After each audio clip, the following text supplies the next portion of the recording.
Василь Шкляр. Ключ. Одні назвуть цей роман детективом, другі добачать у цьому творі еротичним, треті вважатимуть його містичним, окультним або й ритуальним. Усі, хто шукатиме в цьому романі тільки перше, друге і третє, я прошу його не читати. Автор. Пролог. Я стою перед високим судом за те, що пролив кров ближнього. Та я спокійний і незворушний, як холодна кам'яна брила, і ладен взяти на себе ще більшу вину, ніж вона є насправді, аби мене покарали якомога суворіше. Тому мені не подобається комедійне забарвлення цього процесу, ніякої тобі врочистості. Приміщення наших провінційних судів просто жалюгідні. Навіть важко назвати залою цю обдерту кімнату, де зі стіни стелі сиплеться тиньк, де світить ребрами вичовгана дощана підлога, яка от-от провалиться. А замість суддівського помосту стоїть звичайнісінький голий стіл. Ще убогіша бокова кімната, де проводять свої наради слуги Феміди. Її двері постійно відхилені.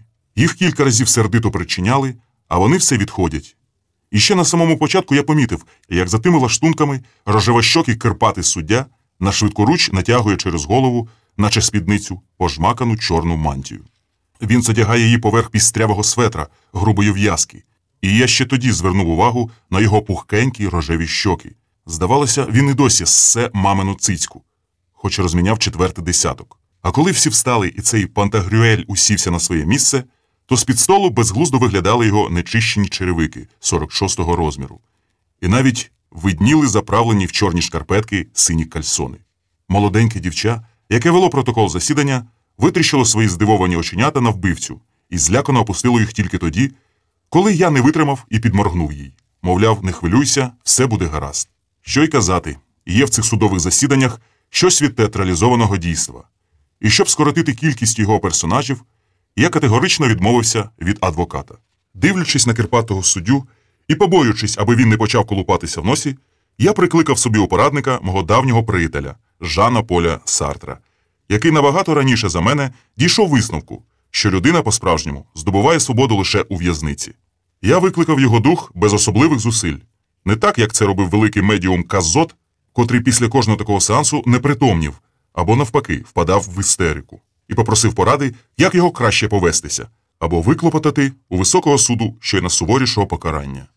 Однак мій дорогий Жан-Поль, автор неперевершеного грозбуху «Шляхи свободи», сказав, що все не так просто, адже брехнею далеко не заїдеш. Тож на суді треба все-таки говорити правду. І тільки правду, щоб не перешкоджати природньому перебігу подій. І я з ним погодився. Хай буде так, сказав я. А як воно буде, хто житиме, той побачить. Частина перша. Глава перша. Тепер мені часто снився піщаний вітер. Снилися височезні сосни, які постогнували від того вітру, а піщана курява навіть у вісні збивала подих. І я прокидався серед ночі через те, що не міг дихати. Віднедавна я зрозумів, що це мені не ввижається, що в цьому помешканні і справді не вистачає повітря. І тепер мене дивує, чому люди так люблять старі будинки з високими стелями. Ніби й багато простору, а закуриш цигарку, то дим із кімнати не вивітриш, він залишається тут назавжди, облягає стелю і стіни, які домішують до тютюнового духу запах старого, передавненого пороху. Можливо, я перебільшую, може, аж занадто нарікаю на це помешкання, бо з певного часу мені стало тут зовсім незатишно. Я втратив спокій і навіть сон. А коли й засинав, то знову бачив скрипучі сосни, які коливаються у вихорах вітрів. Ті вітри здіймали піщану куряву, яка теж скрипіла на зубах. І згодом я все це побачу у віч, коли розпочну своє недолуге розслідування і поїду до пана Ярчука. Там я побачу таке, чого не витворить найхимерніший сон. Однак не забігатиму наперед, а почну все спочатку. І хоч тепер мені важко сказати, де в цій історії початок, а де кінець, пам'ять насамперед вертає до того зимового дня, коли я знов опинився без даху над головою. О, це вже міцна традиція, яка тягнеться ще з моїх післястудентських літ. Господар квартири спроваджує тебе на вулицю неодмінно взимку і в найлютіші морози. Слава Богу, цього разу хоч не випадало возитися з речами, бо після недавнього розлучення єдиним моїм скарбом із хатнього начиння залишилася хіба що сумнозвісна зубна щітка. Справедливості раді скажу, що перепала мені й старенька лада, придбана з рук після того, як за несподівано кругленьку винагороду я скомпілював для однієї новостворюваної партії статут і програму. І тепер це авто стояло, можна сказати, під охороною, перекидане снігом, на внутрішньому подвір'ї, біля осідку тієї ж таки партії. Взимку я на ньому майже не їздив, зате це була непогана схованка для всенького мого майна. Отож і того грудневого вечора я поскидав торби в машину, а сам пішечки рушив у напрямку кав'ярні «Троє поросят». Давненько я там не був, може тому, що останнім часом велось мені непогано, обминав ту гамірну місцину, де завжди збиралися невдахи, де постійно витав дух біди, і часом мені здавалося, що її ту біду можна підхопити, як нежить. Та коли ставало непереливки, я мимохідь вирушав до 3 поросят. Бо завжди тут зустрічав когось із друзів або й ціле товариство. Бодай звіддалік знайомих мені людей, вірних завсідників 3 поросят. В одному гурті тут можна було побачити забутого актора, меланхолійного поета, безнадійного бродягу, якого щойно випустили з тимчасового ув'язнення, поважного журналіста і п'яного як чіп вантажника. Одне слово, погомоніти було з ким. Але того вечора я, крім усього, мав ще сподіванку напроситися до когось переночувати, перш ніж напитаю нову квартиру. Саме звідси із 3 поросят усе і починається. Сотні разів я прокручував подумки кожну розмову, згадував кожне обличчя і не раз ще ходив до тієї кав'ярні, аби відтворити в пам'яті найдрібнішу абищицю. Усе починалося так просто і банально. Саме у тій непримітності й губилася ниточка Аріадни, за яку я міг ухопитися. Так звично усе виглядало, що тільки згодом я став дошукуватись в кожнім слові чи спостереженні якогось таємного знаку і поволі впадав у містику. Бо те, що відбулося, не кладалося здорового глузду. Я прикликав на допомогу магів потаємних наук – Дебораля і Сен-Мартена. Слава Богу, читав їх в оригіналі. Ночами божеволів разом з абатом Агріпою над загадкою чисел, у яку намагався прозирнути ще Піфагор. Та згодом усе це облишив, аби до решти не спасти з розуму, і сам викинув диявольську штуку. Однак повернімося до 3 поросят, де стоїть крута пахощ підсмаженої кави і хмільний туман, де в тютюновому диму висить сокира, і тирлуються люди, сновигають від столу до бару, від бару до інших столів. Перегукуються завсідники, звичайна собі метушня, в якій немає за що зачепитися окові, і яка після першого збудження напосідає на тебе гнітючою втомою. Кав'ярня влаштована так, що відразу всю не окинеш оком, і її зала перегороджена арковими проймами на 3 частини. Звідси, мабуть, і назва «Троє поросят». І я обійшов усі, шукаючи знайомих, поки нарешті таки помітив мого любого друга Івана Маловічка.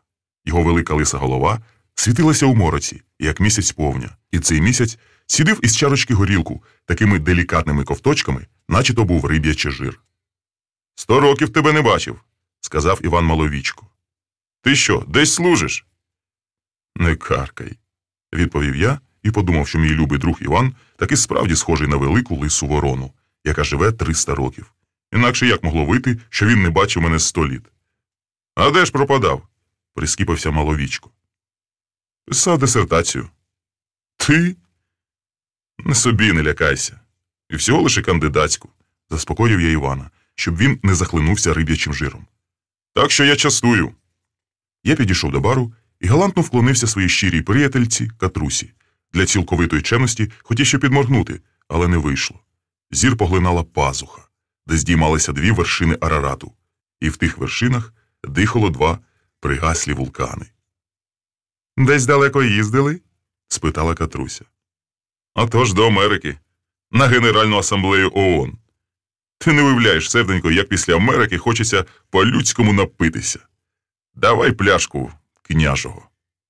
«І, звичайно, без закуски?» – зневажливо пхикнула Катруся. «Як ласовать, то ласовать. На зло Катрусі я взяв аж 3 коробки чіпсів, бо при світлі Маловічкової лисини вже побачив свого давнього приятеля Сергія Приходька, який помахував мені рукою, як це роблять вожді на трибунах, під овацій очманілого натовпу. А вже ж, я мушу мати за честь, що Приходько приєднується до нашого столу. Мушу навіть прихопити для нього порожню чарку, а за це він доконає мене своїми віршами. Ти що, розв'язав? Весело спитав Приходько. На відміну від інших, я ніколи не зав'язував, сказав я і цим легенько його вколов. Та він не образився. Зрештою, Приходько ніколи не приховував, що вже кілька разів кодувався. Однак це ще дужче розпалювало в ньому апетит до спиртного. Знать така сильна психіка, хвалився Приходько. Ми з ним випили до дна, а Іван Маловічко, як і личить справжньому європейцеві, знов-таки лишень умочив губи і запропонував нам каву. «Ні», – сказав я, – «кава викликає тривогу». Відповідь Іванові була незрозуміла, але вдовольняла його цілком. Він захоплено дивився, як Приходько точить чіпси, наче великий колорадський жук допався до сушеної картоплі. Ми випили ще по одній, і я вже відвертіше подивився в той бік, де за столиком з самотиною сиділа дівчина з коротенькою косичкою. Видно, когось чекала, бо і келишок лікеру, що стояв перед нею, був непочатий, і вона майже не зводила очей з аркової пройми, яка вела до нашої зали. «Подобається?» – спитав Приходько. «Може бути. Вона тут буває щовечора, але ні з ким». «Лесбіянка», – сказав Маловічко. «Або причинна». І відсьорбнув ще півкраплі. «Слухай, може тобі принести блюдце? Налєш у нього і будеш сьорбати». Я запалив сигарету, відчуваючи роздратування. Чи, може, вже тоді у мені оселялося лихе передчуття. Дрібними порошинками літало воно в цьому хмільному мороці і осідало на мою бідну голову. «А скільки коштує така робота?» – не витримав Маловічко і спитав про те, що муляло його цілий вечір. «Яка?» – передурився я. Дисертація. За кандидатську беру 1000, за докторську більше, звичайно». Я випустив кільце диму, і воно зависло над лисиною Маловічка. «Баксів?» «Ні, гульденів», – сказав я і випустив ще одне кільце. «Все одно мало», – надувся Маловічко. «Мені вистачає». Я знов подивився на ту дівчину з короткою косичкою і відчув собачу печаль безхатнього чоловіка. «А я оце переробив в одному вірші, то він мені...»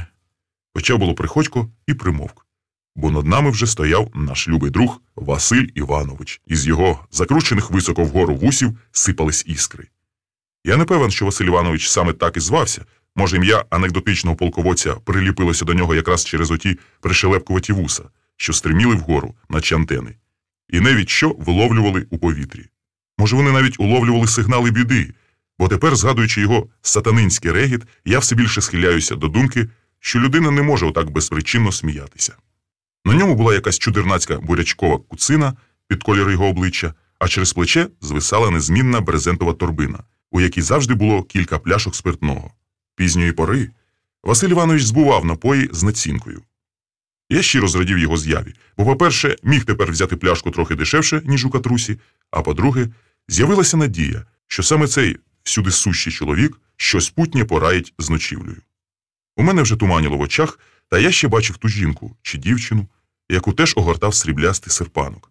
І коли вона наштовхнулася на мій погляд, то замість відвести очі навпаки дивилася довго і проникливо, як у тій грі, хто кого передивиться.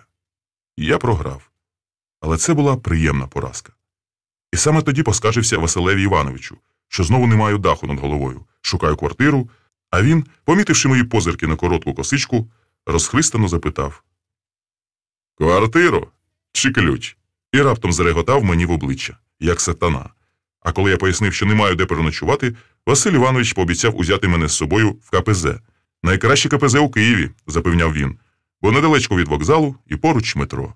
Цей нарваний чапай, знов бризкаючи слиною, зареготав мені в обличчя. І на той сатанинський сміх заозиралися всі відвідувачі трьох поросят. Я вже пошкодував, що звернувся до нього, а потім глянув на дівчину в срібному серпанку і побачив, що вона незворушна. Якщо зараз усі стануть на голови, вона й оком не скліпне. І раптом збагнув, що ця дівчина дивиться не на мене. Так дивляться у безкраю далечінь, що сягає далі за обрій. Щоб перекинутись словом з Катрусею, я замовив 3 кави. Сам не пив, бо кава справді викликала у мене гостре відчуття тривоги. А потім спитав, хто ота дівчина, і зумисне озирнувся на неї, не приховуючи своєї цікавості. А Катруся знову зневажливо пхикнула, Вона така дівчина, як я балерина. До того ж у неї не всі вдома, ревниво сказала Катруся. А вже ж не всі вдома, бо шукає якогось чоловіка. А вам, Андрію, пора вже спадки. Ви перебрали сьогодні надміру. Та я не жалівся їй, що не маю де спадки, лиш печально дивився на дві вершини Арарату і заздрив Ноєвому ковчегу, який зачепився за вершечок Вірменської гори. Отакої. Як тільки я відходжу, наш столик окуповують дедалі ширшим колом, ніби він медом намазаний. Присусідалися ще двоє. Щоправда, на столі стояла новенька пляшка в росі, видно, принесена недавно з надвору. Мабуть, виторгована у Василя Івановича, бо той знов так реготав, що з вусів, потріскуючи, сипались іскри. «Ви знайомі?» «А вже ж!» Я не знав, хто вони, але думав, що ми вже десь бачились. Та де ж? Не інакше, як у 3 поросятах. Зрештою, тут усі коли-небудь бачилися, і ми знову випили за зустріч. Та я, певен, не хміль заслав мені очі. Це було не сп'яніння, а якась дика прострація. Адже я пам'ятаю з того вечора багато всіляких дурниць, однак саме під ту хвилину, яка вимагала найбільшої пильності, на очі впала мана. Я навіть не помітив, коли пішла із 3 поросят та жінка, що цілий вечір поглинала мій зір. А потім, зваживши це, впав у таку нуду, що на мене повіяло потойбіччям. Годі. Мені вже нічого не хотілося, і під сатанинський регіт вусатого Мефістофеля я поплентав до дверей. Поволік свою собачу печаль на собачий холод, і коли вийшов на двір і сапнув морозної свіжості, то побачив, що падає сніг. У нічному повітрі його не видно було. Здавалося, що він падає тільки над ліхтарем, який розпливчасто жовтів угорі. І перш ніж зайти в телефонну кабіну, я зупинився під тим ліхтарем і підставив обличчя снігові. І ось тоді, коли я дослухався холодного лоскоту нічного неба, я почув рипіння снігу під чиїмось кроками, а потім помітив чоловіка в жовтому колі вуличного ліхтаря. Це був, напевне, один із тих 2, що підсіли до нас наостанок. «Візьми». Я побачив перед собою його простягнуту руку. Це була красива витончена рука, повернута долонею до неба. «Візьми». Що це? Вулиця Рогнідинська, 3, квартира 13. Легко запам'ятати. Це зовсім поруч. А ти? А я поспішаю на потяг. Маю тривале відрядження. Не знаю. Оближ. Бери і почувайся, як дома. Все буде пречі чудово. Я дивився на його долоню. На ній лежав звичайнісінький ключ.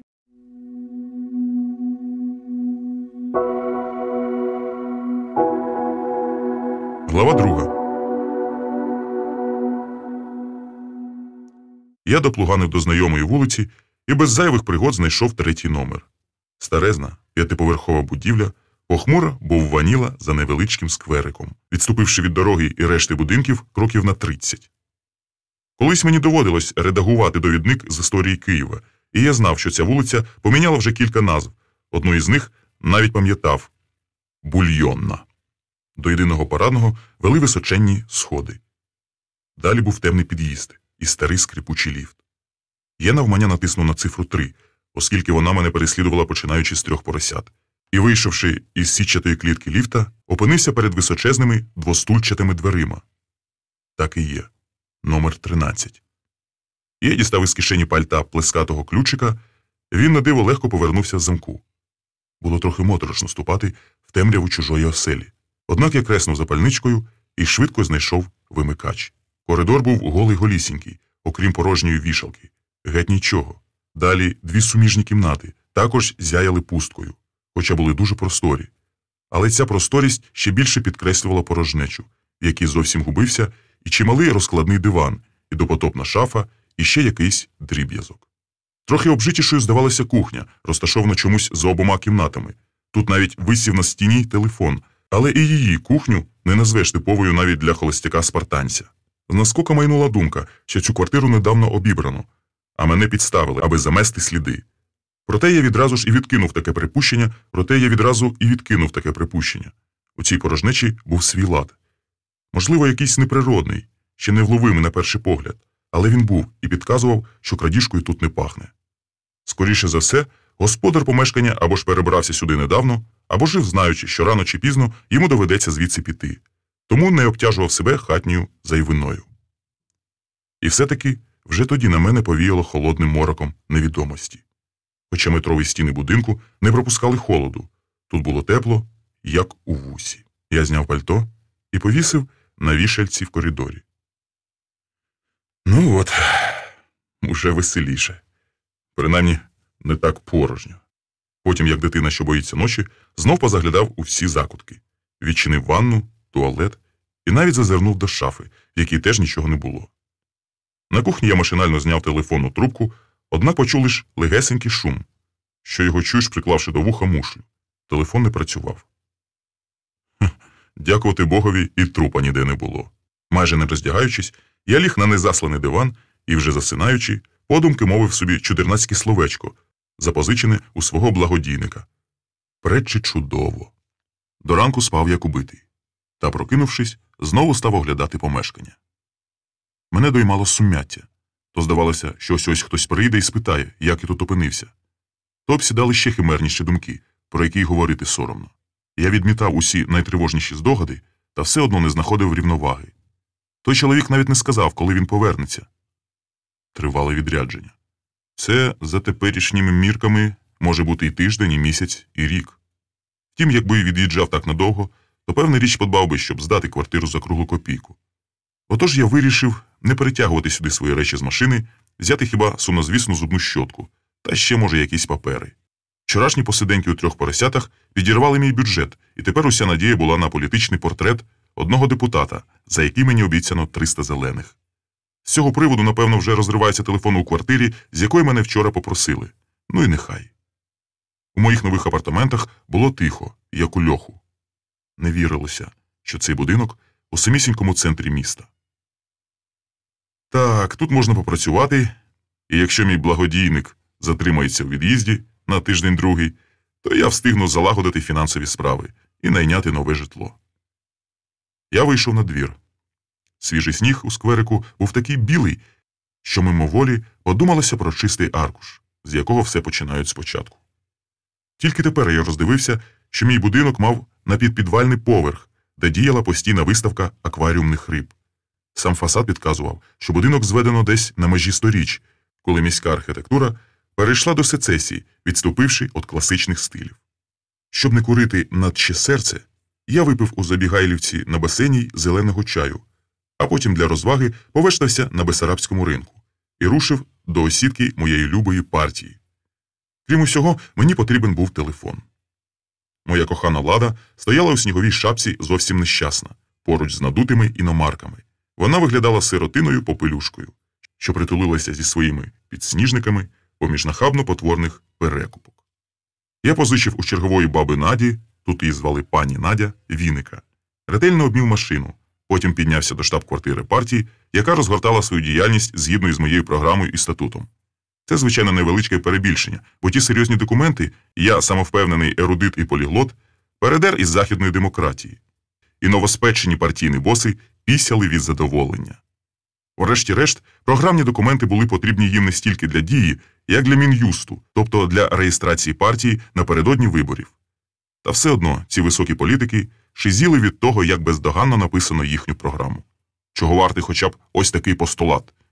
Ми змагаємо до того, аби конституційно закріпити право на приватну власність громадян, яка є священною і недоторканною.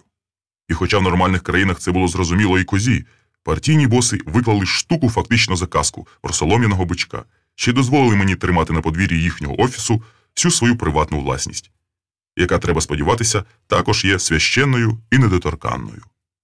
Вони навіть сватали мене до себе на службу, але я, як земляк славетного Григорія Савича, сказав, що світ мене ловить та не спіймає, хоч насправді той світ постійно хапав мене за шкірки, як паршивого кота.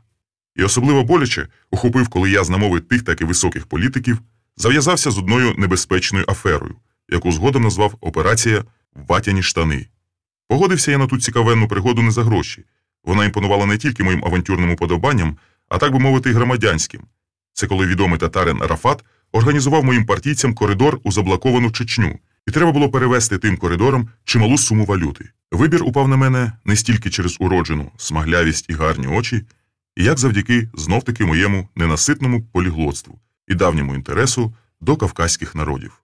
Вальоту вирішили зашити у ватяні штани, а зодягти їх на себе мусив, певна річ, я. Однак не було ще ні грошей, принаймні у мене, ані штанів. А я прийшов до тями в калюжі крові, облитий спиртом. Той спирт, мені непритомному, навіщось заливали до рота. Це сталося ще на давнішій моїй квартирі, з якої теж мусив піти, адже нападники розтрощили на друзки двері. Кому потрібен такий квартирант? Вони, як потім я зрозумів, менше за все боялися міліції і чинили розбійний напад відкрито, і навіть демонстративно. Найдужче ж мене вразило те, що швидка, яку я викликав з останніх сил, завезла мене, закривавленого зі струсом мозку, не до лікарні, а до витверезника. І вже зовсім доконав гевал-санітар, який, витягуючи ветеринарним шприцом кров із моєї вени для псевдоекспертизи, ось для чого вони облили мене спиртом, імітуючи п'яну бійку. Так от, саме витягуючи брудним шприцом кров, він наспівував Шевченкові думи. Після невдалої операції «Ватяні штани» у мене часом і досі, особливо після різкого руху, паморочиться в голові. Однак я не тому відмовився піти на службу до партії, а через те, що не хотів зв'язувати собі руки, адже останнім часом приноровився до ринкових умов і міг заробити копійчину на порожньому місці. Хоч би й так. Як от із програмою цієї партії, яка позичає мені навіть віника обмітати сніг із машини. Я подякував бабі Надії за того віника і піднявся в секретаріат до свого щирого приятеля Ігоря Сердюка. Високі політики цілісінький день протирали штани в парламенті і тільки вечорами заглядали до офісу партії. А Ігор Сердюк на попередніх виборах пролетів, як фанера над Парижем, то мусив гибіти біля телефонів денно й ночно, у свята і вихідні, адже навіть того недільного ранку я застав його бідолаху, згорбленого за партійним столом, такого згорбленого і замученого, що, здавалося, він сам один тримає на своїх вутлих плечах усю розбудову держави. Високі партійні боси ще додивляються солодкі сни, бачачи себе у президентських кріслах. А він, Сірома, мусить оце тягти всю державу на своєму горбі. І ще невідомо, як там воно буде на нових виборах. Втім, у проміжках між титанічною працею Ігор якось викроював часину на аудієнції з Бахусом. Тому і зараз затято жував м'ятну гумку. «Є цявий компомат», – жував слова мій любий друг Ігорко, якого я вже добре розумів. Це означало, що на когось знайдено цікавий компромат. Тож мені залишається приробити йому ноги, тобто написати статейку, а високі політики розрахуються із газетою і зі мною. «Бензин чи спирт?» – спитав я. «Нафта». Отож я майже вгадав. Нафта – це той же бензин. «Ні, дякую», – сказав я. Мені зовсім не хотілося до травматологічного витверезника. «Ще трохи поживу», – сказав я. «Хіова», – сказав Ігорко. «Моя, подумаєш?» «Не можу. Шукаю хату». «А нахрена ж ти відмовився йти до нас? Ми б тобі найняли службову квартиру». «Мені достатньо вашого телефона. Дозволь?» Мій любий друг Ігорко підсунув до мене апарат, а сам делікатно почовгав з кімнати. І, дивлячись йому вслід, дивлячись на його низько опущені плечі, я щиро вірив, що він, бідолаха, несе на собі розбудову держави, навіть тоді, коли йде перекинути гальбу пива. Чого ж не піти, якщо його любий друг Андрій Крайній трошки посидить біля телефону? Я подзвонив у редакцію, запевнив, що політичний портрет депутата на тижні буде готовий. Там справді хвилювалися з цього приводу, адже декому належав більший гонорар, ніж мені, а потім став обдзвонювати весь Київ у найпильнішій справі.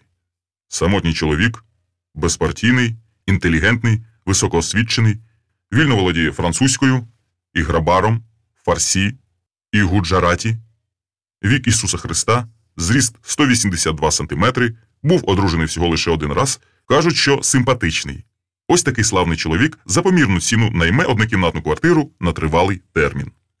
Тоді я ще не знав, що веду даремні розмови. Марно товчу воду у ступі, бо квартира мені більше не знадобиться.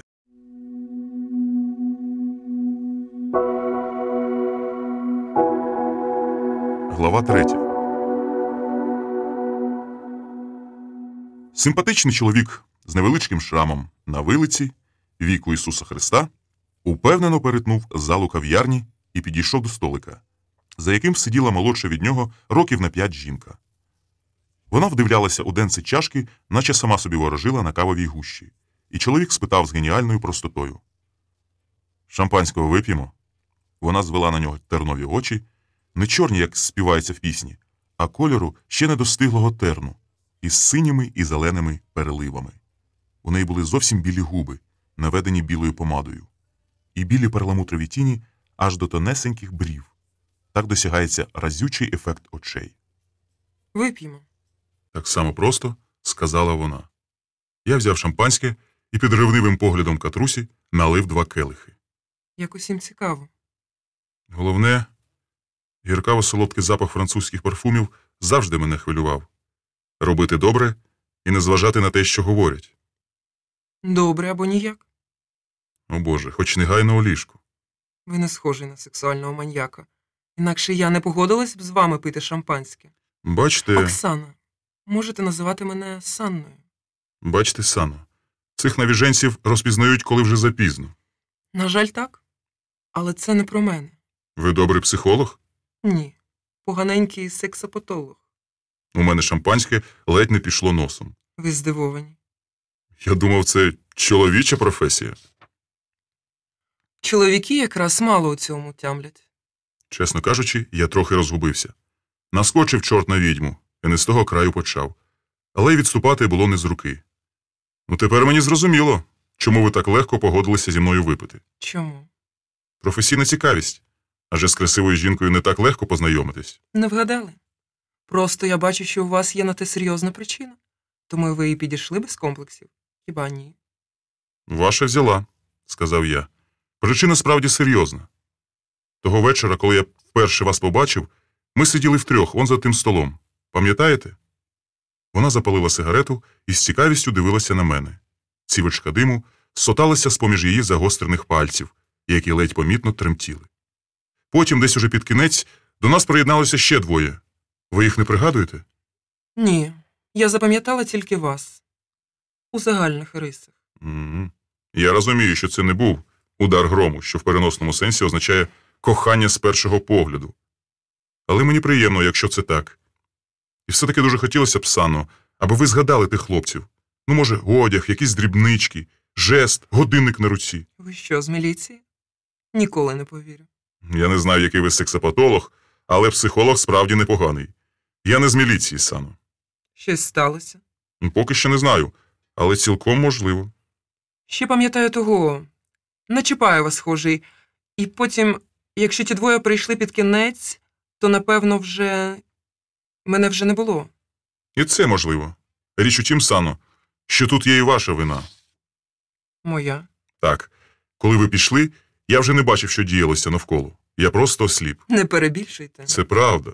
Якщо це правда, то я спокутую свій гріх. Що я повинна зробити? Я зміряв її очима, ніби прикидаючи, що вона може зробити. Не тепер. Що не тепер? Те, про що ви подумали. І щоб спокутувати гріх, треба знати міру своєї вини. Що, власне, сталося? Ще з 1 чоловік. Вона вся стислася і ледве не розхлюпала вино зі свого келиха. Я знав, що Сана теж шукає якогось чоловіка, і знав, що йдеться тут про різних людей. Її реакція на мої слова була природною. Як? Щас. Так, як це трапляється завжди. Був чоловік і нема. Що я ще міг сказати? Хіба те, що трапилося зовсім не так, як завжди. Навпаки, сталося щось дике і химерне, що можна було пояснювати лише кволими здогадами та припущеннями. Адже той чоловік, який дав мені ключ від квартири, не з'явився ні через тиждень, ні через місяць. Ось уже лютий минув, а від нього ні звістки, ні звуку. Ніякого знаку немає від нього. І цю невідомість, кажи не кажи, нікому збоку не осягнути. Цю ваготу несе на собі тільки той, хто кожною клітинкою тіла чує порожнечу чужого житла. Таку німу порожнечу хоч криком кричи. Нема. Легше було б, аби знав чоловіка, тоді ще можна щось міркувати і з кимось радитись, а то ж геть безглузде становище. І я не знав навіть його імені. Не спитав тоді, бо й незручно було, адже виходило так, що ми вже знайомі. Не даватимеш тобі ключ від своєї оселі перший ліпший зустрічний. Та тепер я не міг згадати його. Ось чому я знов зачастив до 3 поросят. Маючи надію що-небудь дізнатися про того чоловіка. Та ще більшою несподіванкою стало для мене те, що і Іван Маловічко, і Сергій Приходько, і Василь Іванович не могли до пуття згадати, хто тоді з ними був. Вони взагалі довго не могли допетрити, що я від них хочу, шукаючи торішнього снігу. Тобто вони туманно пам'ятали, що було товариство чимале. Видно, коли я пішов, вони ще довго сиділи. Був, здається, Петро Чоломбитько, художник. А вже ж, ми ще говорили, що можна заночувати в майстерні. Був начебто Степан Маківка, отой з філармонії. Потім підійшов Бен. Ну, ти ж Бена, напевно, знаєш. Ще б мені Бена не знати. Я познайомився з ним випадково, 15 років тому, коли був ще студентом. Тоді ми в ресторані метро завелися через якусь фіфочку, і я хотів начистити писка цьому здорованеві. І я тоді так упився, що розмовляв мертвою латиною. А він, цей бугай, раптом позадкував переді мною і давай миритися. Чого ти, мовляв, гарячкуєш? Ну, наб'єш мене, розквасиш пику. А далі що? Чи не ліпше нам взяти плящину і поїхати до мене? Адже ресторан уже зачиняється, а ми посидимо ще по-людському і станемо друзями. І я так ошаленів від його щирості, що за хвилину ми вже мчали в таксі на Святошин. А коли зайшли в його квартиру, то мені відібрали й мертву латину, і рідну. Всенька стіна була завішена спортивними медалями, бо той, кому я так поривався начистити писка, виявився чемпіоном Європи з боксу Віталієм Бендаловським. Отож я добре знав і Бена, і художника Чоломбитька, і баяніста Маківку. Але вся біда в тім, що ніхто не міг пригадати чоловіка, який дав мені ключ. По-перше, я пізно кинувся його шукати, бо гадав, що він ось-ось таки з'явиться, і той вечір у всіх майже звітрився з пам'яті, адже знаменним він був тільки для мене. А по-друге, ми були сам на сам, коли я взяв отой ключ. Квартира номер 13 на колишній бульйоні також нікому ні про що не нагадувала. Нічого путнього не могла підказати й Катруся, хоч знала усіх завсідників, але ж побійся Бога, хіба я стежу, хто там до кого підходить. Та все-таки це вона наштовхнула мене на думку підійти до Сани. Може, ви шукаєте одного і того ж чоловіка. І ось ми сидимо, п'ємо шампанське, і я відчуваю, як дедалі тісніше сплітаються наші погляди. Як хмелію я не від шампанського, а від парфумів, що всотали у себе і запах її тіла. Це схоже на якийсь дуже солодкий експеримент, що вона проводить зі мною відповідно до свого професійного досвіду. Я стою покірним телятком і навіть погоджуюсь випити кави, бо вона поворожить мені на гущі. Все одно почуття тривоги переслідує мене вже давно. Вона вдивляється на денці чашечки і каже, що наді мною висить фатальний Сатурн, що я народився під цією планетою, а в таких людей невеселі проблеми і навіть ідеї скорботні. Вони, ці люди, усіх підозрюють, у тому числі й себе. Цим людям треба жити, каже вона, на природі, на вогких берегах озер. А якщо конкретніше, то мені випадає циганський варіант, тобто випадає дорога, і Сана бачить на цій дорозі небезпечну жінку. А я спатиму з нею? Я вже перекидаюся її гіперсексуальним пацієнтом. Позгоден бути сатиром і маніяком, аби лиш лікувала мене вона. Це залежить від вас. А чому ви про це запитуєте? Бо якщо це так, то я хотів би, щоб цією жінкою була ти. Адже я пацієнт навіженець. Терен в її очах темніє і стає таким, як у пісні. Звільнися. Розкажи, що тебе непокоїть, і тобі стане легше. І я розповідаю їй усе. І про ключ, і про квартиру, і про те, щось уже минула зима, а від того чоловіка ні слуху, ні духу. Я живу серед тіней, на темному роздоріжжі, і не можу звідти нікуди піти. Я просто вдивляюся в темряву, яка лякає мене, але не можу врятуватися втечією. Вона не втішає мене, не каже, що моя тривога даремна, як це роблять лікарі-психіатри. Вона каже. Щось трапилось. Не знаю тільки, чи до того, як тобі дали ключ, чи після, але щось трапилось. Так. І я постійно чую це щось. Воно не полишає мене ні на хвилину. Я роблюся зовсім сентиментальним із Саною, хоч розумію, що вродливі жінки цього не люблять. Але я стаю патологічно сентиментальним і кажу їй таке, у чому не зізнаюся нікому. Сано, в мене часто паморочиться в голові. Після однієї бійки я дістав струс мозку. І іноді находить таке запаморочення, що я ледве стою на ногах. Скільки це триває? Потім воно минулося, і ось тепер знов. Я не можу вранці схопитися з ліжка. Не треба різко схоплюватись з ліжка. Цього не варто робити навіть тоді, якщо у тебе все гаразд. Я глибоко ввійшов у роль її навіженого пацієнта. Побачив себе із нею у тому ліжку, побачив великі тернові очі, що розширюються від ляку, і відчув судому в її тендітному тілі. Але я її не душив, не завдавав найменшого болю, а тільки жадібно злизував білу помаду із білих губів, і солодка судома передавалася вже мені. Ти можеш це вилікувати? Тобі треба приймати ноотріпіл. А вилікувати? Ні. Якщо мова про оте щось, то позбутися його ти можеш лише самотужки. Сано, Мені пора йти. Дякую за шампанське. Це було найхмільніше вино з усіх, які мені доводилося пити. Сано. Вона підвелася. Вона залишала нещасного маніяка на кульмінаційному моменті, переходячи межі жорстокості і лікарського етикету. Не йди. Вона ступила крок, потім пристояла і раптом сказала: Ми часто шукаємо не тих і не там. До побачення. і граційно пішла до виходу. Знаючи, що я не зводжу очей з її ніг. Можна було збожеволіти, як їй пасував високий каблучок. Останні Саннині слова ще довго відлунювали у мені. Навіть не так слова, як сам голос. Чистий місячний голос. Та раптом я скинувся від раптової думки.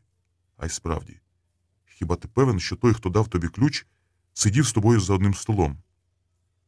Мені аж моторошно стало. Я викурив ще сигарету і теж покинув 3 поросят.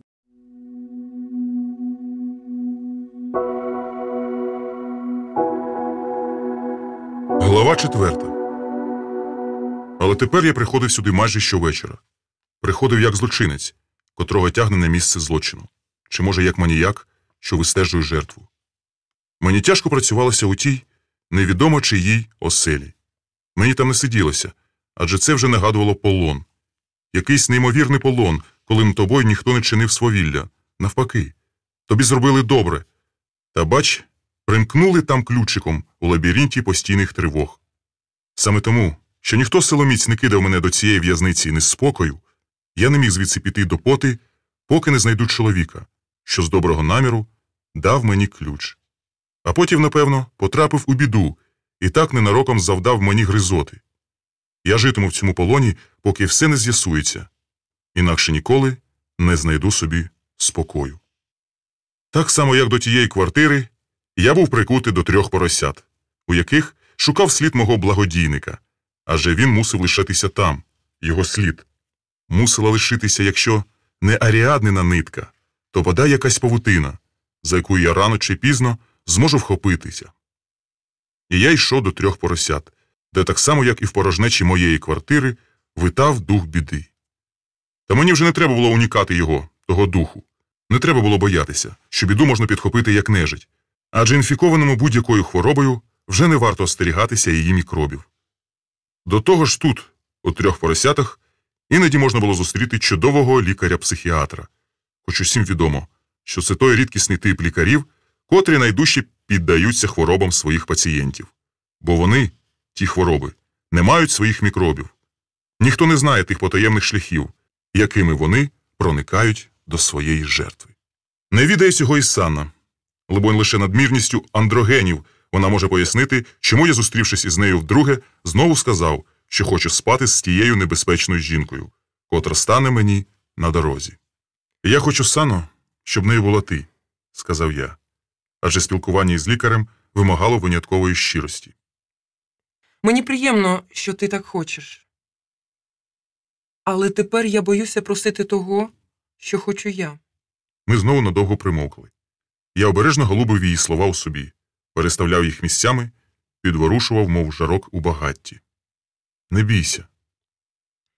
Я хочу подивитися на ту квартиру. «Нема проблем». Ти не зрозумів мене. Я хочу зараз. Ми вийшли на двір і рушили в бік Рогнідинської. Ще стояли ті дні, які березень позичив у лютого. На вечір брали морози. Сана мерзлякувато повела плечима і взяла мене під руку. Її коротенька лисяча шубка тепер зігрівала нас обох. Та замість того, щоб хвилюватися цією близькістю, я відчув іншу тривогу. А коли ми звернули у скверик, то уповільнив крок. Раптом здалося, що це вона веде мене до цього будинку. У ліфті я навіть витримав паузу. Чи не натисне Санна кнопку 3-го поверху? Але ні. Вона була з тих жінок, які не лізуть поперед батька в пекло. Я дістав ключ і, перш ніж стромити його в замкову щілину, багатозначно подивився на Санну. Вона була незворушна. У коридорі зняв із неї лисицю і повісив на вішалку, як свій мисливський трофей. Тут так тепло. Порипуючи старим дубовим паркетом, ми перетнули одну кімнату, другу, потім зайшли на кухню. Сана здригнулася, коли раптово загримів холодильник. Не так уже й порожньо. Сказала вона і позирнула на стінку, де висів телефон. О, Він не працює. І, схоже, давно. Якби телефон працював, то все було б набагато простіше. що ти маєш на увазі? Хтось би давно подзвонив. Якщо не він сам, то хтось із його знайомих. І можна було б дещо спитати. Логічно. І щоб подзвонити на ЕТС, ти не знаєш номера цього телефону. Мені здається, що він просто давно не оплачувався. Через те його і відімкнули. Номер можна дізнатися за адресою. Так в чому ж річ? Річ у тому, що господар не просив мене стромляти носа ні в його телефон, ні в розетку. І потім я взагалі не знаю, чи це його власна квартира, чи наймана. Але ж людину спіткала біда. Як вона може про щось тебе попросити? Біда? Хто зна. До того ж цілком можливо, що офіційні розшуки тільки нашкодять чоловікові. Може, він від когось переховується. Може, йому так зручно, щоб тут хтось жив. А він тим часом. Сумніваюся. Це тобі зручна така версія. Зручна до тих пір, поки тебе не турбують. Твоя правда. Але приблизно. Чогось вип'ємо? Тільки не шампанського. А то я можу втратити самовладання. Я відкрукував пляшку білого мартіні. І ми примостилися на дивані, який нагадував напіврозгорнуту книжку. Столика тут не було. Ми тримали склянки в руках. І вони застерігали нас від необачних рухів. Є ще поштова скринька. Ти зазираєш у неї? Нічого, окрім газети «Ріо» та запрошень поремонтувати телевізор. Але ж сама бачиш, тут телевізора нема. Можу тобі подарувати. Я казково багата людина. Дякую. Я не страждаю без телевізора. А тобі перепала спадщина? Ні. Хоча, можна сказати і так, мені перепала спадщина. Вона зробила довгий ковток і стала вслухатися у смак вина. Я зрозумів, що зачепив Сану заживе, але мені дуже хотілося дізнатися про одну річ, і я знову злегенька натис на її вразливе місце. Ти розкажеш мені? Про що? Про те, кого ти шукаєш. Це ще був не садизм, але вже легка форма алгологнії. Шукаю трохи не те слово. Цілком можливо, що шукають мене, а я тільки випереджаю події. Вона поставила склянку на підлогу і взяла сигарету. Біла помада не лишала слідів ні на склянці, ні на фільтрі. Ти дуже хочеш знати? Я хочу знати про тебе все. Якщо ти та небезпечна жінка, то не маєш права від мене нічого приховувати, Добре. сказала вона, і, ніби приймаючи мою гру, також стала натискати на мої больові місця. Небезпечна жінка – це не тривіальний вислів із ворожбитського лексикону. Одного разу я закохалася. Навіть не знаю, як він затисався до 3 поросят, але ми зустрілися саме там. Випадково, звичайно. Пізніше ми туди не заходили. Він водив мене по розкішних нічних клубах, по казино. І дуже тішилися, коли ми програвали 1002, адже натомість, казав він, нам таленить у коханні. Щоправда, зустрічались ми рідко. Він десь надовго зникав і ніколи не розповідав мені про свою роботу. Так, тривалі відрядження, казав він. І одного разу запропонував. Ні, він вимагав, щоб я покинула свою роботу і сиділа вдома, чекаючи його дзвінків і повернень. За це я платитиму тобі щомісяця стільки, що ти не заробиш за рік, казав він. Та якщо я подзвоню тобі здалеку, особливо вночі, і не застану вдома, тоді я не знаю, що з тобою зроблю. Хто знає, чим би закінчилось його домагання, та все повернулося інакше. І щоб я хапала таксі і їхала не до Чикаго, не до Фламінго, а до 3 поросят. Так, саме туди, де ми вперше зустрілися. Дорога кожна секунда. Я так і зробила, але в 3 поросятах його не було. Я собі щось там замовила, сиділа і стала чекати.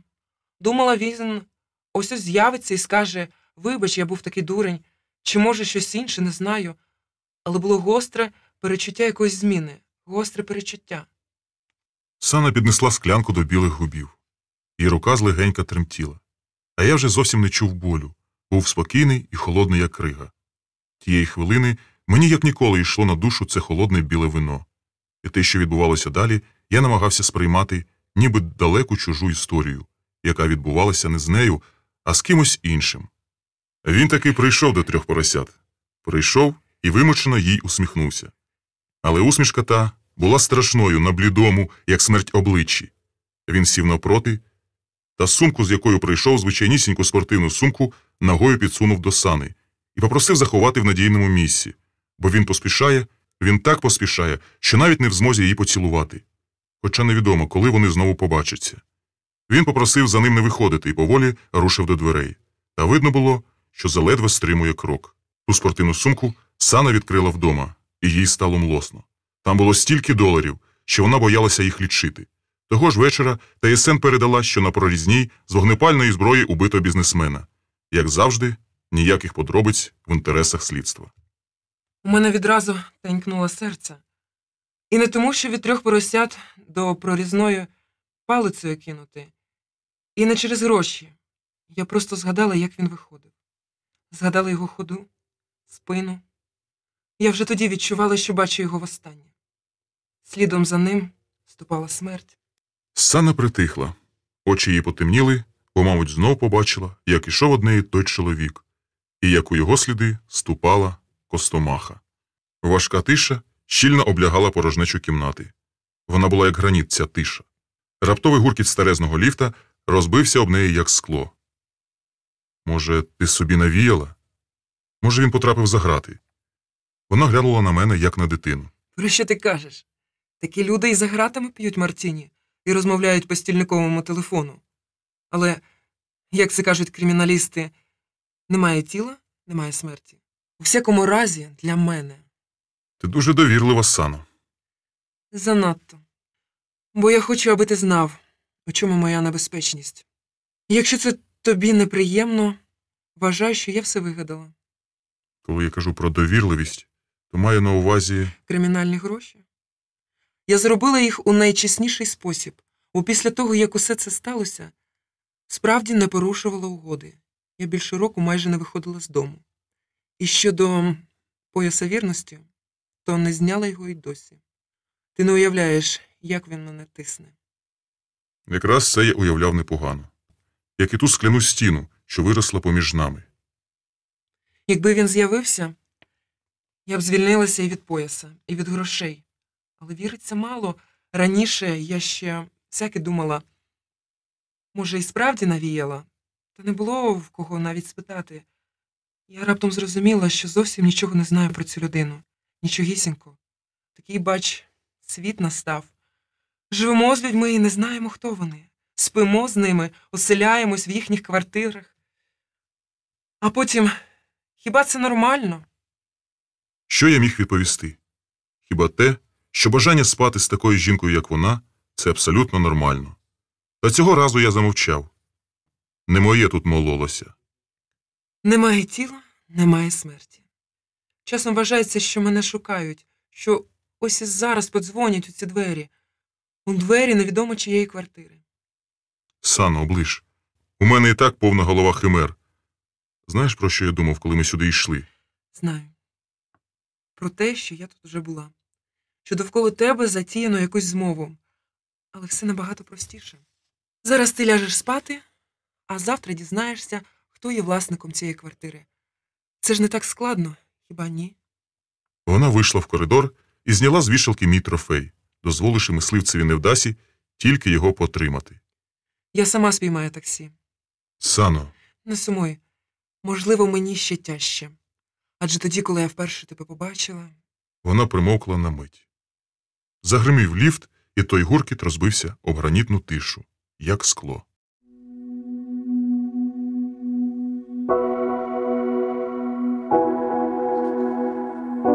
Глава 5.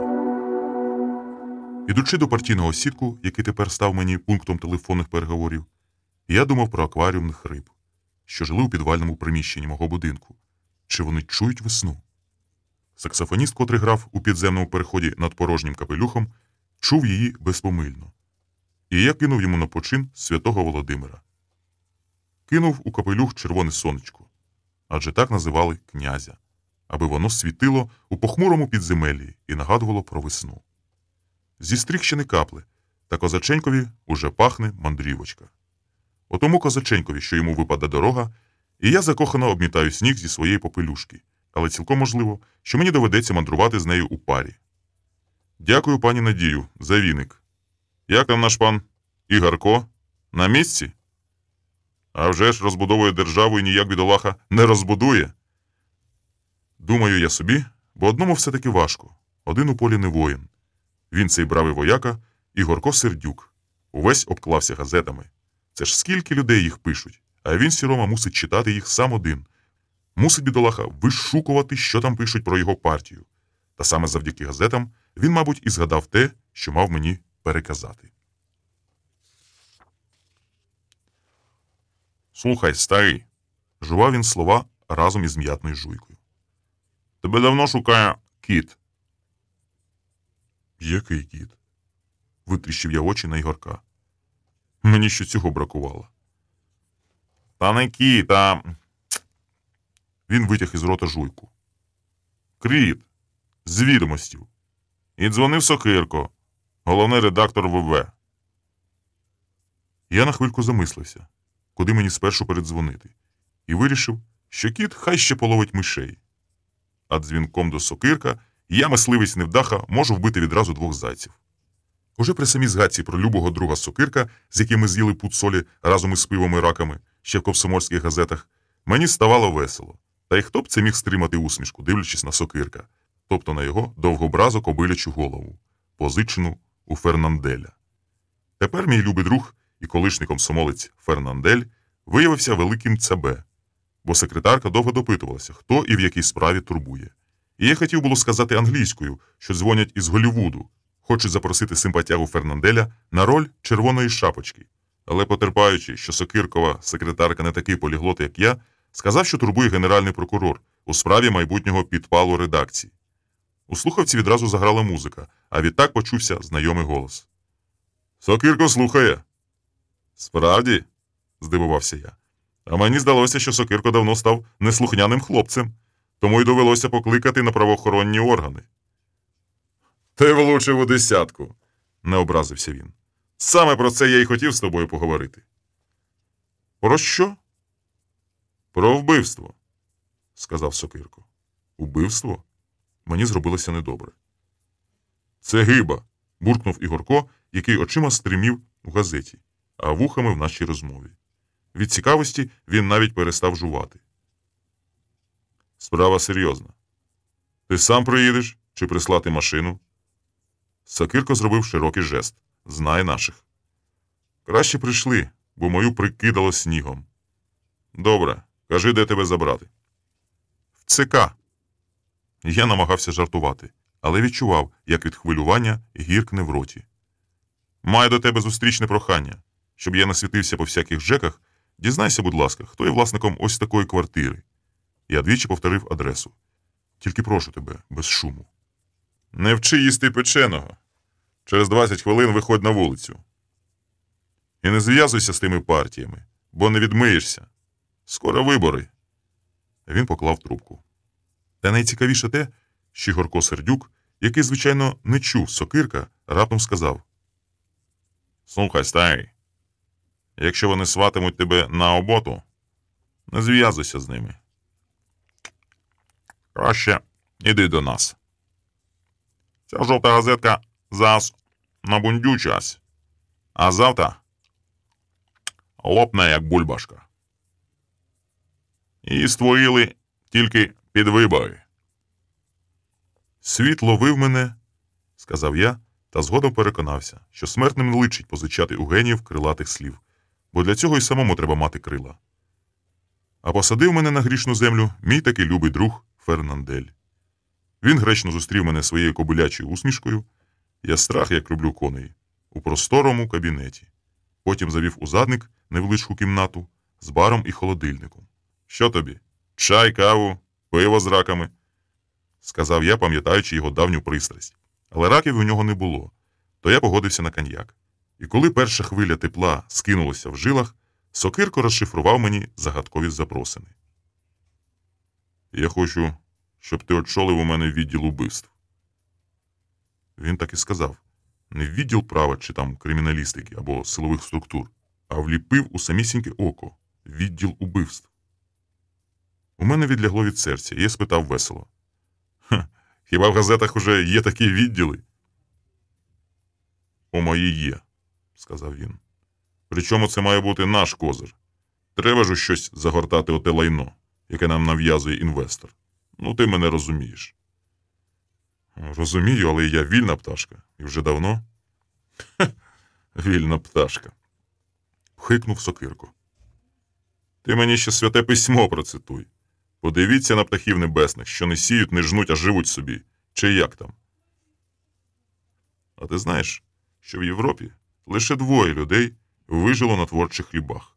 Це Макс Фріш і Фрідріх Енгельс, здивувався я. Макс Фріш і Фрідріх Дюренмат. Сокирко пропустив шпильку повз вуха. Чудово. Фріш, Дюренмат і крайній, сказав я. Отже, їх усе таки троє. Троє відважних поросят. Ні, не погодився Сокирко. Третьому я пропоную $700 на місяць. Він намагався застерегти мою реакцію, і я справді ледве не захлинувся. Та миттю опанував себе і сказав: 800. Добре, 800, погодився Сокирко. Плюс гонорар і штука чистими. А головне романтика, сказав я. Ходиш собі по моргах, тюрмах, ментах. От бачиш, ти ловиш усе на льоту, зрадів Сокирко. Я знав, що відділ убивств потягнеш саме ти. Де тобі ще стільки платитимуть? Так і це правда, сказав я. Що? Не зрозумів Сокирко. Що ваша газета проіснує лише до виборів. Линув я на нього холодною водою. Дурниці. А якби навіть і так, то це тебе не обходить. Адже ти не хапаєшся за роботу. Ти ж тільки зрадієш, коли газета лопне, правда ж? Ха. Він тримав удар з честю. І потім, Андрію, я ж не пропоную тобі відділ транспорту чи промисловості. Ні, робота паскудна, це правда. Зате ж скільки вражень, скільки цікавого матеріалу. Сам Дюренмат позаздрив би. І від дзвінка до дзвінка? Та боронь Боже! Для тебе я зроблю виняток. 2 матеріали на тиждень і до побачення. Ну, звичайно, матеріали цвяхи. Автомобіль я тобі не обіцяю, але талони на бензин регулярно. У нас своя заправка. Я подумаю. Він ще подумає. Та ти не уявляєш, що це за робота. Та вже сама ксива чого варта. З нею ти ногою відчинятимеш двері міністра внутрішніх справ і того дядька, яким ти назвався, коли до мене дзвонив. У цьому щось було. Мене, хай йому чорт, іноді розслаблює надмірна фантазія. Я вже уявив собі, як іду широким коридором, потім ногою відчиняю важкі двері і тицю генералам під ніс своє посвідчення. Спокійно, хлопці, я із відділу убивств. Де ви вчора були між 7 і 9 вечора? Може, і справді якийсь місяць-другий попрацювати, а там воно покаже. Зрештою, це не клітка, з якої не можна вилітати до тих птахів небесних, що не сіють, не жнуть, не збирають у комори. Ай, мабуть, твоя правда, сказав я. Ти про що? У Європі лише 2 людей вижило на творчих хлібах. Ще був у Братиславі мій друг Рудо Слобода, але він повісився. Ти вже мислиш, як справжній криміналіст, зрадів Сокирко, що Рудо Слобода повісився. Причому давно? Отже, згода. Може, тобі потрібен аванс? Він уже майже накинув зашморг на мою шию. Я знаю, що за оті політичні побрехеньки, які ти пишеш, теж непогано платять, але повір мені, то невдячна справа. Твоя газета кишить такими побрехеньками. Я тобі пропоную інше. Можна подумати пару днів? Ні, ти зануда. Сокиркові уривався терпець. Перед ним стелиться широка дорога, а він обирає вузенькі стежки. Він свідомо зумисне чимчикує узбіччям. Я спробував уявити собі широчезну, залиту сонцем дорогу, якою віднині вирушу у світлу далечінь, але натомість побачив лише просторий коридор. Ось я висаджую ногою дубові двері, спокійно.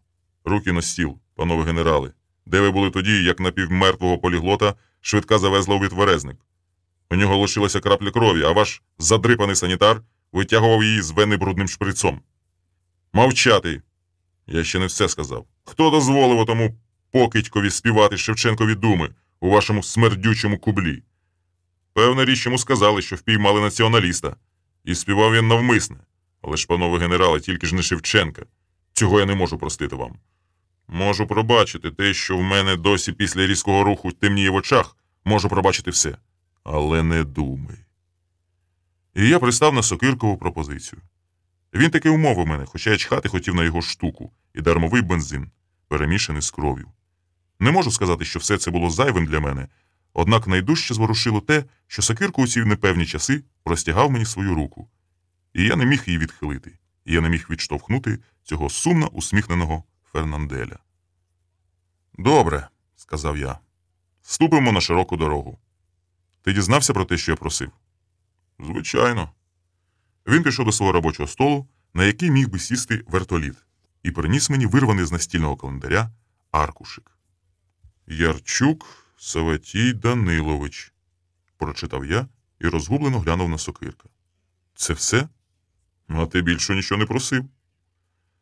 Справді, моє запитання було безглуздим. Адже я хотів дізнатися, хто є власником квартири. Але тепер, дивлячись на цей аркушик, відчув розчарування. Ярчук Саватій. Тут розгубився б не лише професійний нишпорка, а навіть завідувач відділу убивств найпопулярнішої столичної газети.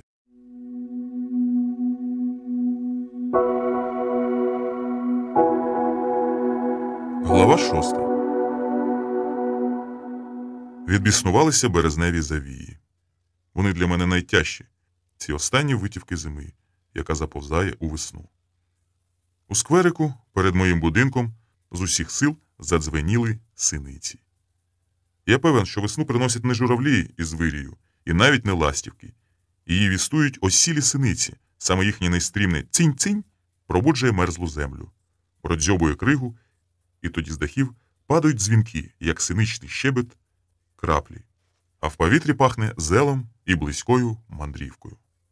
Може, через те, що я опинився на якомусь відьомському роздоріжжі, у мене постійно жило відчуття дороги, хоч ніби й не було куди вирушати.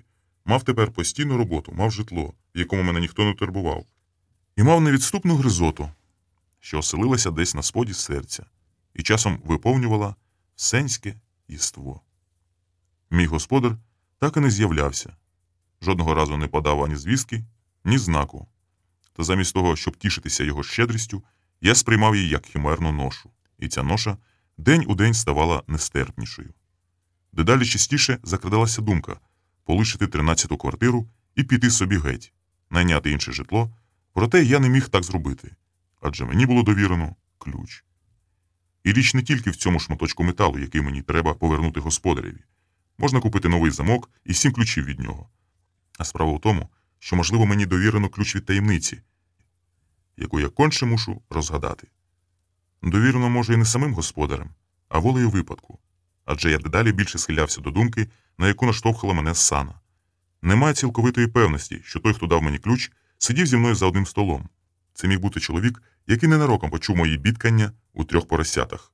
А відтак оселив мене у 13-й квартирі, сподіваючись незабаром повернутися, або із іншого злого чи доброго наміру. До цієї розпливчатої версії схиляло насамперед те, що ні я, ні жоден з моїх ближніх чи дальніх знайомих, у тому числі і тих, що сиділи тоді у 3 поросятах, жодна душа не знала чоловіка на ім'я Саватій. Ніхто не чув прізвище Ярчук, хоча лисий інтелектуал-європеєць Іван Маловічко пояснив мені, що Саватій – це гебрейською, цієї мови не знав навіть я, означає «суботній чоловік», а Ярчуками колись давно називали псів, котрі нюхом розпізнають відьом. «Це все казочки, Іване», – сказав я. Однак Маловічко не погодився і з глибокодумністю Піфагора запевнив, що всі таємниці світу приховані в числах та іменах. «Адже не випадково ти потрапив у квартиру саме за номером 13», – сказав Маловічко. «А якщо пориєшся в пам'яті, то я не здивуюся, коли виявиться, що сталося це в суботу». «Хай тобі чорт», – сказав я, – «ти просто пам'ятаєш, що то була субота. А тепер забиваєш мені баки містикою». «Ну, по-перше, – не здавався Маловічко, – я взагалі туманно пам'ятаю той день. А по-друге, не я ж назвав того чоловіка Саватієм, правда ж?» Це таки була правда. Невідомо тільки, чи того суботнього вечора до мене підійшов сам Саватій, чи хтось інший. Якщо ж іти далі, то за логікою Івана Маловічка і танцювати від прізвища Ярчук, то вийде так, що того вечора суботній чоловік розпізнав у мене нечисту силу. «Сам ти, дідько лисий», – сказав я Іванові. Однак він не образився і з підозрою свердлив мене своїми хитрими очицями. ніби сам був собакою Ярчуком, і тепер принюхувався до мене. Це ж Іван Маловічко. І наштовхнув мене на французьких містиків. А ще Сану називав причинною, сказав я. Та ви всі тут посунулись глуздом. П'єте, цілуєтесь, обнімаєтесь з людьми, яких у вічі не знаєте. Потім тільки плечима знизуєте. За Сану вибач, сказав Маловічко. Я ж не знав, що все так повернеться. А щодо пам'яті нашої і здорового глузду, то тут, мені здається, мусимо розділити вину навпіл. Може, тобі дістанеться навіть більша половинка. Це теж була правда. І оскільки часточка від нашого спільного короваю належала ще Василеві Івановичу, я зустрівся із ним. «Саватій, Саватій», – порився Василь Іванович у своїй гливкій пам'яті. А щоб її розворушити, запропонував роздушити пляшку, яку я тут же викупив із його бездонної торби, щоправда без націнки. «Ярчук, Саватій», – бубонів сам до себе Василь Іванович, підкручуючи вуса. Згодом йому трохи розвиднилося, і він закричав, шарпаючи мене за рукав. «Та це ж Савка! Сава!» І зареготав, як сатана. «Ти його знаєш?» Витягнувся я у струну. «Кого?» – не зрозумів Василь Іванович. «Саватія. Хіба я про кого питаю?» «Та я ж тобі кажу, що Саватій – це Савка, скорочено. Однако Савку я добре знаю, ми з ним не раз ночували в КПЗ. Не голова, я тобі скажу, а Кабмін. Оце як попадемо в те КПЗ, що коло вокзалу, то там уночі чути, як гуркотять поїзди. А Савка геть чисто знає розклад тих поїздів, коли і куди який їде. То це як почує гуркіт, то зразу скаже, котра година. Віриш? Вірю, але скажи мені, чи був того вечора Савка у «Трьох поросятах»? Ні, він тут геть не буває. Савчина територія на вокзалі. Зрозуміло. Спитав у хворого здоров'я. А таке прізвище, як Ярчук, тобі щось говорить? Ярчук, Ярчук. Знов забобонів Василь Іванович. Та видно було, що він його вперше чує. Однак, щоб не остудити інтерес до своєї персони, сказав. Ярчук, наче десь чув. Це щось овече. Собаче, розізлився я, зрозумівши, що на Василя Івановича тут найменша надія. Десь поміж ним, цією ходячою пивничкою та інтелектуалом Іваном Маловічком, золоту середину посідав Сергій Приходько. Він також сном духом нічого не чув про Саватія Ярчука, але замість того, щоб водити мене за носа чи забивати мізки магією чисел, по-дружньому заспокоїв. Ну що ти все мордуєшся з тим чоловіком? Ну дав тобі ключ, ну забився десь у глухий куток, пише або малює, чи мій посуд на Брайтоні. Скажи спасибі, що так славно вийшло. А то місця собі не знаходиш.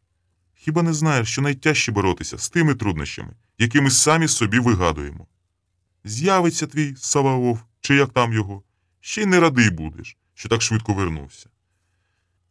Усе це так, Сергію. Та бачиш, він навіть розрахункової книжки не лишив, щоб сплачувати за квартиру. Янголе мій, щиро засміявся Приходько. І ти ще працюєш у газеті? Голова Нацбанку рік не платить за квартиру. Вся президентська рада чекає інфляції, щоб розрахуватися з житло копійками, а тобі не дають спати якихось 3 місяці. Я колись одного дідка 2 роки перебивався, поки той на дачі сидів. Думав, він мені перепише квартиру. Але знаєш, як це буває? Коли вже наладан дихаєш, то знаходиться 5-те колесо до воза. Отож, простіше дивися на світ і не шукай суперечності там, де їх немає. Ми всі докотилися вже до того, що найдужче нас непокоять нормальні речі. П'ятірку немає в кого позичити. Заспівай і тебе забере міліція, а ти ще хочеш знайти людину. Я видобув із кишені 5 гривень, убгав їх Приходькові, сором'язливо розслаблену долоню, і хотів піти геть. Але в останню мить таки зупинився біля Катрусі. Не було? Ні, задоволено сказала Катруся. Давненько вже не було. Видно, знайшла, що шукала. Ти можеш зробити мені одну ласку? Всього лише одну? Відверто спитала вона.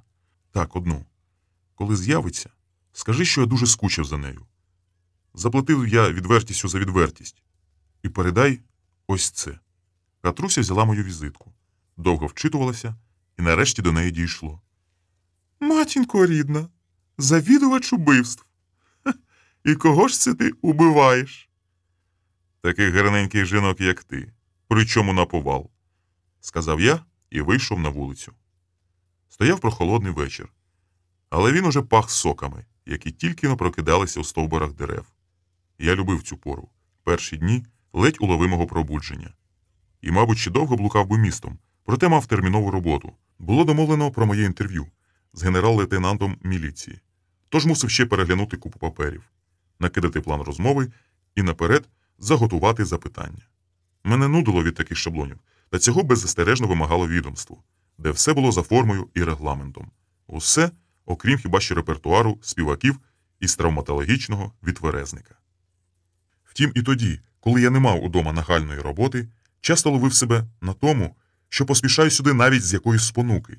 Квапливо переходжу скверик, зазираю в поштову скриньку, вона не замикалася на ключ, і знову нічого там не знаходжу, окрім рекламних листівок. Потім натискаю на гудзик дзвінка.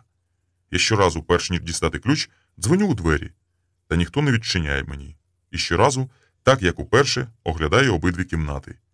Чи нічого тут не змінилося? Чи немає якого сліду? Потім іду на кухню, так само блукаю очима по всіх кутках, оглядаю свої папери на столі і нарешті знімаю телефонну трубку. Прислухаюся, але всі голоси давно там завмерли, і я чую лише отой легесенький шум, що його вловлюєш, приклавши до вуха мушлю.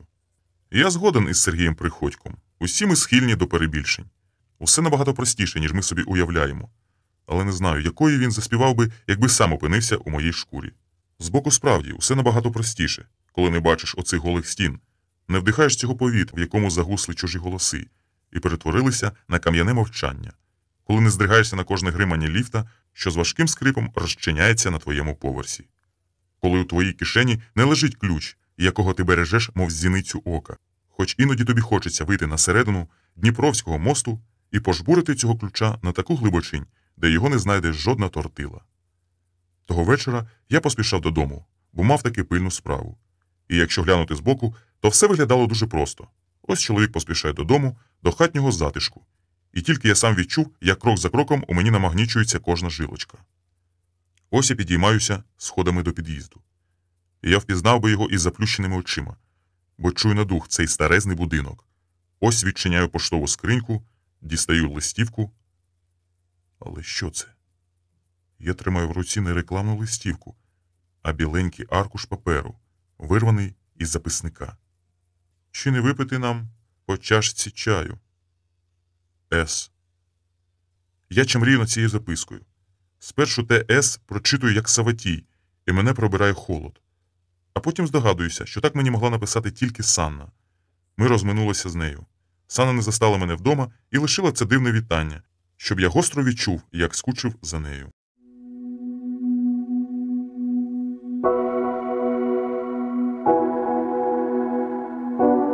Глава 7. Тепер я прокидався рано, ще затемна. Очевидно, ціна цього свавілля над собою входила в ту кругленьку суму, яку мені виплачував Сокирко.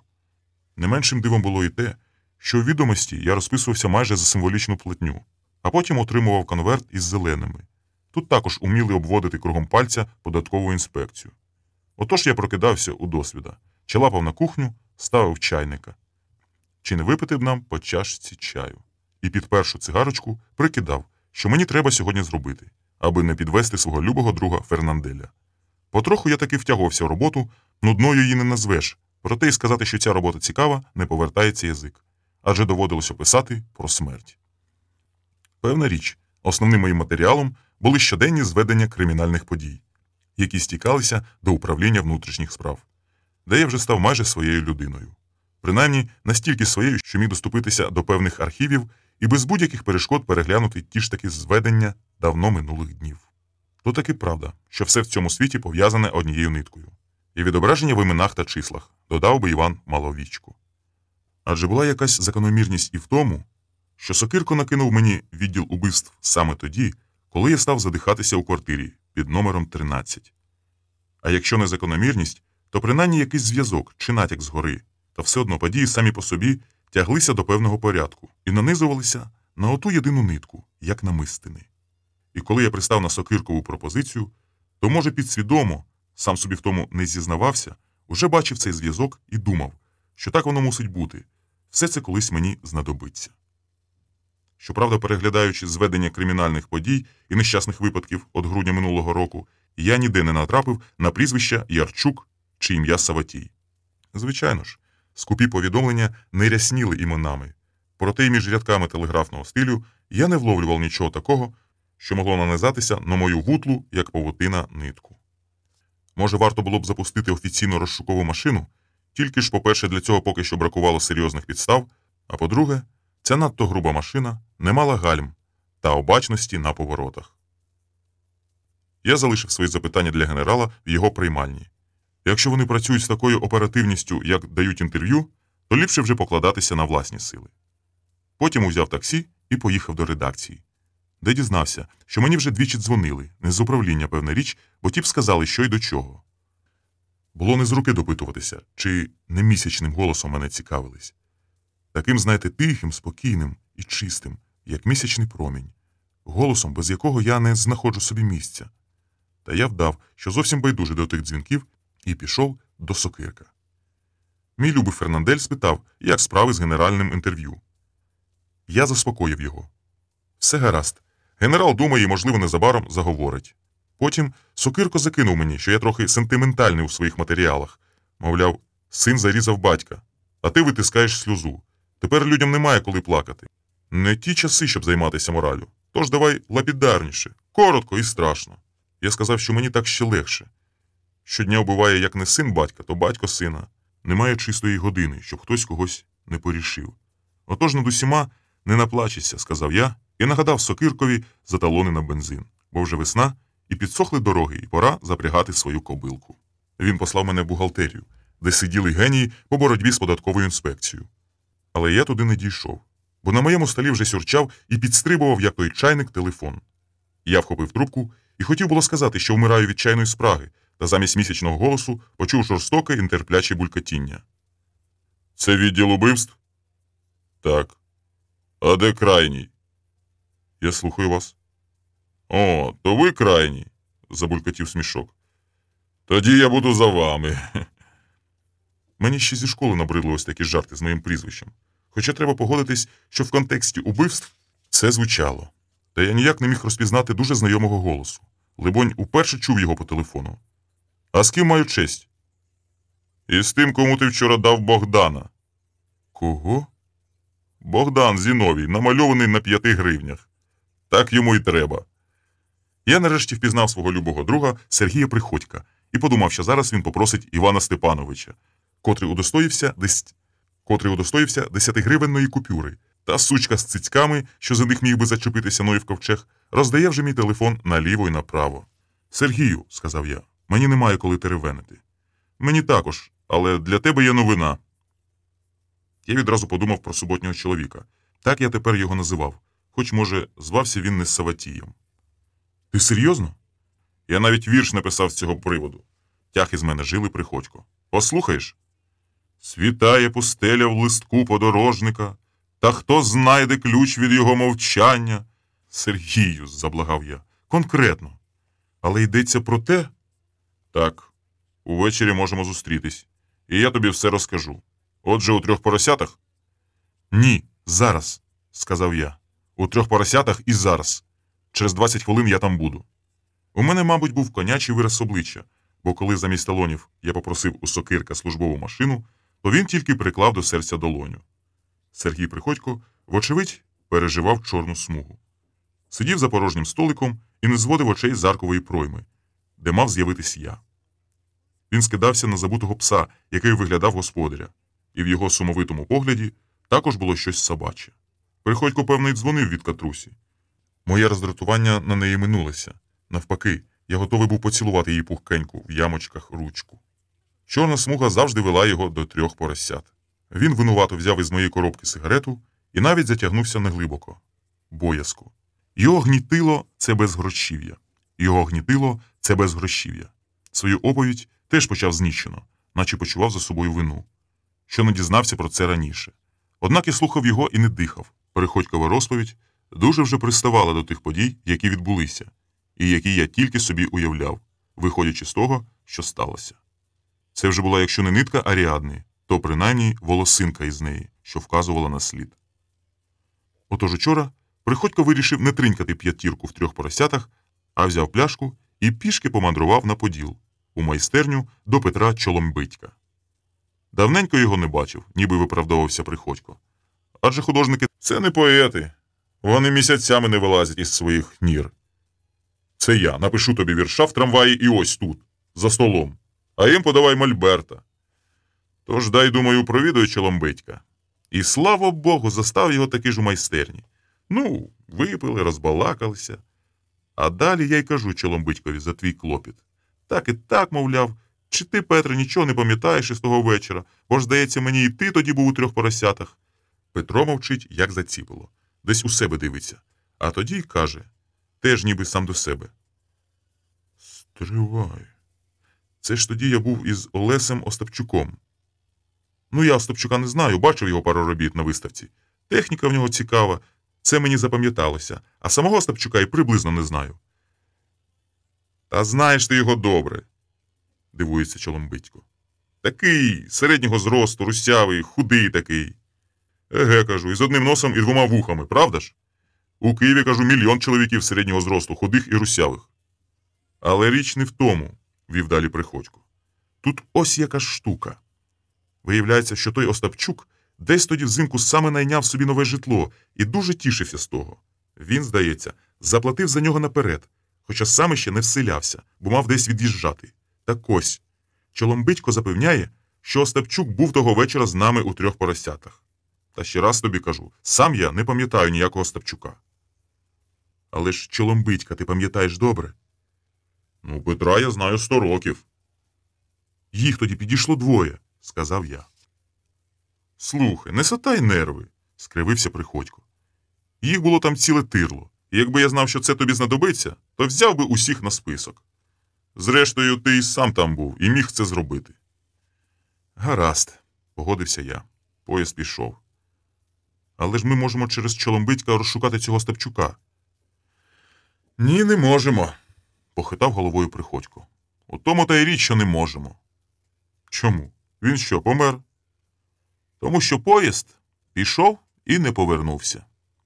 Остапчук також зник невідомо куди. Чоломбитько його після того не бачив. Приходько чортяка приготував мені на десерт те, з чого мав би почати. Він винувато кліпав очима, а насправді тихенько тішився своїм бездоганним ударом у сонячне сплетіння. Я довго не міг перевести подих. Приходько вже сміливіше дістав із моєї коробки сигарету. Жадібно затягнувся і, пихнувши димом майже мені в лице, сказав: «Ось так. Я мушу зустрітись з Чоломбитьком. Нема проблем. Ти ж його знаєш. Тим більше, що і він хоче поговорити з тобою. Я ніколи не був у нього в майстерні. Це на Андріївському узвозі. Гадаєш, він зараз там? Це ж художник, а не поет, сказав Приходько. Де б йому іще бути? До чого ж ми тут сидимо?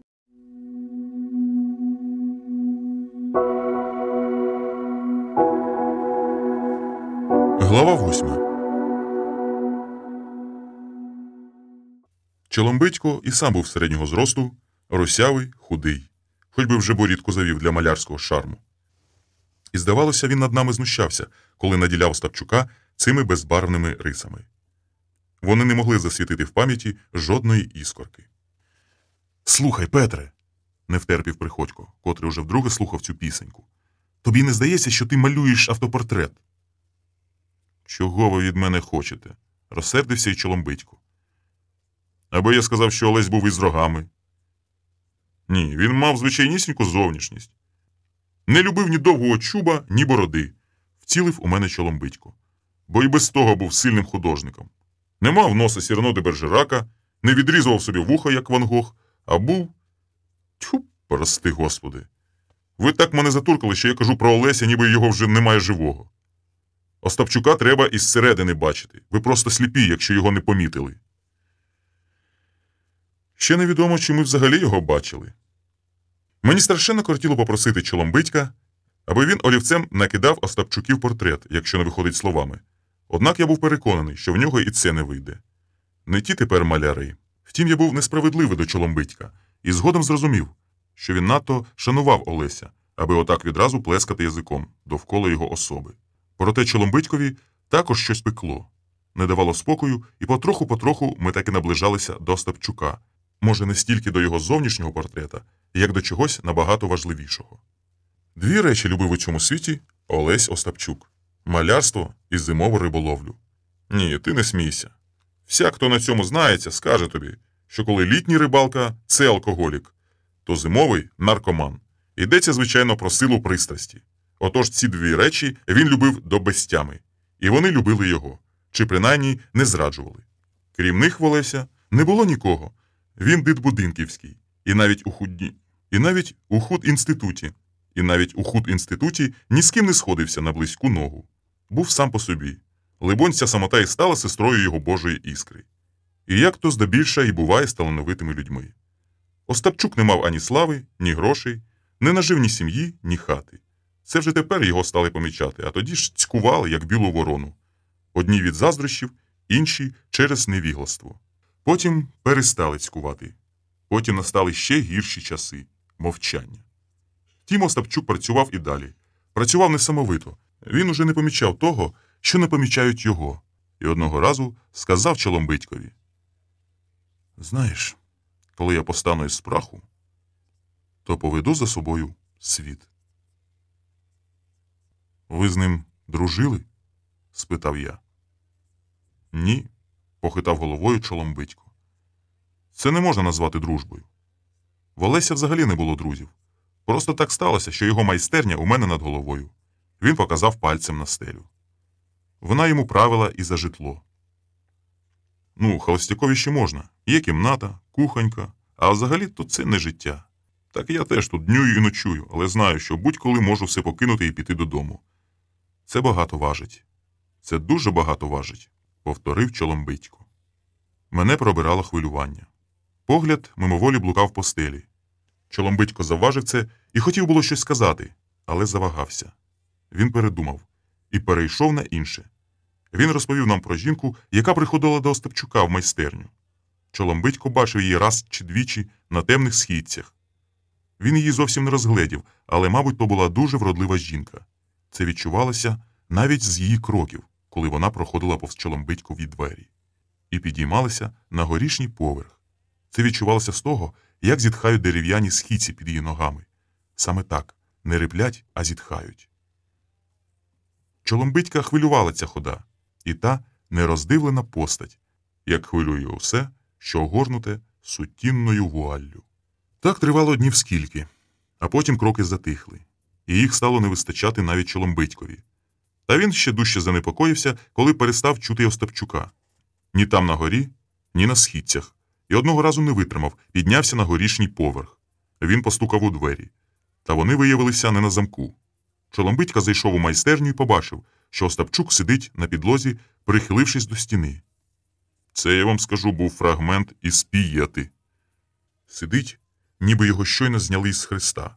Але не було жінки, яка б підтримувала його за плечі, то прихилився до стіни. Худющий, щоки запали ще глибше, і блідий, і в руці шприць. Він що, коловся? Ні. Чоломбитько здивовано подивився на мене. Хіба ти не знаєш? Олесь малює шприцом. Звідси ж і така техніка в нього. Манера. І я вам скажу неповторна. Набирає у шприц рідку фарбу і витискає на полотно. Так от, коли Чоломбитько зайшов до майстерні, Остапчук звів на нього невидющі очі. Вони на мить ожили і знову погасли. Погасли разом з іскоркою надії, бо він сподівався побачити не Чоломбитька. Потім Остапчук усе-таки знову звів погляд і тихо спитав. Петре, у тебе немає цикути? Немає, сказав Чоломбитько, і навіть спробував пожартувати. Ти цей шприц хочеш зарядити цикутою? О, то вийшла б цікава річ. Ні, Петре, відказав Остапчук. Я хочу накласти на себе руки. Я зробив уже все, що міг. Зробив і спізнав. Чоломбитько наївно по баб'ячому став його вмовляти, що все це тимчасове, що таке буває з кожним. Воно минеться. Але Остапчук його перебив. Петре, ніхто не має права відібрати в людини життя. І так само ніхто не має права примусити її жити, якщо вона цього не хоче. Але він ще любив дві речі, сказав Чоломбитько. малярство і зимову риболовлю. Ні, він ще, мабуть, до божевілля любив оту жінку, тільки вона пішла від нього назавжди, а ці дві речі залишилися з ним. І вони врятували його.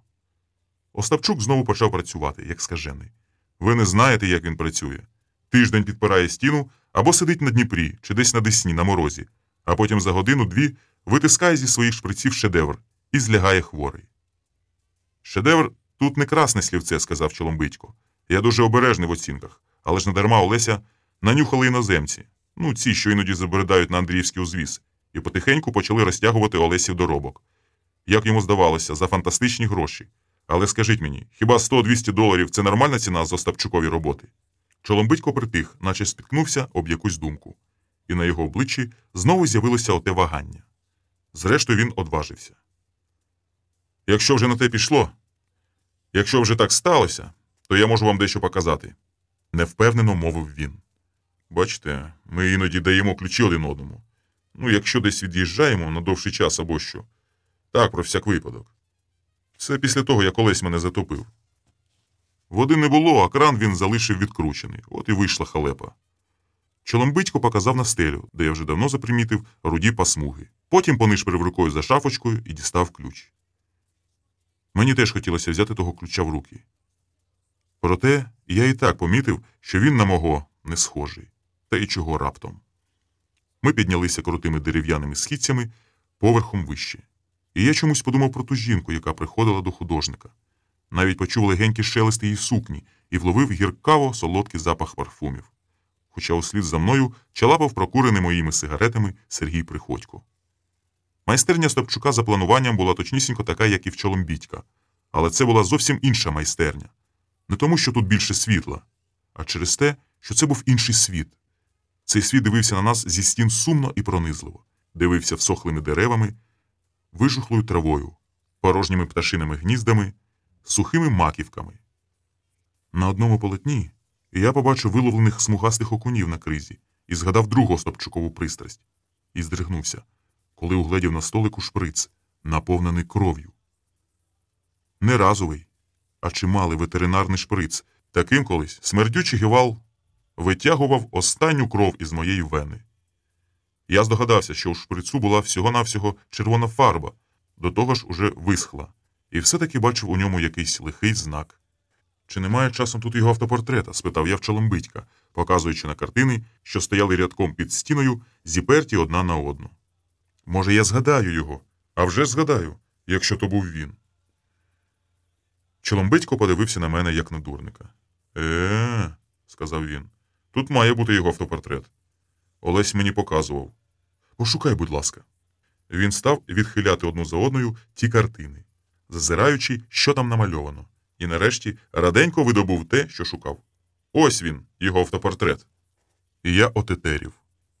На зеленому, мертвому піску сидів рак з однією клешнею, і його вирячені очі, здавалося, випиналися далеко за межі полотна.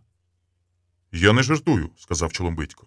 Олесь справді називав цю роботу автопортретом. Рак-самітник. Винувато озвався Приходько. Нібито він одірвав ракові другу клешню. «Тут немає його фотографії?» – спитав я. «Навряд.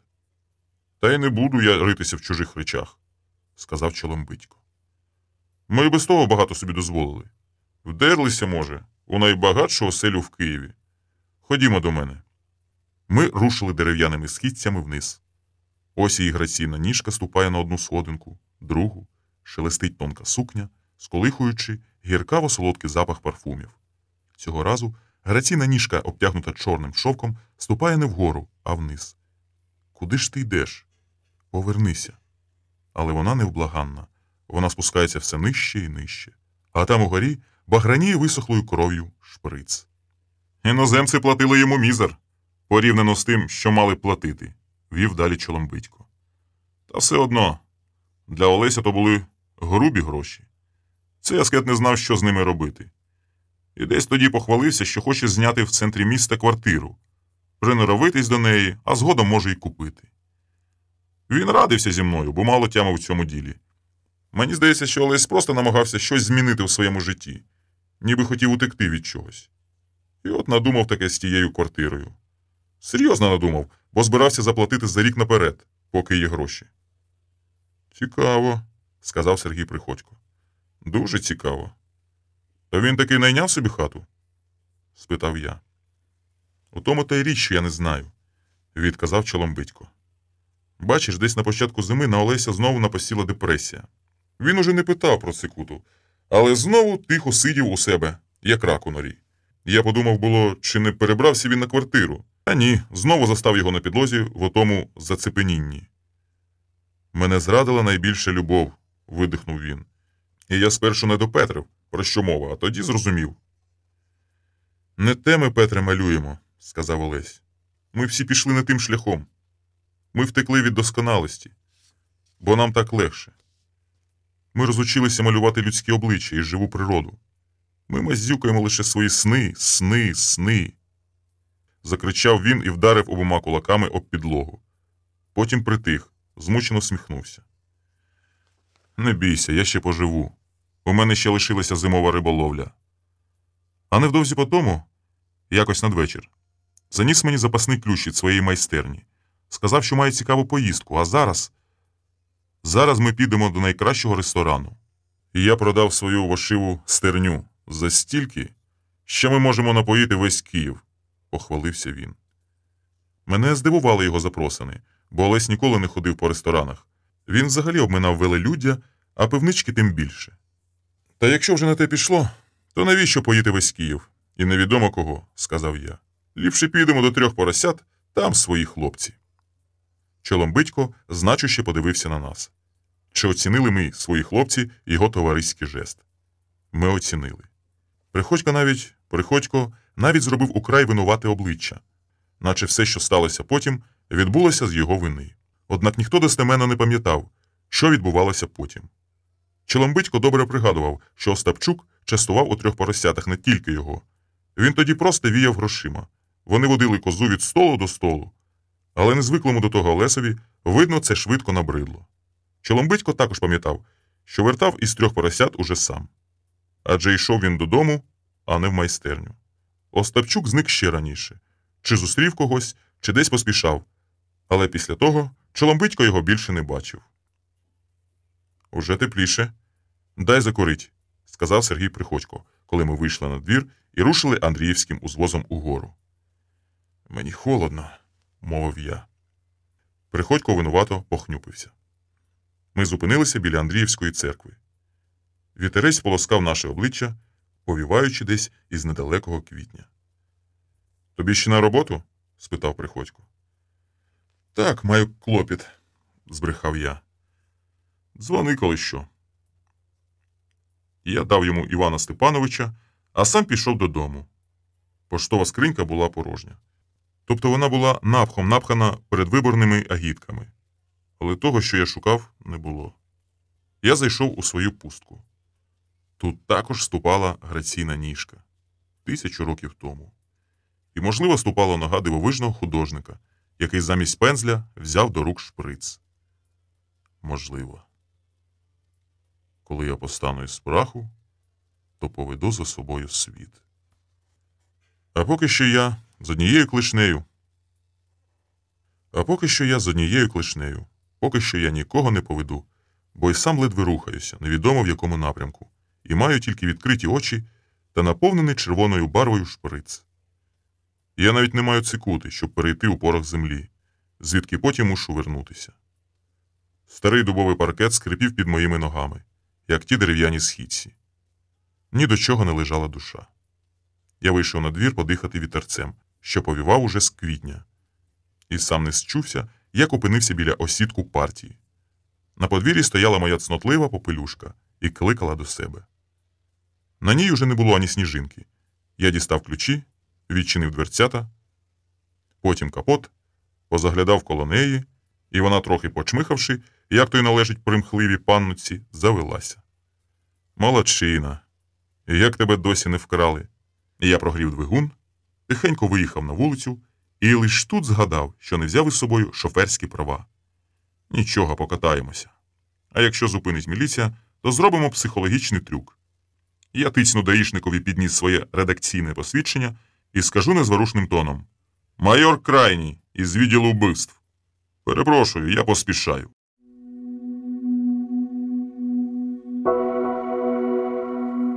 Глава 9. Жарти жартами, але згодом я таки робив. Мій психологічний трюк спрацював бездоганно. А коли при цьому я ще нарікав, що поспішаю в управління Міністерства внутрішніх справ, то ефект був разючий. Взагалі треба сказати, що газета мені добряче стала в пригоді. Жаль, що після виборів вона таки лопнула, як бульбашка. З редакційним посвідченням я справді відчиняв усі двері. До речі, я ним користувався і досі. А завдяки отому генеральному, чи певніше сказати, черепашчому інтерв'ю, вискочив, можна сказати, з могили. Зрозуміло, чому інтерв'ю Черепашича, адже після того, як я передав генералові запитання, вони там ще довго їх мурижили. Потім я таки відчинив дубові двері, щоправда, не ногою і без погроз. Ми любенько поговорили з генералом про боротьбу з мафією і корупцією, а не про якісь там тверезники, де співають, що кому заманеться. Потім усе це списав з диктофона і надав йому людського вигляду, без сентиментів і сліз, і як просив мене вічно усміхнений Фернандель. Тоді всю оцю каламуть набрали на комп'ютері, і я знову повіз її в управління до генерала, аби він завізував. Відтак ще через день подзвонили, що можна забрати те інтерв'ю і давати до друку. І ось тут нарешті починається найцікавіше. Коли я вже забрав завізований матеріал у приймальні, секретарка сказала, що генерал сам хотів мене побачити. «Пройдіть, будь ласка», – сказала секретарка, і я чемно так прочинив двері і зайшов до величезного кабінету. А генерал підвівся назустріч, потис мені руку, потім хвацько по-молодечому підійшов до шафи. Я думав, зараз він дістане пляшку коньяку на знак подяки, налє по чарці, а він рвучко відчинив шухляду і вихопив звідти, матінко ти моя, вихопив пістолет, справжнісінький, 9-міліметровий Марголін. Це я вже пізніше дізнався, що він газовий, хоча був точнісінькою копією вогнепального Марголіна. А тоді витріщив очі на генерала і думав, що йому щось зробилося. Є, думав, шанс прославитися, обезброївши навіженого генерал-лейтенанта. Проте він обізвався цілком нормальним голосом. Він сказав, що віднедавна в МВС з'явилася добра традиція нагороджувати журналістів, які працюють з правоохоронними органами, газовими пістолетами. Адже врешті-решт, сказав генерал, ми робимо спільну справу, боремося з усілякою нечистю і так далі. Тож недарма й журналісти стають жертвами безкомпромісної боротьби. Лише цього року їх загинуло 2. Генерал подивився на мене з такою зажурою, ніби я мав стати третім, і урочисто вручив мені 9-міліметровий Марголін. Нікому не кажіть, що він не вогнепальний. І вдавайтеся до зброї лише в разі крайньої потреби, завершив своє міні-шоу генерал. Я так розгубився і розчулився, що вийшов із його кабінету з пістолетом у руці. І секретарка, угледівши мене, ахнула. Вона подумала, що я порішив генерала за те, що той півмісяця дає інтерв'ю. Той день взагалі видався для мене щасливим. Привіз у редакцію завізований матеріал. Сокирко Фернандель, задоволений як кінь, відразу заслав його в номер, а мене в бухгалтерію, де я отримав конверт з гонораром. Отримав талони на бензин і вже озброєний і дуже небезпечний, хотів було накивати п'ятами, а роботу зроблено, і як раптом задзвонив телефон. Чи не випити б нам по чашечці чаю? Місячний голос, мов астральне світло, проймав усе моє тіло і виповнював його собою, як виповнює сік навесні сонне дерево. Чому ти мовчиш? Ти не згоден? Сано, я тебе застрелю, побий мене грім. Не сумнівайся. Тут на візитці написано. Але ти, мабуть, забув, що я вже зазнала удару. Ти просто чудо, Сано. Ми сьогодні підемо до найкращого ресторану. А ти зрадник. Чому, Сано? Я весь час повторював її ім'я, ніби відчував його на смак.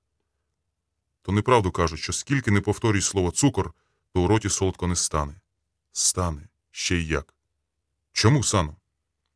Бо ти вирішив зрадити 3 таких невинних поросят. Я зарікався туди більше не ходити, Санно. Хіба вже знайшовся твій господар? Ні, я сам по собі. Тоді ти мене розчаровуєш.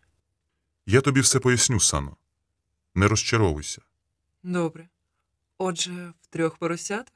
Через 20 хвилин. Ну що ти, мені ж треба причепуритися? Я в самих трусиках. Ні, мене таки поб'є грім. Через 25, Санно. Увечері. Рівно о 7:00. Куди по тебе заїхати? Ти вже на колесах? Нікуди. Приходь сам. Третій зайвий. Я хочу випити з тобою шампанського, чуєш? Я хочу напитися з тобою. Я хочу... Сказала жінка у трусиках. І тут чи обірвалася лінія, чи Санна поклала трубку. Але свою я ще довго тримав біля щоки. Марголін приємно відтягував кишеню моєї куртки, і я хотів на радощах вихопити його і пальнути в стелю. Але вчасно згадав наказ генерала вдаватися до зброї лише в разі крайньої потреби. Ще де та 7:00? Я встигну на Сокорки заправити машину і про дещо справитися в управлінні. Цього разу не для газети. Мене цікавив реєстр самогубств за останні 4 місяці. Особливо тих самогубців, які не мали рідних, а може й таких, чиї імена взагалі не з'ясовано. Деталі нової версії після розповіді Чоломбитька найлегше нанизувалися на нитку Аріадни. Суботнього чоловіка мордує депресія. Він уже не витримує у старих стінах і наймає квартиру, аби хоч щось змінити у монотонній плинності днів. Та зрештою розуміє, що це не вихід, що втеча його примарна. Не маючи нікого із рідних, він вирішує непомітно піти з цього світу, відгородивши свій скін від цікавих балачок та пересудів. Випадок заводить його до кав'ярні, де суботній чоловік ненароком чує про те, що хтось шукає квартиру. І у нього з'являється шанс спекатися ключа від оселі, яка вже йому не потрібна, і все-таки залишити якусь ниточку до власної таємниці. Це бажання вказати на свій слід могло виникнути і підсвідомо. У такому разі суботній чоловік не був Савватієм Ярчуком. Справжній господар не обзивається тому, що взяв свої гроші наперед, узяв і подався десь на Брайтон-Біч.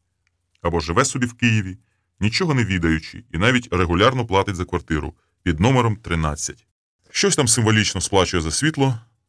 Телефон відімкнув, аби квартиранти не дзвонили на Галапагоські острови, тому й сам не може подзвонити. Та й навіщо? Втім, не можна виключати тут і самого Ярчука, чиє рідкісне ім'я, сказав би Іван Маловічко, веде нас у суть речей. Отож, як не крути, а рано чи пізно мені таки доведеться розшукати цього Савватія, живого або мертвого. Хоча до певного часу мені б не хотілося цього робити. Коли я завертав на міст Платона, сонце з усіх своїх весняних сил ударило в очі. Довелося дістати з бардачка чорні окуляри. І коли я їх зодягнув, то мимоволі потягся до дзеркальця. Хай це буде 300 разів нескромно, але я собі зараз сподобався. Чорні окуляри, чорна шкіряна куртка і чорний, як гайворон, марголін у кишені. Улюблений колір фатального Сатурна. Хоч не хоч, станеш нарцисом. Ще трохи, і я зберу собі увесь букет хвороб, які належать до компетенції Сани. Озброєний і дуже небезпечний чоловік віку Христа під'їхав до заправної станції на Осокарках і, не виходячи з машини, подав бойові талони. 3,6 назвав він код бензобака. Повний. Тепер, коли він знову, поминувши березняки, вихопився на міст, сонце не било в очі. Однак чоловік у чорному не зняв окуляри. Він мчав, перевищуючи швидкість, хоча машину час від часу пошарпувало. І йому здавалося, що цнотлива попелюшка здригається, немов перед оргазмом. Це все бензин. Сучі діти, хоч би вже для своїх заливали нерозведений соляркою. Звичайно, так можна бігати по місту з торбою баксів, яким і ліку не знаєш. Я за 2 години пробембався в управлінні. Хлопці з тамтешньої прес-служби не могли допетрити, навіщо мені все це треба. Із нерозпізнаних самогубців мене зацікавив лише чоловік, який повісився на лісовому цвинтарі торік у грудні. Але з фотознімка можна було здогадатися, що це бродяга. Якщо його і звали Савватієм, у голову лізла гірка іронія. То це міг бути хіба що отой Савка, який ночував у КПЗ з Василем Івановичем, і безпомильно вгадував, котра година за рухом поїздів. Мій суботній чоловік не мав бороди, як цей, хоча, можливо, був художником і, можливо, сів на один із тих поїздів, які своїм гуркотом відлічували Савці його недовгий час. Ще один, якраз такий, як мені треба, років 30-40, інтелігентного вигляду, отруївся не так давно і досі лежав у морзі. Я не вірив, що це щось дасть, однак поїхав і подивився на того чоловіка, якого не минулася чаша. Синє набрякле обличчя не навіювало жодної асоціації. Більшу увагу притягувала молода жінка, що майже поруч розпростерла на холодному цинку своє красиве тіло і не йняла сорому. Лежала вона чомусь зовсім не прикрита, лежала неподалік синього чоловіка, така вродлива, така незворушна, і її високий золотавий лобок здавався зовсім живим. До дідька. Через цю свою посаду, через того суботнього чоловіка і, до речі, через Санину недоторканність я скоро стану некрофілом. Нещасний нарцис некрофіл вийшов із моргу, сів у машину і поїхав кататися до партійного осідку. Власне, не зовсім кататися, просто він ще не мав свого гаража і мусив там залишати на ніч попелюшку, яка цього вечора була третьою зайвою. Хто ж їй винен, що вона не любить пиятики? А цього вечора шампанське мало литися рікою. Ні після чого так не хочеться напитися, як після відвідання моргу. Щоправда, тут годилося б пити горілку, але ж я мусив підкорятися жінці, яка, розмовляючи зі мною, теж була в чим народилася матуся, якщо не брати до уваги трусики, менші за фіговий листочок.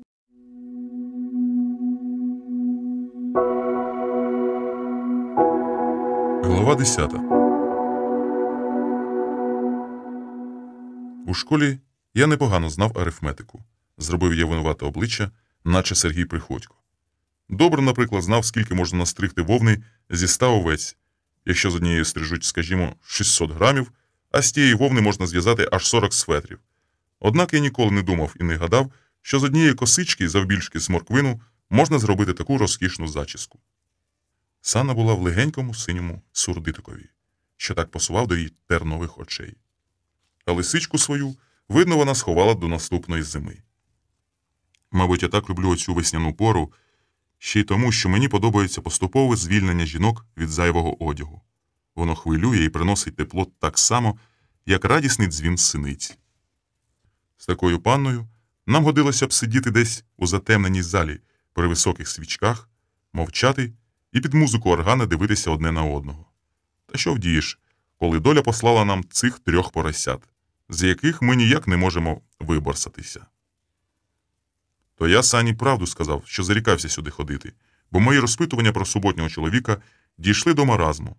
На мене вже дивилися немов на хворого, і так як утішають невиліковно хвору людину, вигадуючи оманливі діагнози, мене також частували всілякими побрехеньками, аби я зате частував чаркою другою. Особливо це почалося після того, коли я пішов на розпитування по другому колу. Став цікавитися, чи не чув, хто бував про якісь нещасні випадки, чи неприємні пригоди, що могли статися з нашими знайомими, чи й так із ким-небудь, хто бував у 3 поросятах. Так, випадки були всякі. Нещасні й смішні, сумні й кумедні. Та жоден із них не кидав найменшого світла у мій лабіринт. І коли одного вечора Василь Іванович, захлинаючись, став розповідати мені, що на Степана Маківку було вчинено розбійний напад, а менти замість того, щоб відвести чоловіка в лікарню, спровадили його у витверезник, після того я зрозумів, що дійшов до маразму. Що Василь Іванович, цей нарваний чіпай, котрий упав з коня і вдарився головою, уже розповідає мені про мене, так ніби суботнім чоловіком був саме я, і тепер сам себе розшукую. Отож, якщо я зрідка заглядав до 3 поросят, то тільки заради Сани. Адже не знав ні її адреси, ні телефону, а тепер ось прийшов за її велінням і п'ю шампанське, як воду. І вже, мабуть, трохи сп'янів, бо ніяк не збагну, як можна зробити із косички, завбільшки з морквину, таке от диво. Дуже просто. Довкола того чоловіка, який подобається жінці, літають часточки, дрібнесенькі порошинки. Ніхто не помічає, як вони проникають у серце жінки і запалюють там жагу. Ця жага, цей шал, здатний на фантастичні речі. З цього народжується нове життя. А ти кажеш про якусь зачіску.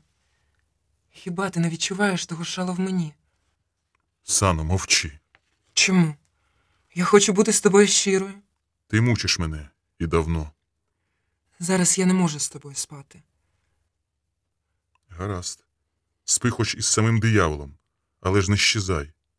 У цих проклятих 3 поросятах завжди хтось зникає, невідомо куди. Мій диявол – це ти. Адже бувають і добрі дияволи. Я читала. Сано, ти не можеш собі читати, робити фантастичні зачіски і що завгодно. Але благаю тебе, не щезай. Тепер ти маєш мій телефон, і я хочу, щоб ти дзвонила мені щодня. Бодай дзвонила. Бо я думатиму, що ти полинула у планетарному світлі на небеса. Ти обіцяєш мені? Я собі не належу. Дурниці. Ти береш собі в голову нісенітниці. Ні. Я дала слово. Яке слово? Кому? Собі. Я сама собі дала слово, що мусить минути 2 роки. Отже, ти збрехала мені, Що я тобі збрехала? що ти була в трусиках. На тобі ще був пояс вірності, який ти мусиш носити, наче ярмо. 2 роки. Це ціна того, що лежало в сумці. Може й так. Але то мої проблеми, бо тільки я сама можу скласти собі ціну. 2 роки. Ти справді причинна. Але завдяки цьому ми з тобою зустрілися. Все, що не є, до кращого. І потім ти ж не знаєш, коли минає цей термін. Через рік, місяць, тиждень. Чи, може, й сьогодні. Я не спитаю. Не жди. Дякую. Саме так має бути. Бо якщо між нами щось є, якщо ми хочемо зберегти те, що між нами, то не повинні ніколи згадувати те, що було. Мені захотілося випити чогось міцнішого за шампанське. Усі знали, це неписане правило, але всі ж його і порушували. Санна поклала свою долоню на мою руку. Отже, та справа не зрушилась? Чому ж? І я розповів їй, що дізнався ім'я справжнього власника квартири, і про Олексу Остапчука, який, напевне, ще з того суботнього вечора. Про Остапчука я розповів їй усе, навіть про його картини і шприц. Але сам не знаю чому замовчав про ту жінку, що приходила до нього в майстерню. Санну вразила ця історія. Вона взяла сигарету, потім поклала її назад у коробку і сказала: Давай вип'ємо. «За що?» За грім і блискавку. Дивлячись поверх келишка у бік бару, вона раптом сміхнулася. Я озирнувся. Там стояв Василь Іванович зі своєю сумкою, що могла скласти конкуренцію будь-якій корчмі, і відбивав у катрусі клієнтів. Ще ближче він уже йшов до нас. Я побачив Сергія Приходька. Ну, починається. Приходько легенько вклонився Сані, обличчя поважне, без тіні вини, а переді мною раптом поклав 10 гривень. «Не треба, Сергію», – відсунув я гроші. «Ми ж свої люди». Приходько тепер чемно вклонився мені, узяв Івана Степановича і пішов до бару. Він повернувся з 2 чарками коньяку. «А що бажає пані?» – спитав Приходько. Пані бажає насіння, але тут його немає. «То, може, каву?» «Сергій, ради Бога», – підсунув я йому стілець, аби швидше скінчилася ця пісня. Ми цокнулися, і я мусив випити до дна, даючи зрозуміти, що розмову закінчено. Приходько молодець, теж вихилив коньяк, як самогонку. Іван Маловічко цмулив би його цілий вечір. Проте підводитися не поспішав. «І я перепрошую», – зам'явся він. «Але я ось що хотів сказати, Андрію. Останньою любов'ю Остапчука була зимова риболовля. Останньою і вже єдиною». «І що?» – спитав я, хоча сам думав про це не раз. «Мені здається, що ключ може бути захований саме в цьому». Він так і сказав – ключ. «Я думаю, що Остапчук тоді поїхав саме на зимову риболовлю. Але ж крига давно скресла». «Так, скресла», – ходився Приходько. «Та мені цікаво було б знати, де він рибалив. Дніпро, Десна – це все поняття відносні. Вони охоплюють усю Україну». Приходько знову клонився нам обом, наче танцював польку на 2 боки, і пішов до столика, звідки вже махав йому Василь Іванович. Він правильно міркує. «Я знаю». Ти роздратований? «Чого це раптом?» Може бути кілька причин. Перша я, друга він, третя Саватій. «Не вгадала. Я справді сердитий, але не знаю на кого. Скоріше за все на себе. Зимова риболовля. Десятки людей щороку топляться на замерзлих річках. А цей ще й сам не хотів жити. Мені знову треба зустрітися з Чоломбитьком». Чи спершу все-таки розшукати Саватія? Тоді відразу все розвиднулося. «Ти так думаєш?» Але ж він мусить знати, хто жив у його квартирі. «По-перше, я не виключаю можливості, що суботнім чоловіком таки і був сам Саватій. А якщо ні, то де його шукати, коли він прописаний за цією адресою, і тут його немає?» Прописаний? Ти сказав, що він є власником. Хіба ти дізнавався за прописку? Я подивився на неї, як пес на висівки. Мені тільки тепер дійшло, що це не одне і те саме, що чоловік може жити на Галапагоських островах і мати квартиру в Києві. Та нам ще пощастило. Заспокоїла мене Санна, і водночас отим нам утішила, адже розглядала мій клопіт уже як наш спільний. Нам пощастило, бо шукаємо ми не Іванича чи Петренка. І завідувач відділу убивств таки знайде Саватія Ярчука. У мене в мізках трохи засвітилося. Санно, ти моя Аріадна. Спокійно, Тесею. Не забувай, що я врятувала тебе від Мінотавра, а ти покинув мене Діонісові. І ще пам'ятай про такі речі. Суботній чоловік міг дати тобі ключі від власної квартири, де він прописаний. Це перше. Суботній чоловік міг дати тобі ключі від власної квартири, де він не прописаний. Це друге. Він сподівався незабаром повернутися до цієї оселі, але не зміг через якесь нещастя. Це третє. Він сподівався повернутися і тільки ще повернеться. Це четверте. І п'яте. Це те, до чого ти найбільше схиляєшся. Суботній чоловік дав тобі ключ, знаючи, що вже не повернеться, бо йде на смерть. Санно, ти дуже мудра дівчинка. Та я перебрав усі ці варіанти давно. Це просто чудово, що ти про них пам'ятаєш. І хоча є ще один варіант, тобі досить і цих, аби розмотати клубочок до кінця. Не інтригуй. Який ще? Він занадто жорстокий. Його можна виснувати із попередніх шляхом накладання обставин. Але повір, зараз тобі це не потрібно. Коли вивчаєш арифметику, вища математика може тільки зашкодить. Заробив я по носі. Вона приголубила мене синьо-зеленим поглядом, ніби погладила по голівці. Бідна моя кохана дівчинка. Вона ще не відала, що крім її таємничого і жорстокого варіанту, міг існувати ще один, який я продемонструю вже сам, із такою вишиканістю, що нікому й не снилося. Санна не взяла до уваги, що арифметику я пройшов ще 25 років тому. А вже ж, четверть сторіччя тому я знав, що з 1 метра шовку можна пошити 1 білий прапор, або 100 таких трусиків, які носить вона. Слухай, Спохватилася Санна, упіймавши за хвіст ще одну геніальну ідею. а в сусідів ти нічого не з'ясовував? Вони ж таки можуть щось підказати. Сусіди, сантехнік, двірник. Електрик, пожежник. Я її теж ущипнув, щоб не була такою мудрою. Бо власне починав з того, що вона радила. Та ба, у цьому старому будинку ще донедавна квартири були суціль комунальними, а потім, як війну вітерець, усе розповзалося у різні боки. Хто продав, хто розміняв, хто здав своє житло, і моїм найближчим сусідом був негр.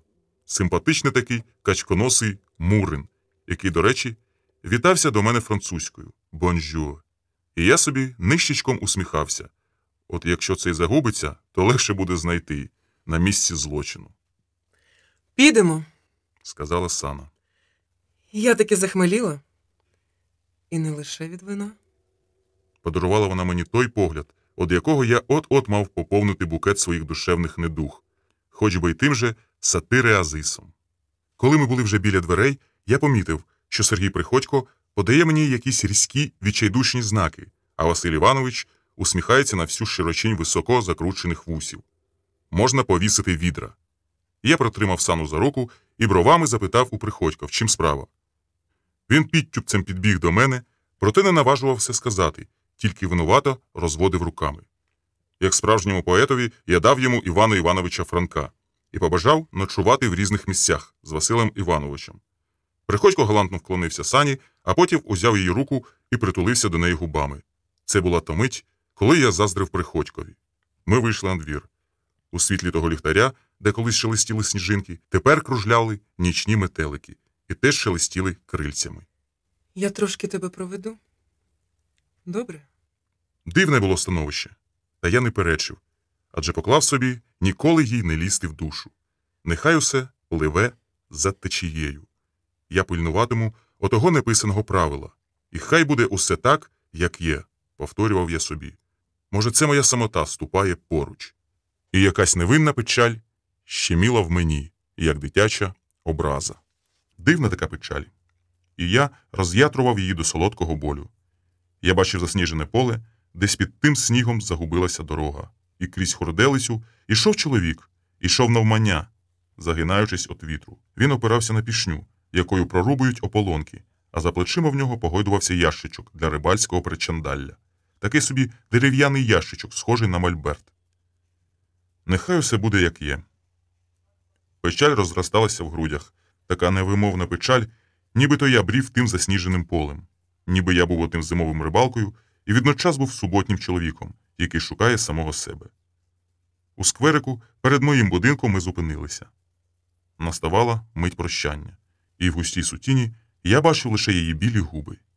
Я прихилився до них своїми і відчув, що вони холодні, як крига. Напевно, такі губи були в отієї жінки, що я бачив сьогодні. Але Санна була живою, і я відчув на своїх губах її теплі сльози. Так плаче дерево, знемагаючи від весняного соку. Та раптом вона зайшлася у нестримному риданні. «Санно, Санно!» Я обняв її. Я взяв її голову у свої долоні і, як пес, злизував сльози з її обличчя, солодкі, мов кленовий сік. Санна здригалася. Її душа намагалася вирватися із цієї телісної оболонки, бо там, де в одному тілі оселяються жага і чернеча обітниця, починається божевілля. Це справді було божевілля, бо вона пішла в один бік, а я у другий. Пішов тією стежкою, якою ступав суботній чоловік. Я не бачив його слідів, однак відчував їх своїми ступнями. І мені здавалося, що земля з усіх сил тисне на мої підошви, так, ніби не вона мене тримає, а я її.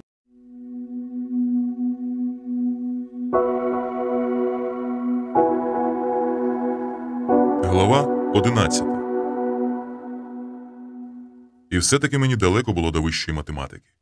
Виявляється, я безнадійно відстав від життя, а в деяких питаннях так і не пішов далі таблички множення. Хоч запитай мене, скільки буде, скажімо, 9 на 8, то я, щоб отак відразу, не скажу. Панічно уникаю будь-якої техніки, окрім своєї попелюшки. Принципово цураюся всіх отих ксероксів, пейджерів. Терпіти не можу мобільних телефонів. І коли бачу на вулиці голомозгого чоловіка зі слухавкою біля вуха, то мені здається, що він придурюється. А що вже казати про комп'ютер, коли я навіть друкарської машинки боявся і завжди покладався на самописку. Розумію, що хвалитися тут нема чим. Той же мобільний мені пригодився б у 13-й квартирі. Але я веду мову до того, що яка ж виявляється добра штука оцей комп'ютер, особливо якщо він стоїть не в залі розваг, а в органах внутрішніх справ. Вам потрібен Ярчук? Як ви кажете, Саватій? Ні, ви, мабуть, жартуєте, бо в Києві такого немає. Ярчуки є, але не Саватії. Може, той, про кого ви питаєте, живе не в Києві? Тоді передзвоніть пізніше. Звертайтеся, коли що. Ми любимо вашу газету і завжди дамо вичерпну інформацію. Ну ні, панове, це ви вже загнули. Комп'ютер. Комп'ютер – добра штука. Але жоден із них не скаже, де полюбляв рибалити художник Остапчук. З якої річки виловлені оті окуні, що на них жаріють червоні смуги, витиснуті зі шприца. Тому, панове, я знову мушу йти до Чоломбитька в майстерню і даруйте за тавтологію бити йому чолом. Проте Чоломбитько, здається, знав лише дві українські річки – Дніпро і Десну. Він не мав уявлення, де міг рибалити Остапчук, і взагалі дратувався з таких запитань, адже востаннє, коли він бачив Олеся, той казав лише про якусь поїздку, конкретно про риболовлю не йшлося, бо, вибираючись рибалити на лід, нарешті блиснув знанням Чоломбитько, задягають кожуха і биті валянки. «Саме так», – сказав я, – «і їдуть не на ніч. Ночами взимку не рибалять». «Ти правильно мислиш», – заохотив я Чоломбитька, – «якщо не йдуть кидатись в ополонку». Він вражено подивився на мене. «Вибач, Петре, але все підказує, що Остапчук таки справді кудись поїхав. Я до того, щоб ти відчинив його майстерню». «Це нічого не дасть. Він повернеться». «Петре, ти сам казав про цикуту». Чоломбитько вагався. «Що ти чухаєшся, хай тобі чорт?» – підвищив я голос. «Ти сам давно повинен його шукати, чи бодай подзвонити в міліцію. Невже ти думаєш, що чоловік може висидіти півроку над ополонкою?» «Ти не знаєш творчих людей», – огризнувся Чоломбитько. «Може, Олесь взагалі не брав вудки в руки. Може, зимова риболовля для нього – це так, просто враження, стан душі. Він міг десь заїхати хто знає куди», – сказав Чоломбитько. але все-таки поліз за шафу і дістав ключ. «А звідки він родом?» – спитав я, коли ми спиналися східцями вгору. «Я ж казав, із дитбудинку». «Петре, дитбудинки є в Одесі і в Барбадосі». «Не знаю, але він східняк, це точно. Мова у нього східна». Чоломбитько відімкнув майстерню. На мене знов повіяло смутком сухих дерев, вижухлої трави і порожніх пташиних гнізд. І, може, через те, що стільки вже передумав про зимового рибалку, повіяло чимось потойбічним. Я став оглядати майстерню так, зверху. Вийшов на кухоньку. Скрізь охайно прибрано. Не було того розгардіяшу чи брудного посуду, що часто бачиш у холостяцьких помешканнях. То більше в майстернях, але це знов-таки наштовхало на думку, що господар десь вибрався на довший час і не хотів залишати безладу. Чоломбитько, як понятий, сновигав услід за мною. І коли я відчиняв якісь дверцята чи шухлядку, смикався і морщився, наче його штрикали в одне місце. На жаль, ніде не було ніяких цікавих паперів, бодай листів чи конвертів з адресами, ніяких тобі записок чи ще чогось такого, щоб зачепилося око. Власне, все це нагадувало, як я вперше оглядав квартиру, де тепер жив, і також не міг натрапити на щось суттєве. Та що може бути в майстерні художника, суттєвішим за його роботи? Я став перебирати одну по одній картини, вишукувані рядком. Кожне полотно глядав зі зворотнього боку, де часом художники позначають назви, дати. Проте Остапчук такої звички не мав. Не ставив навіть свого криптоніма в нижньому правому куті картини. І я знову пішов нишпорити поличками. І таки дістав теку, яка давно мені муляла, хоч знав, що зараз Чоломбитько почне стогнати, і він таки застогнав. «Ради Бога, я тебе прошу!» Але я вже розв'язав теку. Тут були переважно замальовки олівцем, пастельні шкіци, кілька акварелей, проте, здавалося, належали вони руці іншого художника. Чоломбитько теж підійшов ближче і став розглядати малюнки. Так, це були не сни, не фантазії, а класичні замальовки з натури, хоч, може, і не зовсім вправні. Лісова галявина з козеням, скелястий берег, човен у тихій заводі, пережовклий по краях папір. «Зрозуміла річ», – сказав Чоломбитько, – «юнацькі роботи». «Ти певен, що це його?» «Не мої, це точно. І не Айвазовського», – скептично глянув на мене Чоломбитько. «Але дуже дивні. Причому деякі ще доінститутські. Ось ця, наприклад», – показав на козеня. «Здебільшого все це дівається невідомо куди, але щось таке зостається. Це щось буває дорожчим за лебедину пісню. Для художника, певна річ».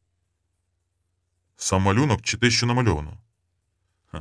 «Це речі невід'ємні одна від одної», – повчально сказав Чоломбитько. «Ти глянь».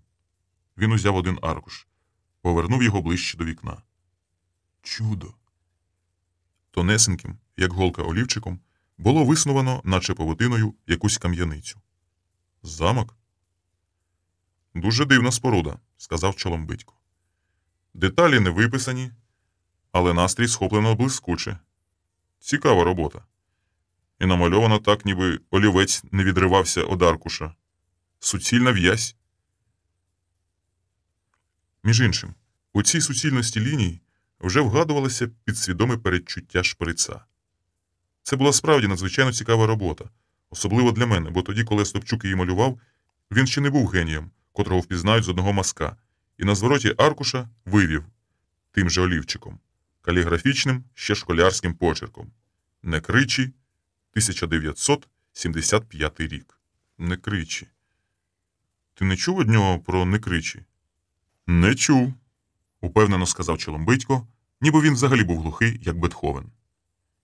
Я довго вдивлявся у той малюнок, наче в тонкому снуванні ліній міг прочитати іще бодай слово, чи розгледіти знак, або зазирнути в ту споруду всередину.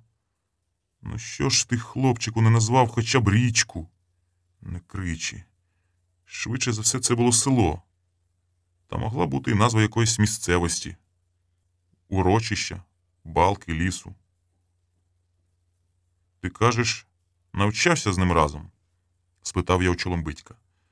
Не зовсім. Я був на курс молодший. І в мене була графіка, а в нього живопис. В якому році ти вступив до інституту? 77-го. Тоді ти молодець, похвалив я Чоломбитька. Це справді його доінститутська робота. А отже, не Кричі – край Остапчукового дитинства. Не знаю, це село, чи ліс, чи ще щось, але оця загадкова споруда – часточка його дитинства. І що це дає? У найчорнішу годину нас із безодні рятує один малесенький спогад дитинства, кажуть класики і психологи. Якщо він справді поїхав, то я думаю десь туди, де оці не Кричі. Ти кажеш, що риболовля для нього – це стан душі. Подивися на його давні малюнки. Тут скрізь річка. Літня річка. Зима для нього настала недавно. Андрію, по-моєму, ти вже заплутався. Коли Олесь повернеться, я вас познайомлю, і він тобі все розкаже. І про некричі, і про зимову риболовлю. А тепер давай замкнемо майстерню. Я швидко збіг східцями вниз, але не втік від згадки про ту таємничу жінку. Заплутався, що зробиш? Така, бач, тисячолітня загадка. Був чоловік і нема. Та я мушу її розгадати за всяку ціну. Як сказав би мій сусід Мурин. Якщо навіть доведеться переворушити всі імена і числа, через які Піфагор ззирав у потойбіччя. І хіба можна не вірити оцим знакам, якщо навіть зараз я, Андрій Крайній, знову чимчикую Андріївським узвозом угору. І зупиняюся біля Андріївської церкви. Даруйте, панове, за потрійну тавтологію. Числа, імена, числа. Я непогано знаю арифметику. Але тут не обійтися без комп'ютера. Йому легше. Йому не тисне наступні «всенька земля». Я мимоволі ловлю себе на думці, що французький вислів «нога на землі» означає випадкове тимчасове житло. Чому я зациклився на цій французькій? Не інакше, як тут теж якийсь натяк чи знак. Може, відповідь треба шукати в Дебораля чи Сен-Мартена, який число 2 вважав лихим і фатальним, а в трійці вбачав порятунок. Двійку у мене вмістив суботній чоловік. Це поки що Саватій Ярчук і Остапчук Олесь. Трійка ж переслідує від першого дня. Будинок номер 3, третій поверх, у числі 13 також трійка. Однак це число не дає мені рівноваги. Можливо, воно тільки підказує чи ввіщує. Може, в суботньому чоловікові, окрім Саватія та Остапчука, треба шукати когось третього? Як ви гадаєте, моншер Сен-Мартен, моншер де Бароль, і ви, абате Агриппо?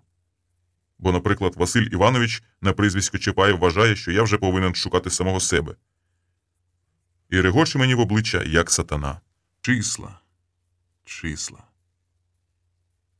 Ви все знаєте. Скажіть мені, у які б світи проник Піфагор, якби в нього був комп'ютер? Він, цей маленький ящичок такий, прийшов від лукавого. Бо коли я приїхав у редакцію і передзвонив у прес-службу управління внутрішніх справ, то почув веселий голос. «З тебе пляшка. Знайшовся твій Савелій». Еге ж, Саватій. Дурний піп його хрестив. Ярчук Саватій Данилович. Угадай, де він живе? У Парижі. Я ще був під арою французьких містиків. Еге ж, в Парижі. У сраці. А може, в діжці? Оце вже ближче до правди. Як колись казали в селищі міського типу, маєш ручку? Записуй.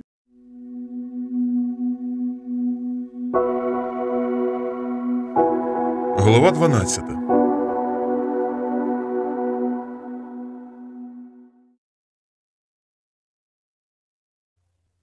У п'ятницю, рано-ранесенько, симпатичний молодий чоловік знову підкотив на розкішній ладі до бензостанції на Осокорках.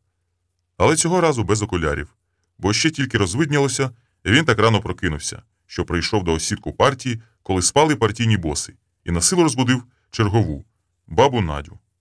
А баба Надя позіхала на весь рот. «Куди це ви так рано, пане Андрію?» А він уже мчав Києвом, у тій золотій порі, коли тобі жовто підморгують світлофори на вільній дорозі. Бо всі люди ще під землею. У метро ще всі люди. А партійні і всякі боси ще сплять. Давай уперед. І машина вже летіла високо над землею. Тобто високо над водою летіла машина, адже вона переїжджала міст Патона. Переїжджала Дніпро, улюблену річку зимових рибалок, яка вже звільнилася від льоду і тепер вагітніла весняною повінню. Отож молодий чоловік хвацько так підкотив до бензостанції. Та цього разу він вийшов з машини, бо крім усього, що поміняв мастило в моторі, після зимової сплячки його попелюшка просила свіжого мастила, адже дорога була, як кажуть цигани, далека, до Черкас і ще далі.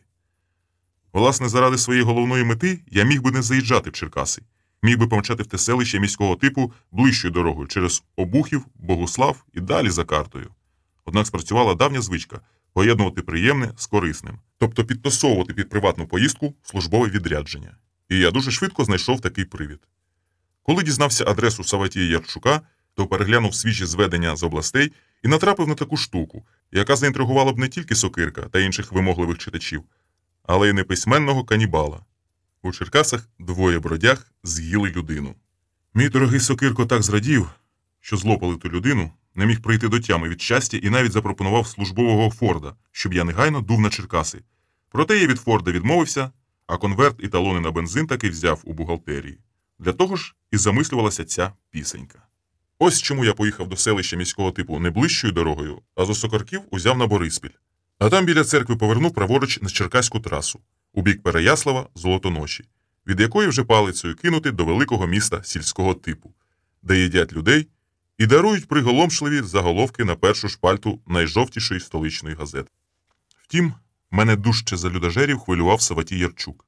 І я багато віддав би, аби поруч сидів мій дорогий, мій незмінний доктор Ватсон у спідниці, тобто в манюсіньких і як пелюсточка трусиках. Мені легше думається на містичні теми, коли поруч сидить такий витончений окультист із знавець кабалістики, як Сана, чиї гострі пальчики миттєво всотують астральне світло, а душа жадібно вбирає ті дрібні часточки, що літають довкола чоловіка, який їй подобається. Ті часточки проникають їй у самісіньке серце, де народжують нестримну жагу. Шал. Отож я перепрошую, мій дорогий докторе Ватсоне, облишмо ці глибокодумні розмови про канібалів і кабалістів. Киньмо навіть свою гризоту щодо зимових рибалок та суботніх людей. Забудьмо все бодай на хвилину. А ось там, де за останнім селом перед Черкасами, за Софіївкою починається розкішний ліс, пропахлий пролісками і терпкою знемогою дерев. Там я вчиняю свій найбільший злочин у житті і зароблю щонайменше 15 років ув'язнення, бо я вас, дорога моя Санно, зґвалтую. Спершу я візьму вашу маківку голівку у свої долоні, злижу, як пес, із вашого обличчя всі сльози і розмазану туш, злижу білу помаду із ваших білих вуст, зірву з вас до нитки всі шати, пропахлі гіркаво-солодкими французькими кліма. А потім, затиснувши в кулак як речовий доказ білу пелюстку, поїду і здамся в міліцію. Адже це по дорозі, адже ми туди якраз і їдемо, мій коханий докторе Ватсоне. Це просто ваше щастя, що ви зараз не сидите зі мною в машині, а то б на першій шпальті моєї газети замість людожерів з'явився би не менш інтригуючий заголовок. Завідувач відділу убивств гвалтує жінку у Перечеркаському лісі і сам здається до рук правосуддя. І нижче трохи меншими літерами. Капітулянським білим прапором йому слугували жіночі, ну і так далі. Але ж вас немає, дорога моя Санно. Ви сидите зараз удома і за скільки? За 50, 100, 200 тисяч. Пильнуєте свою чернечу обітницю. Вас немає, моя дорога, моя невблаганна, моя недоторканна Санно. Хоча в цивілізованих конституціях записано, що тільки приватна власність є священною і недоторканною. І я помираю від розпуки, що ви, недоторканна, теж стали чиєюсь приватною власністю. Цього я вам не скажу у вічі, бо теж дав обітницю. Обітницю не ворушити минулого. Та й немає вас поруч, Санно. Хоча решта все є. Є всі передумови для злочину. Розкішний Черкаський ліс, що дуріє від липких соків і зманює подорожніх у своє гріховне лоно. Є божевільний шал сатира, якого не стримати жодному кримінальному кодексові. А ген там, за лісом, знову Дніпро. І довжелезний міст через Дніпро, який тут уже стає не рікою, а морем. Морем, що по весні поглинає усі таємниці зимових рибалок. І я переїхав цей міст повільно. Він довжелезний та дуже вузюсінький, бо тримає на собі ще й залізницю. І тому вузенький такий та тісний, як дорога у Святому Письмі, що веде до життя. А широка дорога веде до загибелі, каже Святе Письмо. І це таки правда, бо коли я з'їхав із мосту і щосили натиснув на газ, то першим, хто мене стрів у Черкасах, був міліціонер. Він махнув мені смугастою, як окунь, паличкою, я вдарив по гальмах, і бідна попелюшка завищала, наче її гвалтували. Та все-таки зупинилася далі міліціонера. Він поплескував паличкою себе по стегні і незворушно чекав, поки я підбіжу до нього.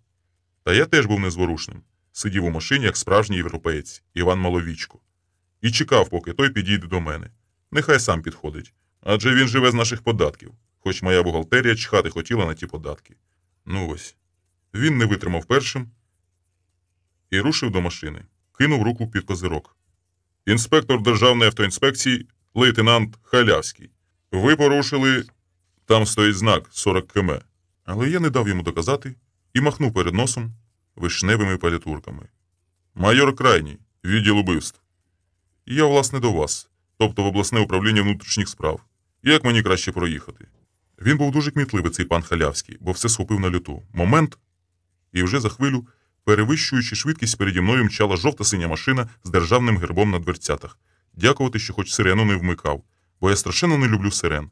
Вони мені, як і на швидких допомогах та пожежних машинах, також віщують біду. Ми переїхали ту частину міста, що належала до сільського типу. Потім опинилися таки в багатоповерховому центрі, де й годиться розміщуватися обласним управлінням силових структур. О 10-й ранку, як кажуть військові люди, я вже був на місці. І якщо ті двоє ще не поїли один одного, то міг приступити до діла, як кажуть міліціонери. Ні, я не клюнув на фальшивку. Інформація виявилася достовірною. Двоє бездомних бородяг, він та вона, проживали десь у покинутому, напівзруйнованому будинку на вулиці Ільїна і заманили туди якогось чоловіка. Особа не встановлена. Потім задушили його панчохою, що належала тій такій бездомній жінці, а далі варили його і їли. Вони в психіатричці? Я розмовляв, звичайно, не з генералом, не з начальником управління, а з дільничним міліціонером, який і виявив факт канібалізму. Це він, оглядаючи розвалений будинок, помітив легенький димок, натрапив на відрізану людську голову, яка за свідченням затриманих несъїдобна. Ні, чому ж у психіатричці? Здивувався дільничний. У камерах попереднього ув'язнення. Морока з такими людьми. Усе ясно як день, а поки оформиш справу, роки минають. Чому роки? Бо невідомо ж, кого вони з'їли, кого вони вбили, поправив себе дільничний. Та й самі вони хто? Але з вигляду вони нормальні? А які ж? Може, щось і є, але без ікол, без отих всяких, що в кіно показують. Та ви самі можете на них подивитися. Вам, мабуть, дозволять, якщо маєте таку охоту. Ні, у мене не було такого бажання. Але якщо Сокирко дізнається, що я мав можливість побачити канібалів і цим не скористався, то або вижене мене з роботи, або в кращому разі знов пошле у Черкаси. Проте людоїди розчарували мене. Як і більшість убивць, вони були зовні спокійні і поводилися так, ніби їх затримали за розбиті вітрини. Хоча й були небалакучі. Трохи ожила жінка, коли почула, що я не слідчий, а з редакції. «А у вас нет газетки почитать?» – спитала вона. «Я очень люблю читать газетки про всякое такое». Ні, газетки у мене не було. «Як ви це зробили?» – спитав я. «Кушать хотелось. Мы не помнили, какое на вкус мясо. Нам от голода вишибло мозги». Потім вона подивилася на мене з абсолютно людською тугою. «А ви моего уже видели?» «Бачив», — сказав я. «Как он там, мой зайчик? Если бы вы еще смогли его увидеть. Скажите, что лисичка передает ему привет. Он поймет». «Добре», — сказав я, хоч більше не збирався до її зайчика. Той, між іншим, ні слова не обмовився про голод. «Найшло», — зітхав він. «Буває, надходить. Що тепер казати?» Потім я поїхав на вулицю Паскаля. І тут Франція, і тут людина, яка все життя займалася теорією чисел, а в листах до провінціала проклинала казуїстику. Та мене зараз цікавили висновки медекспертизи стосовно двох людей, які з'їли третього. Неприродно білолиций чоловік, вислухавши мене, розтяг тонкі губи в усмішці. То ви їх уже бачили? Солодка парочка, правда ж?» Я не міг зрозуміти, чому він радіє. Мабуть, я ненормальний, і зараз цей білолиций чоловік поставить точно діагноз, підтвердивши підозру Сокирка, який теж радів, що в Черкасах з'явилися людоїди. Діагноз дуже простий – хронічний сентименталізм із нервовою недостатністю плюс некрофільство, нарцисизм і взагалі статева аберація. «Мене цікавить одне», сказав я. Чи є в цих людей патологічні відхилення у психіці? Зрештою, це дуже важлива деталь, на яку я просто зобов'язаний вказати у публікації. Відхилення є у всіх нас. Так само посміхався він. А якщо ви маєте на увазі яскраво виражену патологію, то ні, немає. Це нормальні люди. Куди вже нормальніші, подумав я. І білолицій, розуміючи певний алогізм свого твердження, пояснив. Вони обоє мислять цілком тверезо. І, не змовляючись, обоє розділяють вину абсолютно порівну. Між цією парочкою існує така прив'язаність, така симпатія, якої я побажав би усім подружнім парам. Коли ми окремо запитували їх, кому, власне, спала думка убити і з'їсти чоловіка, то і він, і вона відповіли, що це було їхнє спільне рішення. Ніхто першим тоді ідеї не подавав. Коли ми запитали, хто ж таки затягував зашморг на шиї жертви, обоє відповіли, що тягли панчоху разом. Він в один кінець, а вона в другий. Ви мене розумієте? Дай Боже такої одностайності. Я розумів. Можливо, не все, та цього було цілком достатньо для матеріалу на першу шпальту. Тепер можна із чистим сумлінням зайнятися приватною справою. Від вулиці Паскаля було дуже зручно виїхати на протилежний кінець міста. Протилежний до того, де так урочисто зустрів мене лейтенант міліції пан Халявський. Моя дорога пролягала далі, якраз через цю околицю, на якій також переважав приватний сектор. Перед поворотом на головну трасу я краєчком ока помітив на наріжному будинку напис «Вулиця Ільїна» і подумав, що треба було заглянути й до того будинку, де з'їли людину. Проте не хотілося знов за те зачіпатися. Я мимоволі додав швидкості. Після КП дорога розгалужувалася на Умань та Дніпропетровськ. Я подумав, що через 1,5-2 години подзвоню у двері Савватії Ярчука і тричі сплюнув через ліве плече.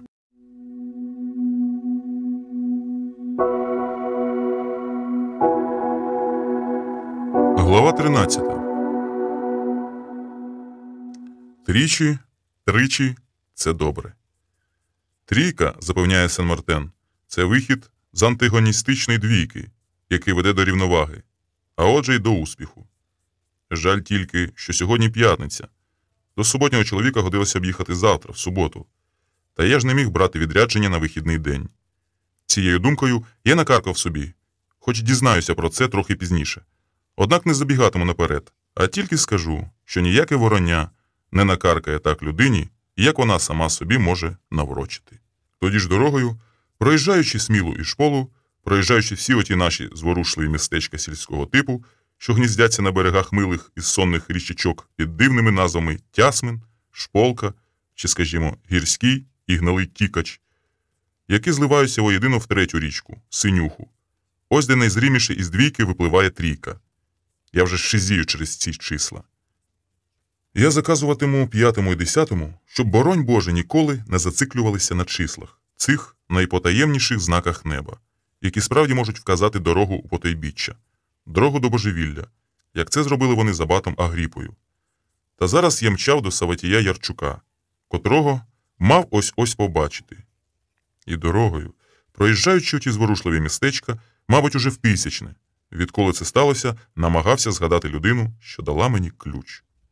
Ліхтар, обснований білими мухами, простягнута долоня, на яку теж падають сніжинки, і так, ніби за стіною снігопаду, він з середнього зросту, худий, русявий.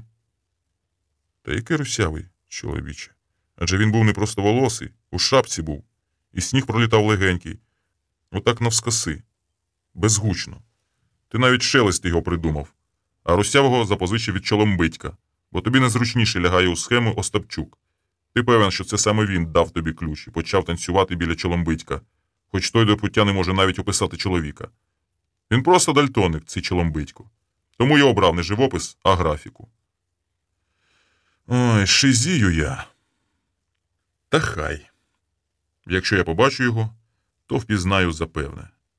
Можливо, це буде через якихось півгодини, а якщо ні, то принаймні наближуся до розгадки примхливого випадку, що впав на мою голову разом з отим грудневим снігом. І раптом я завагався. Знову взяли безглузді та по-житейському практичні сумніви. Куди ти лізеш, чоловіче? а може й доглянути за нею певний час. Тобі довірилися так щиро і безпосередньо. Може, людина мала не тільки тривале відрядження, а й свої щонайінтимніші плани. А ти падаєш їй на хвіст, стромляєш носа в її приватне життя, нишпориш по шухлядах, у незрівняному пензлеві маляра бачиш шприць наркомана, навіть ту жінку, що приходила до нього, ти психопат-некрофіл, готовий присвоїти. А тепер ось. Їдеш до господаря квартири, щоб підступно, по-зрадницькому, нашептати на такого сякого квартиранта, котрий дає ключ невідомо кому. І невідомо, чим це може закінчитися. Пробач мені, суботній чоловіче. Я спробую зробити це делікатно, щоб не продати тебе. Але я більше не можу. Зрозумій же і ти мене. Я ж ізію. Немає людини. І вже через край вихлюпує чисто українська печаль. Був чоловік і нема. Вихопившись на узвища, я побачив удалині містечко. Чи хай собі буде, якщо комусь так подобається, селище міського типу.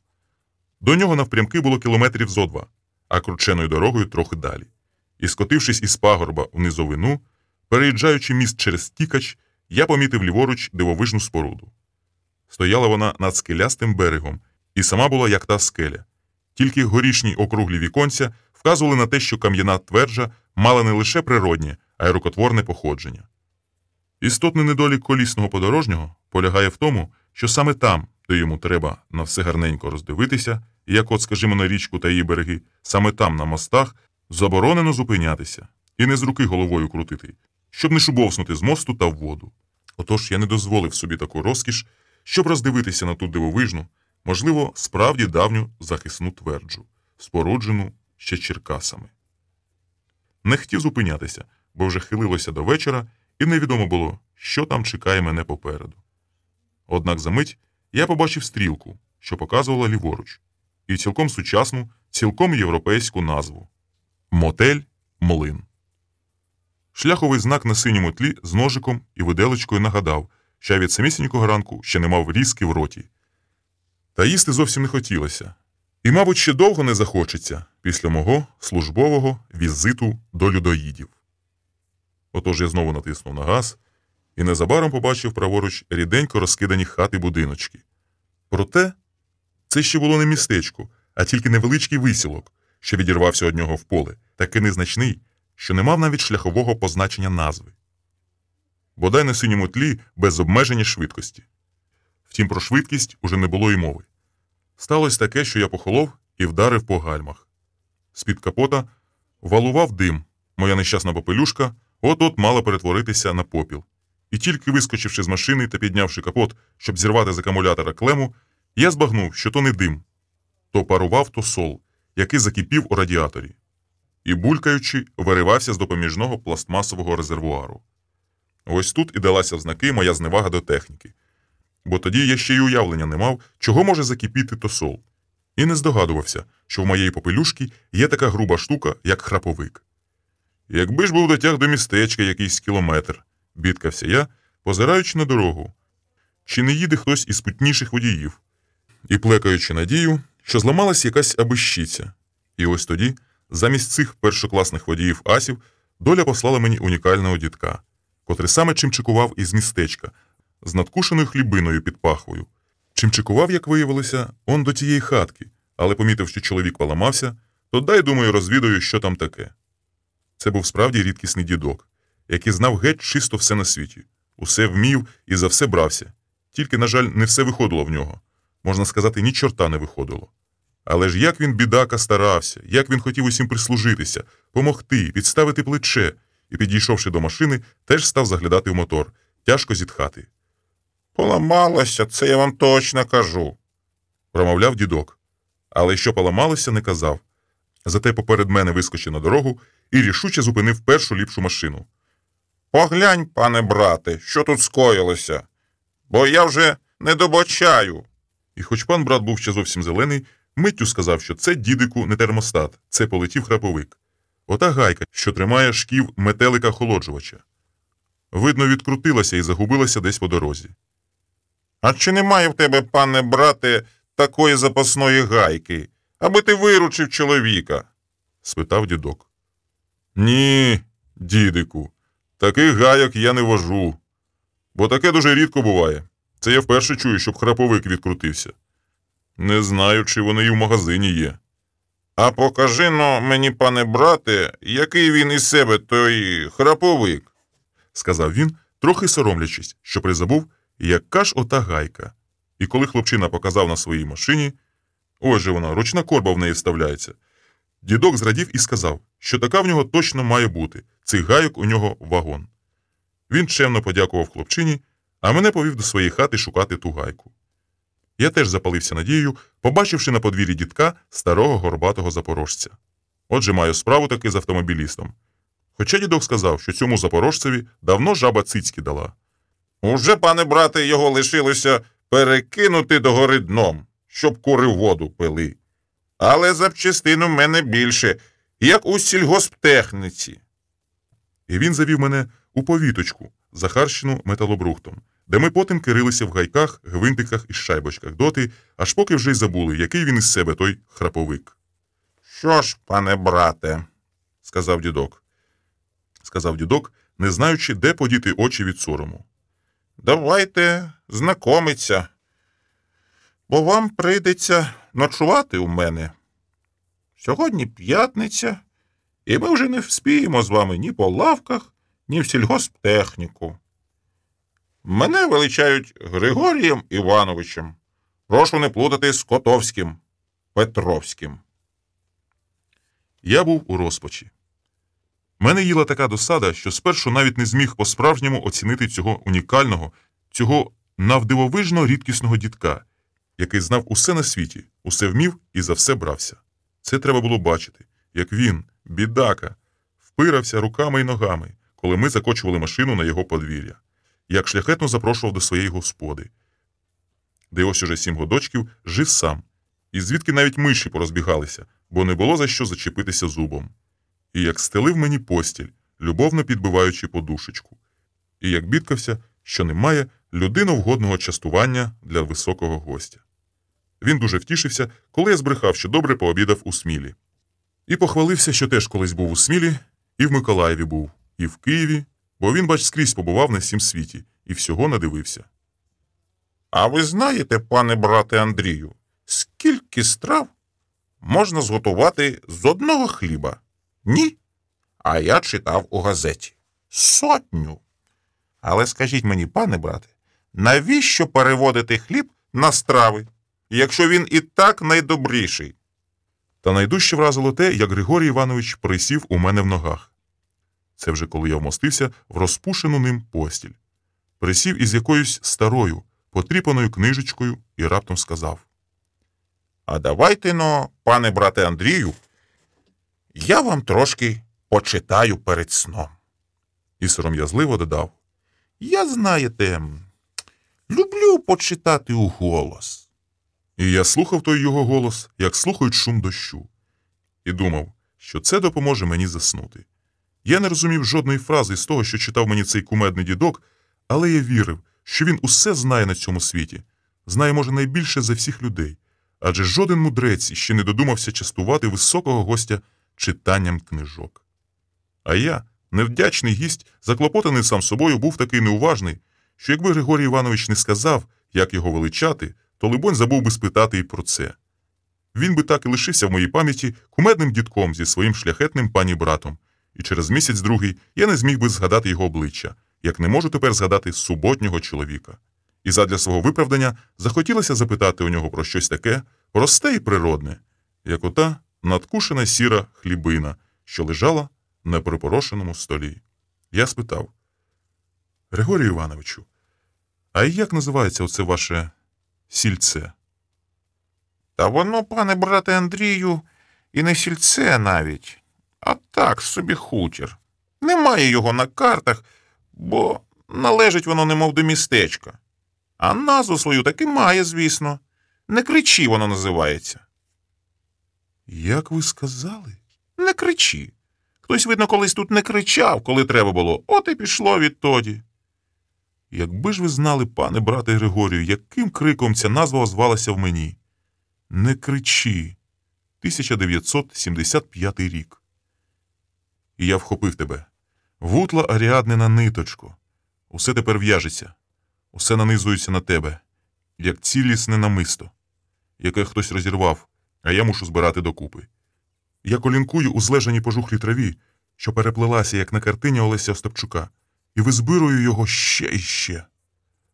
А чи є тут у вас, чи, може, був дитбудинок або інтернат? Є, пане брате Андрію. Тільки не тут, а в містечку. Був і є. Я відчуваю, що вже й цього мені задосить, аби не заснути. Я прикушую собі язик, щоб не мовити зайвого, однак уже не можу стриматися. А ви чули про такого чоловіка? Саватія Ярчука. Чув. Чого ж не чув? Тільки Саватій, то видно за святцями, а так він Сава Данилович. А ви, пане брате Андрію, може, до нього їхали? Ні, це я так, чув дзвін. Бо якщо ви до нього, Делікатно сказав Григорій Іванович. то ви вже приїхали. Я витріщив очі. Ще не вистачало, щоб Саватієм виявився ось цей дідок. За святцями, звичайно. Проте він хитренько всміхнувся і пояснив. Цей витівник теперечки не в квартирі живе, а в млині. Де? У млині. Ото як річку переїхали, то зразу за мостом треба було взяти вліво. Там і стрілочка намальована, і переночувати можна. Тільки за гроші. Ви, пане брате Андрію, не уявляєте, яку приємність мені принесли, що оце не поцуралися моєї хати. Перейшов на інший Григорій Іванович. І я, щоб потамувати свою цікавість, щиро його попросив. Якщо ваша ласка, Григорію Івановичу, то почитайте мені ще трохи. О, звісно, Зрадів він, розгорнув пошарпану книжечку на тій сторінці, де заклав пальця, і заходився читати.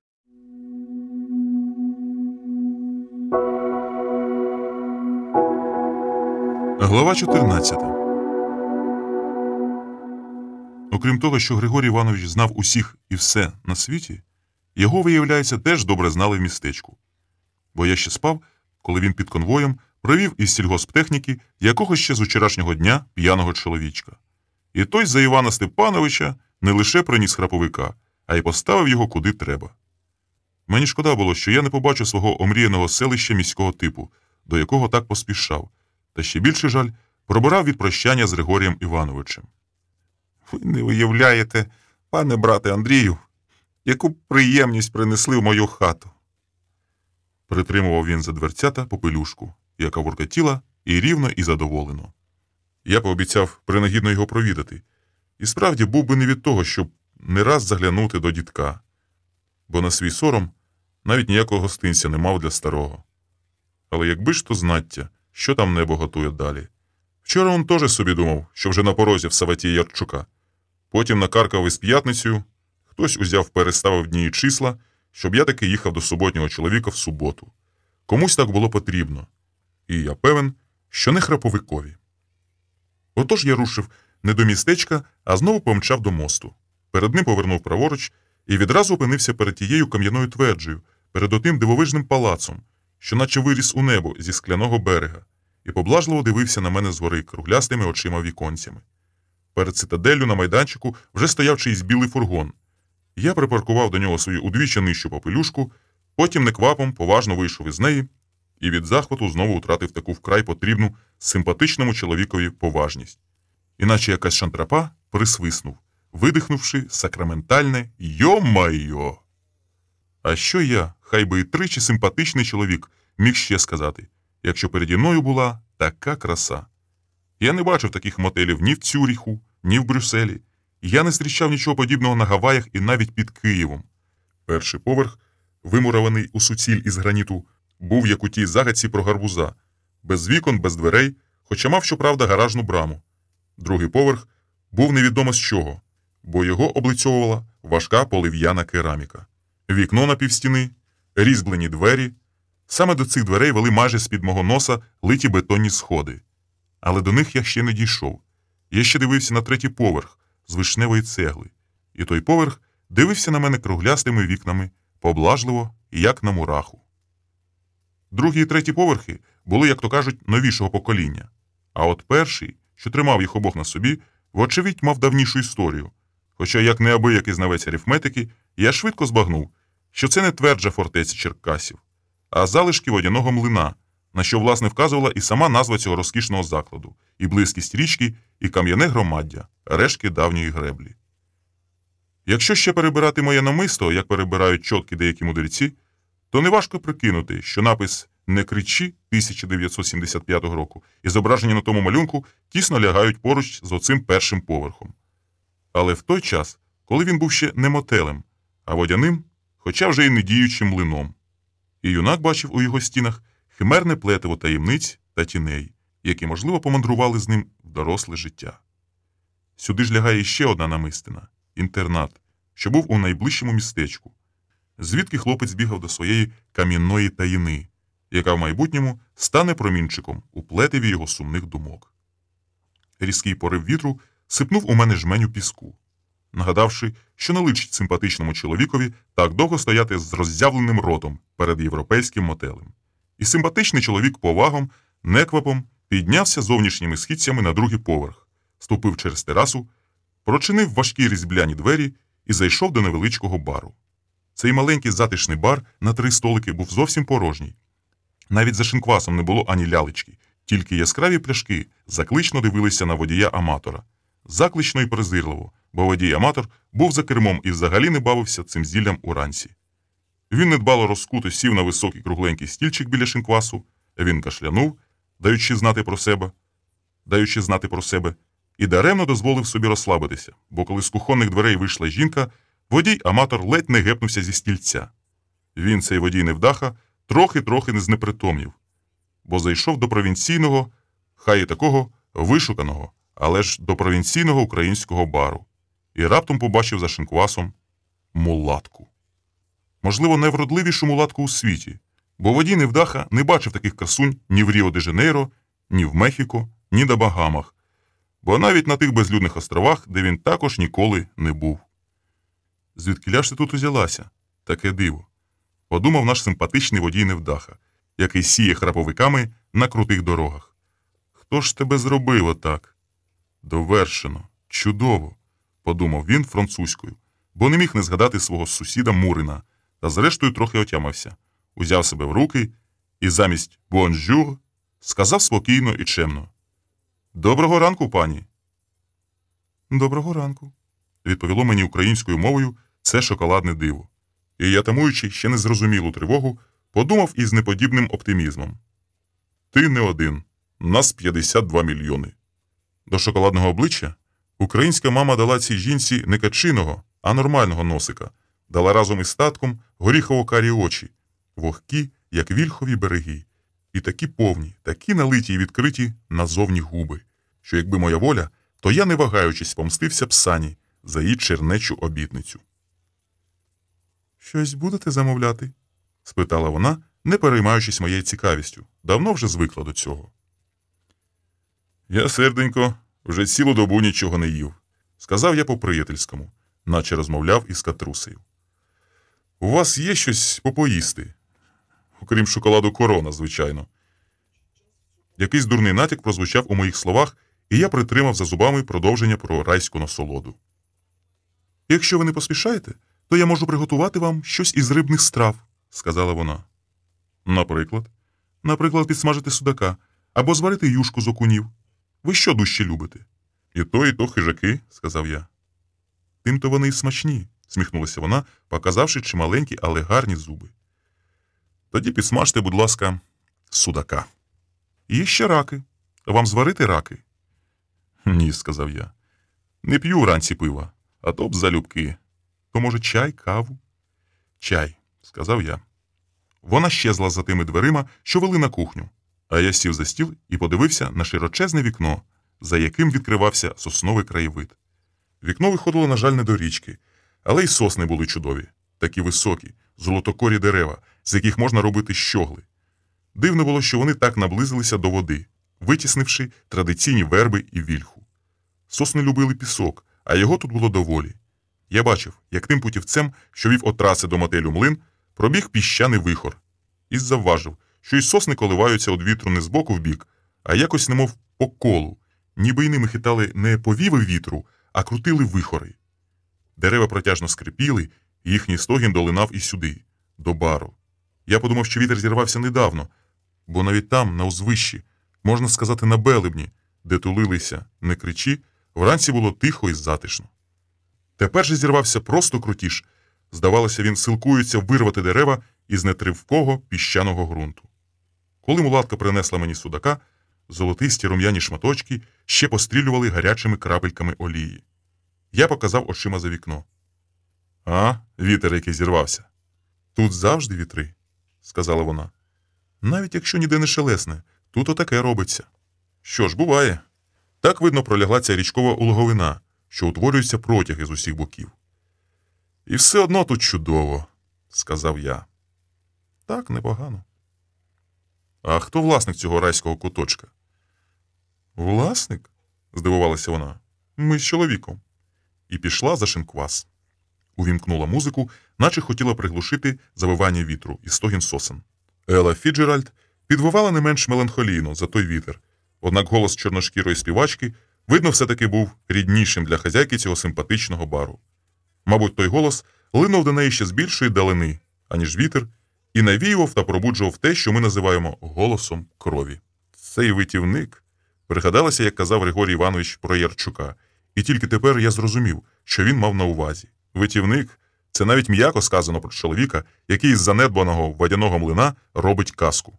Одружується з такою кралею, купує квартиру в Києві і позичає від неї ключ в першому ліпшому зустрічному.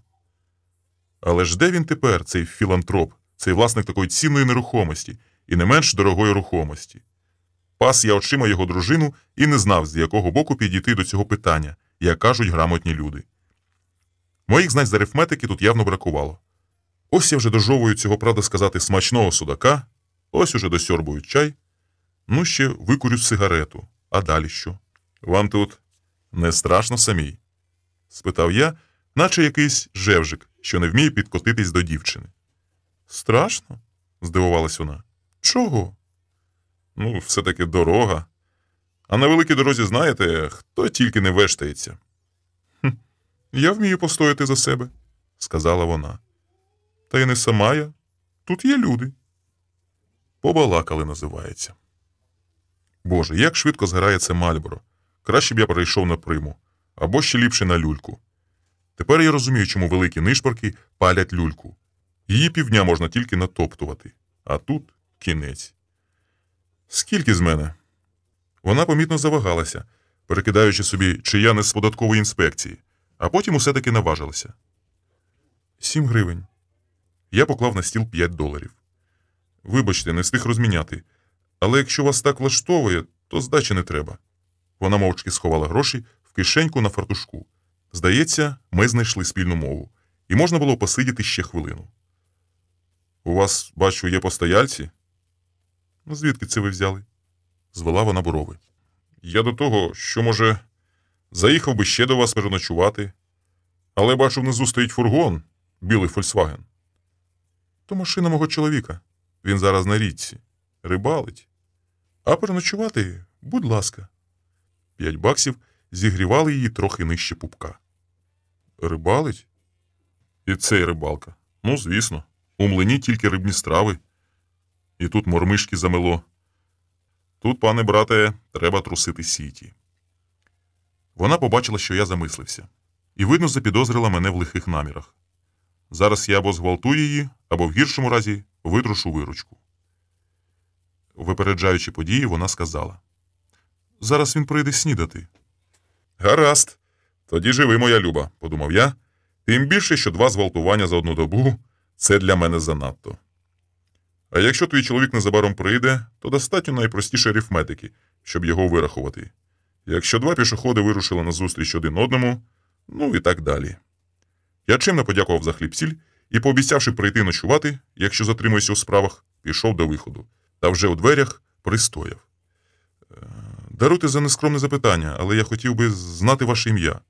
Каміла, охоче відповіла вона. Я так і знав. Анжела, Каміла, Сабіна або ще щось таке. Адже було б просто смішно, якби цю шоколадку нарекли Горпиною чи Ївгою. Хоча мені здається, що такій красуні пасувало б ім'я не Каміла, а Елла. Адже я збігав з хітцями, і мені ввижалося, що там у барі співає голосом Елли Фіджеральд, моя нова знайома. Втім, тут якраз я жорстоко помилявся. А цього не можна було собі дозволяти.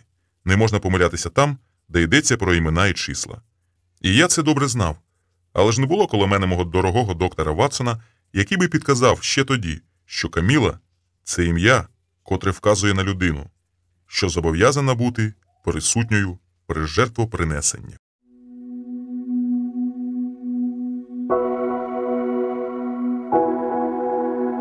Глава 15. Отож, виходячи з простої арифметичної задачки, один пішохід вирушив назустріч другому.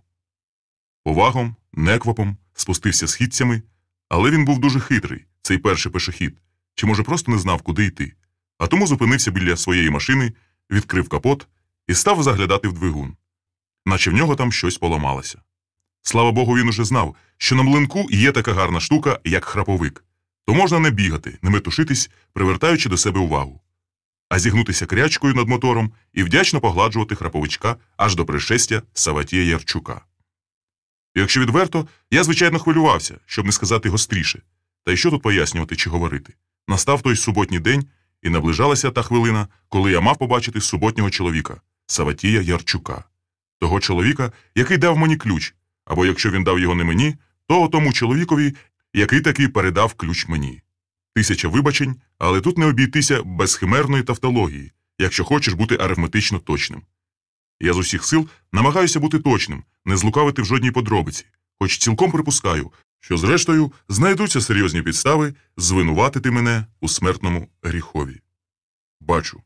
Ось я схилився над мотором, моя права рука вже в якомусь мастилі, напружено дослухаюся до ще нечутних кроків. Та чую тільки розкотисте скрипіння дерев. Чую меланхолійне завивання вітру і свист піщаного нурту, яким, здається, крутить сама богиня вихору Гарпія. Бо чого ж той пісок уже скрипить на зубах, а я вслухаюся усім єством у ще нечутні звуки. Та ось вони долинають звичайні кроки, звичайнісіньке торкання людських підошв до м'якого піщаного ґрунту. І тому їх заледве чути, хоч ні. Це все-таки гучна хода, ось він ступає уже на асфальтову доріжку, і я чую гучне, ритмічне шкорбання. Так човгають рибальські ботфорти. Отже, це саме він, а не випадковий перехожий, зайшли до мотелю на чашечку чаю.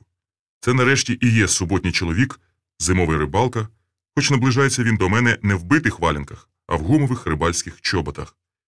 І я більше не витримую, розгинаю зомлілу спину, і я зарізко підводжу голову, і в мене, як це часто буває, паморочиться голова. Темніє в очах, і якийсь час я нічого не бачу перед собою. А потім туман поволі розсіюється, і так само поволі в ньому окреслюється постать незнайомого мені чоловіка. Він теж дивиться на мене, але ні мій, ні його погляд нічого не говорять один одному. Я справді бачу гумові ботфорти, відкочені нижче колін, бачу дротяний сітчастий садок у його руці, в якому ще стріпуються смугасті окуні, бачу на ньому брезентову рибальську одіж і в'язану шапчину на голові. Та я зовсім не бачу його обличчя. Тобто я зовсім не впізнаю його, цього чужого лиця. Вічливо, може, навіть запопадливо усміхненого, може, аж надто зніченого, як для такого міцного чолов'яги. Це червоне лице він мов би позичив у когось іншого, і тепер соромиться прикрої розбіжності між своїм дебелим тілом і по-жіночому м'яким рум'яним обличчям, по-жіночому добродушною, як колись казали, тваррю. Ні, це не він. Це не суботній чоловік. Але сумніви мене догризають наскрізь. Я по-мазохістському віддаюся їм сповна. Відчуваю, що мимоволі демонструю йому себе, намагаючись розслабитись як перед об'єктивом фотоапарата. Однак від того стаю ще напруженішим. Може, зі мною вже щось не те. Може, хоч він мене упізнає. Але цей чоловік запопадливо усміхається до мене, як до ніколи не баченого, проте бажаного клієнта. Це ви, мабуть, хазяїн? Теж дурновато і знічено сміхаюсь я. Навіть подаю руку для знайомства. Хоча уже в повітрі застерігаю його долоню і розумію, що я хотів побачити ще і її, цю долоню, на якій лежав ключ. Адже я пришелепок, Тоді не помітив людини, і тепер, мені здається, запам'ятав лише її долоню. Та ні, це зовсім не та рука. Ця долоня удвічі довша за пальці. Це якась лапа, а не рука. І він, ніби сам усвідомлюючи неповноцінність своєї долоні, довго тре її об штани, перш ніж подати гостеві. І я тисну цю тверду, жорстку руку, яка пасує до його дебелого тіла, та має прикру розбіжність із баб'ячим лицем. «Сава Данилович», – каже він незнайомим мені голосом, жорстким, і як його диспропорційна лапа. І я остаточно переконуюся, що тільки його ім'я, Саватій, має стосунок до суботи. Отже, він випадає із двійки моїх претендентів на роль суботнього чоловіка. Випадає з фатальної двійки, об яку розтрощив свого геніального лоба безнадійний містик Абат Агріпа. Та я уникну вашої помилки, пане брате Агріпо. Тепер я прощаюся з вами, щирий друже. Бо в мене залишається один єдиний чоловік, а одиниця, як ви знаєте, це початок. Це, власне, начало усіх добрих справ. Приємне у вас гніздечко, Саво Даниловичу. Я оце маю справи у ваших краях. То дай, думаю, загляну, може, переночувати доведеться. Та заодно й поснідав. Судачок, я вам скажу, першокласний. Забубонів я недолугу табличку множення, перш ніж перейти до складнішої арифметики. Міля вміє смажити рибу, радо сказав він, і я зрозумів, що Міля – це скорочене Каміла. І нітиться Сава Данилович через неї, не всяк сприймає його витівки, хоча особисто я всією душею схвалював його вишуканий смак щодо рухомої і нерухомої власності. То ви, мабуть, знаєте того мого приятеля, що оце порадив завітати до млина? Він примружив червонясті очі, мабуть, запалені від постійних вітрів, і, прикидаючи, хто б це міг бути, терпляче дивився на мене. І я програв йому гру в мовчанку і сказав: «Олеся Остапчук». Він далі обмацував мене кон'юктивітними очима і знов чомусь витирав свою руку об шкарубкі брезентові штани. «Хіба ви не знаєте Олеся Остапчука?» «Не пам'ятаю такого». «Ну, художник». Я вже не знав, що й думати. «Він казав, що добре вас знає». «Мене кожна собака знає», – сказав Ярчук. Виходить, хтось із його посередників здав Остапчукові квартиру, і Саватій міг справді не знати того хлопчини, який у дитинстві змалював перший поверх його теперішнього гніздечка. Заглиблюватись у Саватієві бізнесові справи аж ніяк не випадало. То вже була вища математика, яка, за словами Сани, лише перешкоджає людям, що мислять арифметичними категоріями.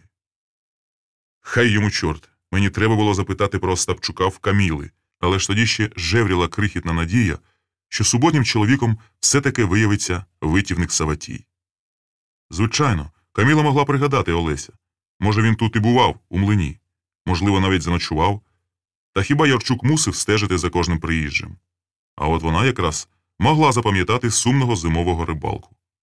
Моя необачність коштувала ще 5 баксів. Адже не міг я сказати Ярчукові, що даруйте, пане брате, ви собі снідайте, а я гомонітиму з вашою шоколадною жіночкою. Отож, залишалося знову завести балачку про ночівлю. І я сказав, що хотів би глянути на кімнату, а якщо вона мене влаштує, то залишу завдаток. «Дивіться самі», – сказав Ярчук. «Бо обіцяти ми не можемо. У нас тільки 2 кімнати для гостей, і всяко буває. То тиждень ні душі, то місця немає». Я рушив услід за ним на сходи. Та він підняв свою коцопалу руку, показуючи, щоб я зупинився. «Підождіть, я зараз покличу Мілю». Виявляється, вхід до готелю був із правої бокової стіни. Тож Каміла зійшла сходами вниз, і я тим часом опустив очі долі, інакше побачив би усе, що в неї робиться під рясною, але короткою спідничкою. «Надумали все-таки», – показала вона свої білі зуби. «Правильно, не пошкодуєте». Ми зайшли за ріг мотелю, де були ще одні, теж литі з бетону суцільні східці. І я аж зіщулився від вітру, що з цього боку шаленів ще дужче. Той вітруган просто валив із ніг, і Каміла, зігнувшись спритно наче куниця, шагнула поперед мене сходами вгору. Та вітер-шаленець усе одно встиг схопити її за спідничку, задер її високо вгору і з моїх грудей вирвалося коротке, безгучне «Ах». Першої миті здалося, що Каміла взагалі без трусиків. А потім я побачив, що цей їхній брунатний колір так підібрано до тіла, аж зливається все воєдино. Ноги, 2 округлі сідниці, 2 дольки якогось невідомого мені африканського плоду, і далі продовга виїмка на тонкій спині. Я подумав, що це мій любий друг Саватій, безпросвітний бевсь, якщо отак поводиться зі своїм рухомим золотом, дозволяючи кожному за якихось $10 обмацувати те золото очима. І хай навіть подумки знімати пробу. Та він на цвіту прибитий, думав я, а тим часом Каміла провела мене в коридор, прочинила крайні двері ліворуч, я зайшов у кімнату, і знов безгучне «Ах!» вихопилося з грудей, бо півкімнати займало величезне ліжко.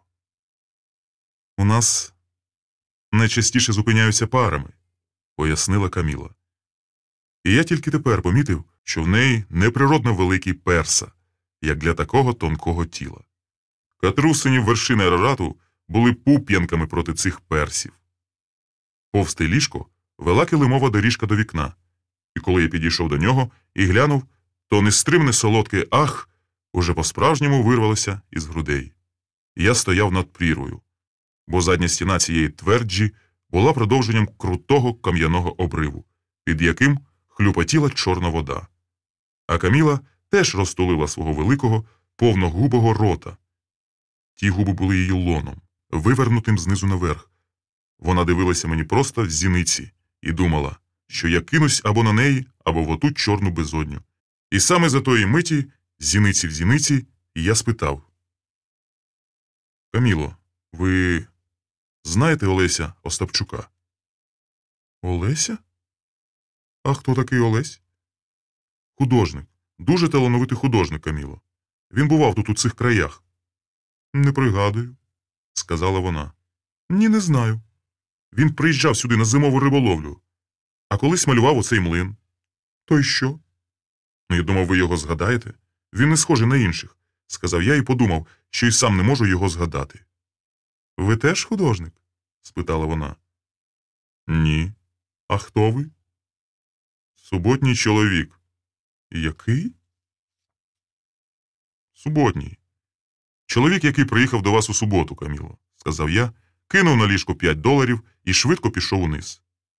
Мені вважалося, що на тому ліжкові зосталося й коштовне намисто, яке я так довго нанизував, і ось воно розірвалося і розкотилося над чорною прірвою. Сізіфовою працею виявилися мої ювелірні старання над тим намистом. «То ви приїдете сьогодні?» – крикнула мені згори Каміла. Я озирнувся. Ця мила сучка зумисно підставляла себе Вихорові, аби він лоскотав її під спідницею. Вона ловила себе за край благенької одежини і так вертіла дольками невідомого мені плоду, що я подумав, може, це і є сама богиня Вихору Гарпія. Адже Гесіод бачив її крилатою і кучерявою, а Гомер саме Гарпії приписував викрадання людей, які пропадали безвісти. Це вона шарпала мене за поли, засипала очі піском і намагалася збити з ніг. І якби я зараз узяв ножа і пожбурив його у Вихор, то певен, що, роздягнувши її догола, неодмінно знайшов би свіжу рану на її тілі. «Прийду!» – крикнув я. «Тож тільки завдаток!» І скочив у машину. Розвернувся теж, як той Вихор, та, від'їхавши на якусь 100 метрів, різко натиснув на гальма. Я раптом згадав, що поруч із Попелюшкою вже не було фургона. Озирнувся. Ні, мені не привиділось. Білий «Фольксваген» щез. «Швидко ж ви снідаєте, пане брате Саватію». Від'їжджаючи на трасу, я повернув ліворуч, бо мені таки судилося поїхати в те містечко. Саме туди тяглася моя остання павутинка з вутлої аріадниної нитки.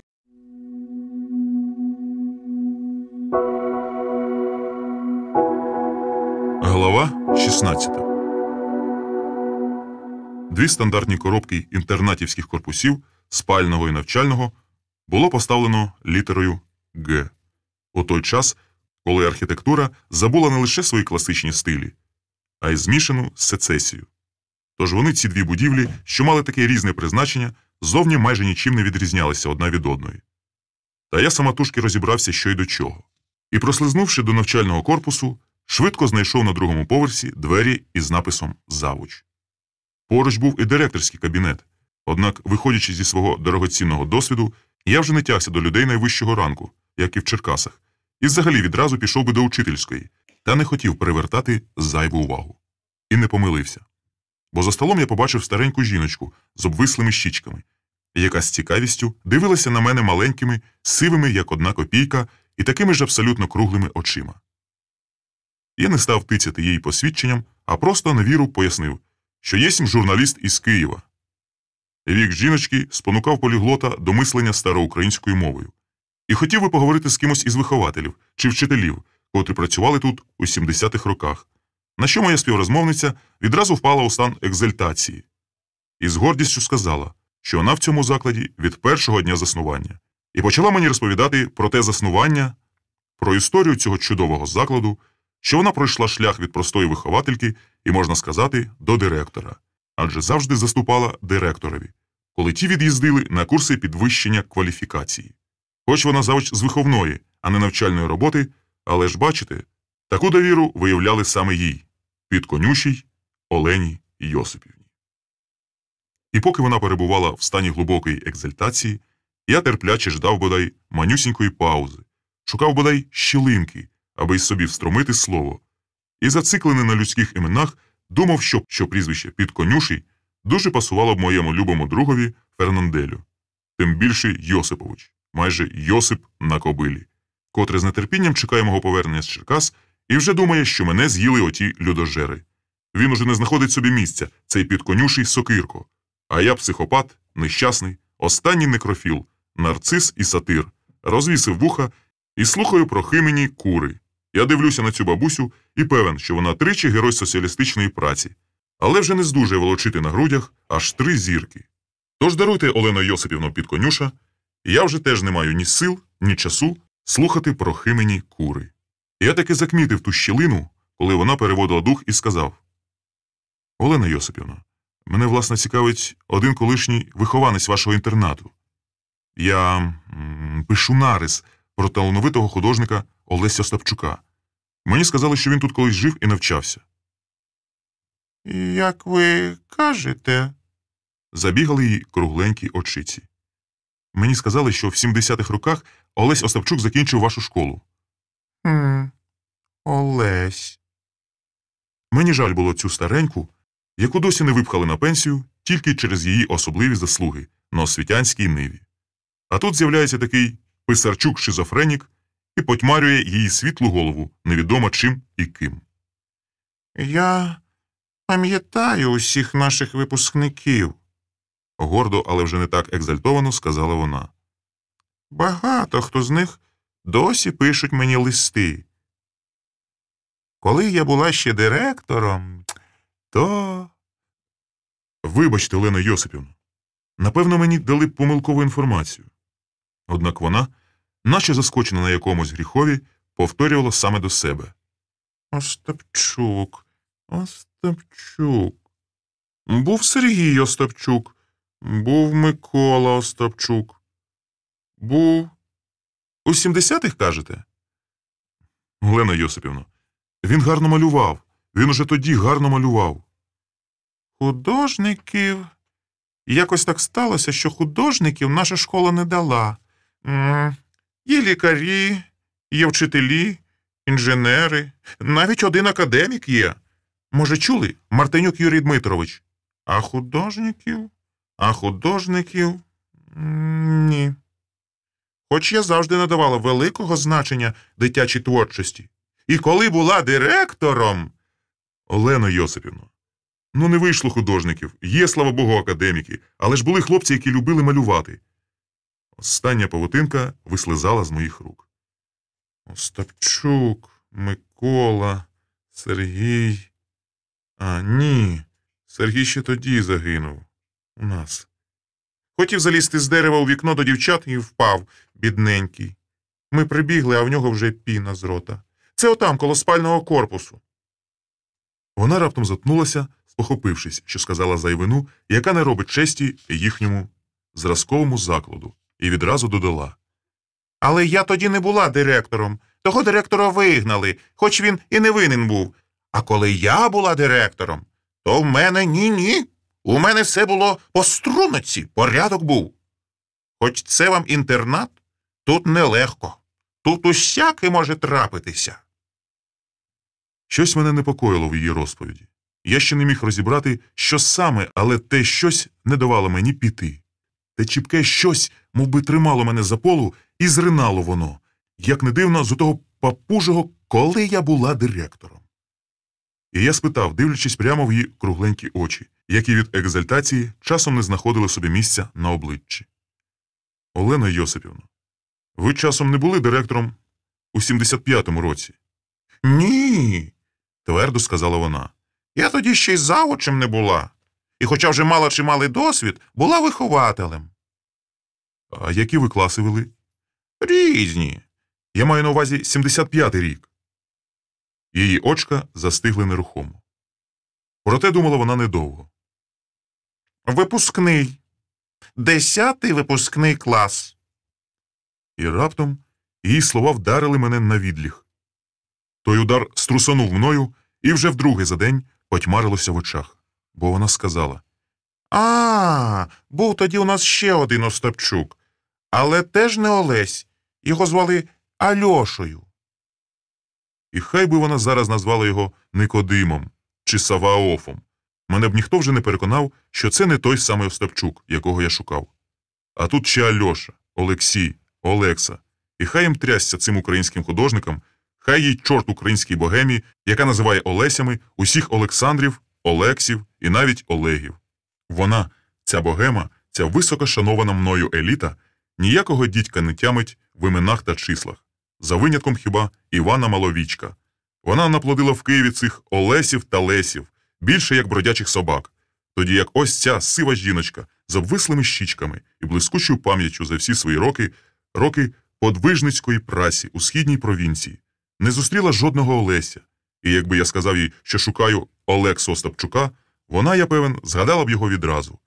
А якщо вже зовсім покласти руку на серце, то неважко здогадатися, що Олена Йосипівна Підконюша згадала його вже давно, але щось тримало її язика за зубами. Може, боялася знову винести сміття із хати, як за тим нещасним хлопцем, що впав із дерева. Не хотіла старенька ворушити минулого, бо певна була, що йдеться про когось іншого, адже їхній Альоша Остапчук ніколи не був художником, ні поганеньким, ні знаменитим. Хоча таки правда, у школі він малював, але якось не так, як люди. Та він і п'ятірки не мав з малювання. Через те й ховався із тими малюнками, соромився їх показувати. Він взагалі був тихий такий, хоч у пазуху клади. То вже в останньому класі його якась муха вкусила. Та така, що кусає кожного коли-небудь. Через ту муху він відсурався усіх, і хоч змалечку був добрим і чемним хлопчиком, так і не написав жодного листа відмінникові народної освіти Олені Йосипівні Підконюшій, яка виховувала академіків і ледве не космонавтів, а от із художниками не пощастило. Та я її заспокоїв, Олену Йосипівну. Я сказав, що їхній Олекса Остапчук – великий художник. Ви ще почуєте про нього, дорога Олена Йосипівна, сказав я. Ви ще пишатиметеся своїм вихованцем Олексою. Але бачите, так воно повелося в житті, що всі ці генії в дитинстві викидають усілякі штуки. Навіть ваш земляк, Олено Йосипівно, навіть Тарас Шевченко в дитинстві не мав хисту ні до шефства, ні до бондарства. Я вже не кажу про малювання. Він був просто ніким, цей ваш богорівний пророк, який крав у людей курей і пік їх у печері. Адже він, дорога моя Олена Йосипівна, був сиротою, як і ваш Альоша Остапчук. Він був сиротою і хотів їсти, цей ваш земляк Тарас. І не з якихось там вищих міркувань відшмагав п'яного діяка, а від розпуки за свою сирітську долю.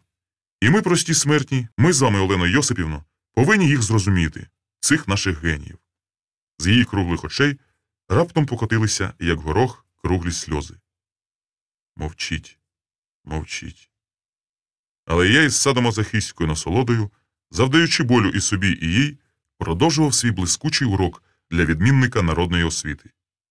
Ми повинні зрозуміти, що всі навіть смертні гріхи є такими лише для смертних, а для геніїв ні у примхах і недоліках великих людей ми не шукаємо потаємного змісту. Ось чому я приїхав саме до вас, дорога моя Олено Йосипівно. Я приїхав не для того, щоб ви мені розповіли, який ваш Альоша був гарний. Я приїхав, щоб дізнатися правду. Вона дістала з рукава зібгану в клубочок носову хустину, промокнула очі і заговорила спокійно, зовсім як інша людина, що очистила душу сльозами і нарешті дістала полегшу. Дитя як дитя. Усі вони сироти, усіх жалко. Альоша ж із Некричів був, це тут недалечко.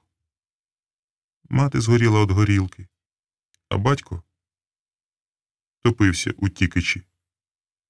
Досі ніхто не знає, чи самогубець він, чи ненароком ступив в ополонку. Бо шапку таки на лід викинув, щоб по шапці здогадалися, де він дівся. Одна бабуся зосталася в нього. Тепер і її немає. То ми забрали хлопця до себе. Учився, як вам сказати, так собі. У нас, якщо по правді, рідко хто вчиться добре. Самі розумієте, діти важкі, психічно неврівноважені. Ну і так. Навіть не знаю, що вам про нього сказати. Все воно, як один день, це життя наше. Затуркують тебе, заморочать, що забудеш, як і сам звешся. Це ж я мала б першою спитати у вас, як він там, наш Альоша. Ви ж його, мабуть, бачите? Добре, сказав я. Має на Андріївському узвозі свою майстерню. Картини його тепер купують навіть іноземці. А жінка, діточки є? Немає. Бач, немає. Якийсь він такий небідовище змалечку був, несміливий. Якби ж хоч до сім'ї прихилився. Ну, у Тараса теж не було сім'ї, сказав я. Але це вже її не вразило. Може, так і сталося. Через оту муху, що його вкусила. Пронизливо задзвонив дзвінок на перерву. Хтось заглянув у двері, і Олена Йосипівна умить стала відмінником народної освіти. Вона вся зібралася, стислася і, як пружина, вилетіла в коридор. Скажіть, хай мене ніхто не турбує.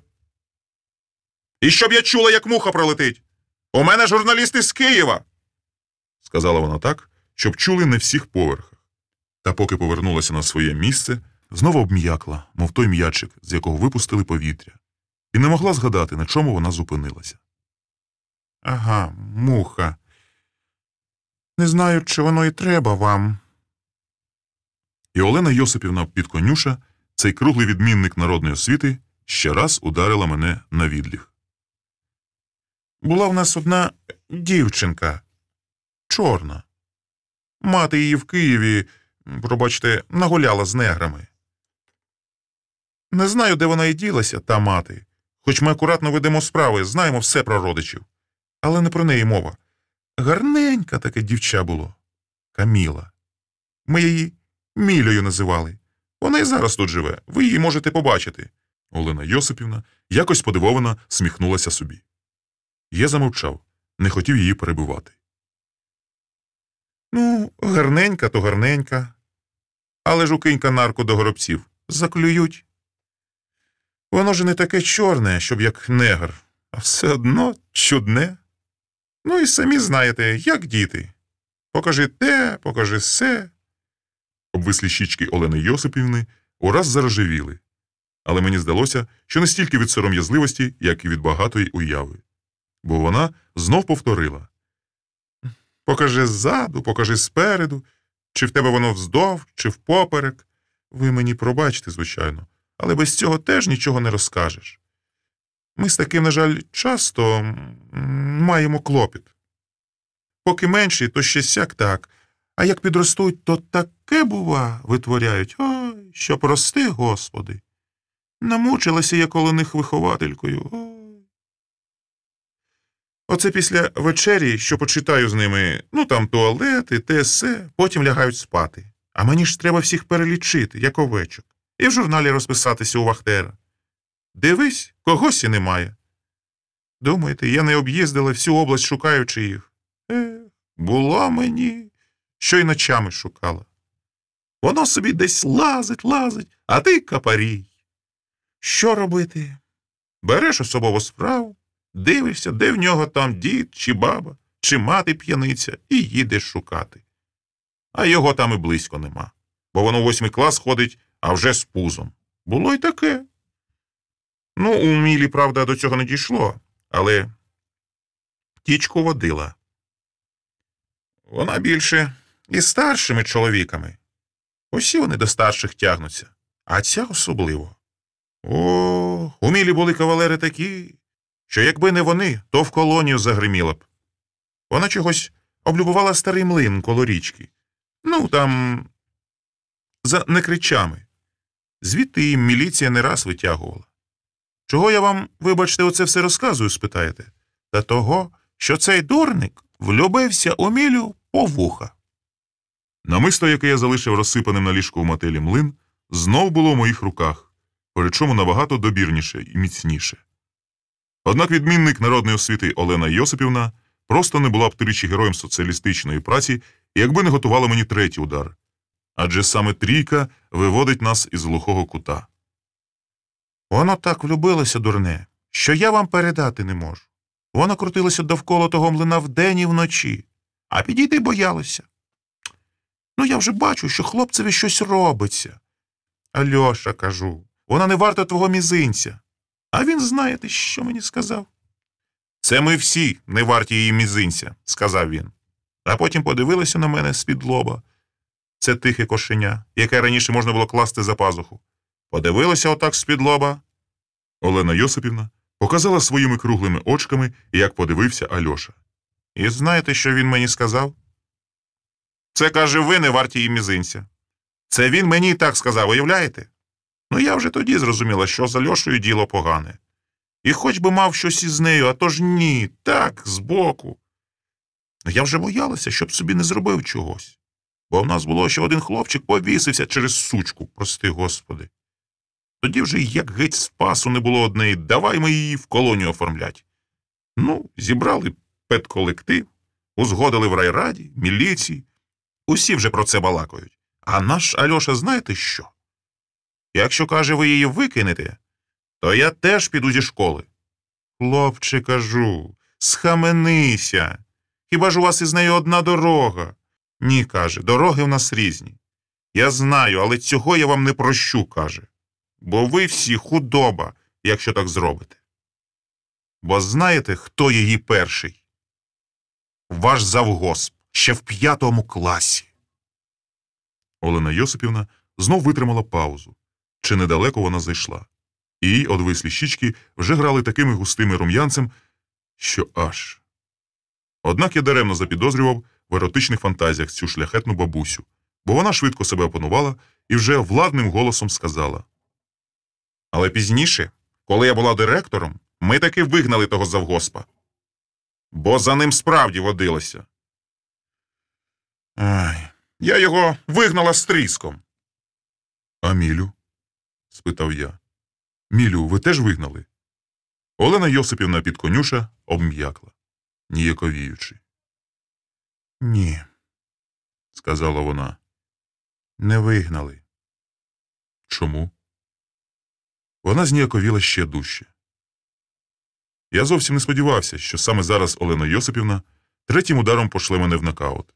Адже мені не вистачало 10 секунд, щоб прийти до тями після того, як вона сказала. Тому що за неї заступилася міліція. За неї заступився сам Сава Данилович Ярчук.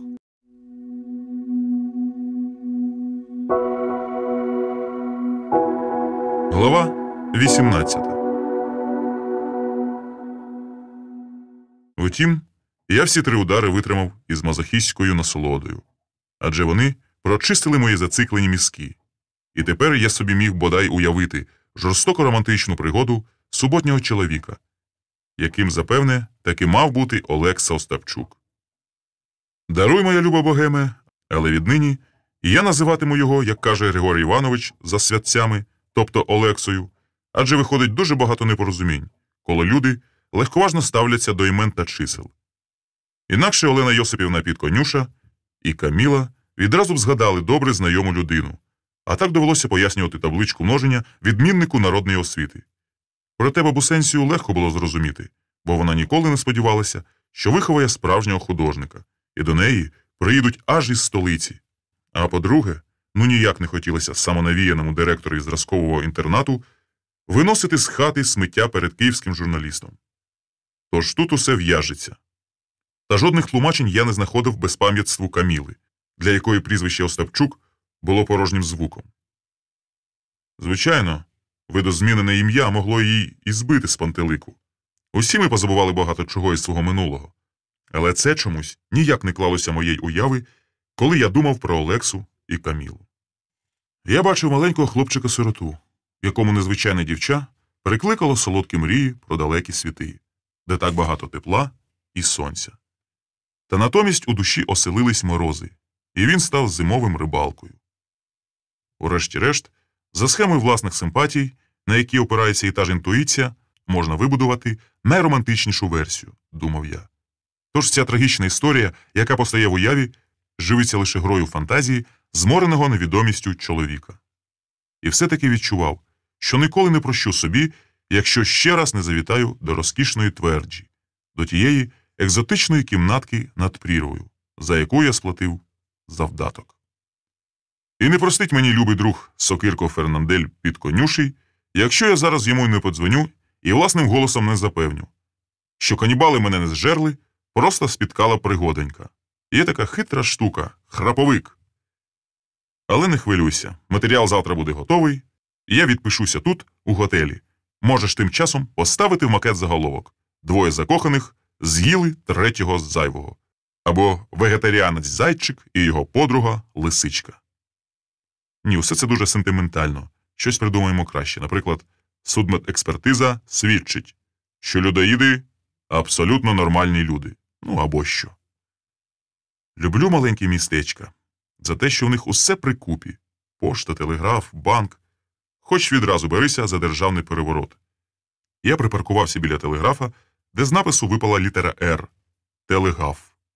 І подумав, що цей напис чіпляв, розбудовуючи державу, мій друг Ігорко, коли жував м'ятну жуйку. Що ж до іншого мого друзяки Сокирка, то йому трохи відлягло, коли почув, що я живий, здоровий. Але якщо завтра у нього на столі не буде статті, список європейських щасливчиків, котрі жили на творчих хлібах, цей мізерний списочок із двох чоловік Макса Фріша та Фрідріха Дюренмата неодмінно поповниться. 2 + 1 дорівнює 3, перекинув я, покладаючись на свої бездоганні знання з арифметики. І на радощах пообіцяв Сокиркові, що завтра він читатиме сенсацію року, смакуючи пивом і раками, тож хай заб'є за мною 300 рядків у номер.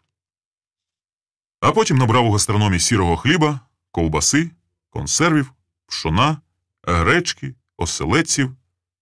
Дівчата-продавці перелякано дивилися на цього вар'ята і думали, що завтра почнеться війна. Узяв ще пляшку горілки і солодкої води та поїхав до того чоловіка, перед яким залишився у вічному боргу, бо без нього я, може б, і досі не знайшов храповика. За хліб великодушно дякую. А оце все зайве, пане брате Андрію. У мене і зубів на такі харчі немає. Але ви не уявляєте, пане брате Андрію, яку приємність принесли в мою хату, що це знов завітали. Ми сіли полуднувати. Григорій Іванович справді ні до чого не торкався, окрім хліба. Смачно так його кутуляв після першої чарки. І дуже здивувався, зажурився, що високий гість сьогодні вже не ночуватиме в нього. Бо завважив дідок, що я теж не даюся на стрим щодо чарки. Вроді ж ви не з міліції, пане брате Андрію. Мать, великий начальник, бо міліціонера я зразу впізнаю. Той тільки в хату, так і ниже очима по кутках. «Чим же вам насолила міліція?» – спитав я, наливаючи ще по чарці. Григорій Іванович зачепив заживе міжнародного терориста, який перевозить валюту у ватяних штанах. Та мені можна сказати нічим. Але пройдіть, пане брате Андрію, берегом річки і побачите. Що не дача, то міліціонер. А той витівник, про якого ви сказали, Сава Данилович, здається, теж із міліції? Був та пішов. Вигнали нашого Саву Даниловича. Але не чорта йому вже та міліція. Як він у самого тільки Гольденберга забрав стільки. Ай. Григорій Іванович прикусив язика, хоч і кортіло дуже розказати про Гольденберга. Він сам собі покивав головою і зайшов з іншого боку. Оце чим вони мені насолили? То це тим, що я не вспів зуби вставити. Мені Гольденберг мав ставити зуби. Золотий чоловік. Ще його покійний батько і дід тут зуби вставляли. Золотий з якого боку не глянь. Бо того золота в Гольденберга було хоч греблю гати. Міліція сказала, що сам повісився. Але я вам, пане брате Андрію, скажу інакше. Запам'ятайте, ніколи людина не повіситься перед дзеркалом. А Гольденберга знайшли у петлі перед ним. Перед дзеркалом. То підозра була на Саву Даниловича? Не знаю, на кого була підозра. Тільки Ярчук скоро після того пішов із міліції. Це він почав було тягати Гольденберга. Ходив до нього додому і так викликав. Того вечора бачили люди, теж заходив. Це коли той уже перед дзеркалом. Тепер Гольденберг на тому світі, Ярчук бізнесмен, а я без зубів. Підсумував Григорій Іванович і знову покивав сам собі головою. А який же у нього бізнес? Спитав я. Оцей млин? А нащо йому бізнес? На його вік одного Гольденберга вистачить. Григорій Іванович таки не знав усіх комерційних таємниць Ярчука, як зрештою не знав їх і я, за винятком того, що Сава Данилович має нерухомість у Києві. Хоча двокімнатна квартира могла бути для нього всього лише розвагою. Ви, мабуть, знаєте Олексу Остапчука? Спитав я навпростець, але Григорій Іванович не второпав, про кого мова. Як ви кажете? Олексу Остапчука.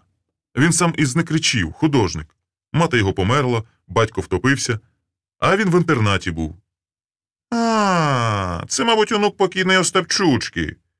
Коли ж я його ще бачив? Маленьким зовсім.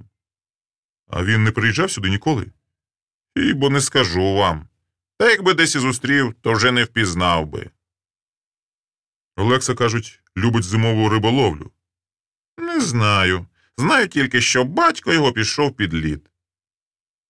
Я вже не вперше побачив ту шапку на льоду, якою чоловік подав знак про свій скін. Побачив пришерхлу ополонку, схожу на велике вічко стільника, що його опечатав мороз. Опечатав ще одну людську таємницю, яку вже ніхто не розкриє ніколи.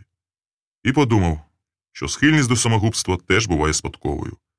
Хоча одні вішаються, другі кидаються в ополонку, а третіх не минає чаша цикути. І я знову побачив засніжене поле, побачив його вже набагато виразніше.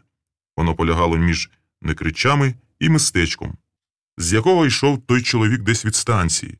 Він йшов супроти вітру, супроти страшенної заметілі йшов той чоловік, зігнувшись у три погибелі, спираючись на гостру пішню, що глибоко шурхала в сніг, а на плечах у нього погойдувався дерев'яний ящичок. Чи то ящик зимового рибалки, який править йому і за стільчик, і за схованку для снастів, чи, може, звичайнісінький малярський мольберт. Може б ви прилягли трохи? Я бачу, ви дуже стомлені, пане брате Андрію. Ні, Григорій Івановичу, мушу їхати далі. Куди ж ви отак? На машині? Не хвилюйтеся, все буде добре. Я не став пояснювати, що тут мені їхати 2-3 хвилини. Не тому, що хотів щось приховати від цього милого дідка, який знав усе на світі, але й казати, де заночую. Не бачив сенсу. Те, що він не зустрічав останнім часом Олексу Остапчука, свідчило на користь Каміли, адже якби мені теж назвали прізвище когось із моїх однокласників, я ніколи б відразу не здогадався, про кого мова. Просто деякі намистини я силоміць нанизував на свою нитку відповідно до власних смаків і примх. Тож мені було б дуже прикро, якби на моєму разкові намиста не виявилося цієї надзвичайно коштовної чорної перлини. Стрілка бензину застигла на нулі. І я вирішив поминути мотель Млин, бо далі за мостом, кілометрів за 2-3, запам'ятав автозаправну станцію. Тепер не було куди поспішати. Їхав я помаленьку. Не хотілося наскочити на даїшників. По-перше, я забув до пшона і оселедців купити щем'ятну жуйку, як це робить Ігор Сердюк. А по-друге, навіщо узайве афішувати своє посвідчення? Дорогою назад я вже втретє за цей день переїжджав місток через Тікич і рухався, як черепаха, щоб таки роздивитися тверджу здалеку, пам'ятаючи, що все велике бачиться на відстані. І все-таки козаки-черкаси ходили цими берегами, подумалося тоді. Дрібніше я побачив, коли підкотив до мотелю, це був знайомий мені білий фургон і темно-синій БМВ, не першої свіжості. Вийшовши з машини, я знову наїжачився од вітру. Почув його скімлення у верховітті дерев і скрипіння сосон, що пручалися в обіймах весняного суховію. Чудна місцина. Скрізь було тихо, а тут крутив вітруган, упереміж з піском. Хоча моя кучерява гарпія сиділа собі за столиком у власному барі.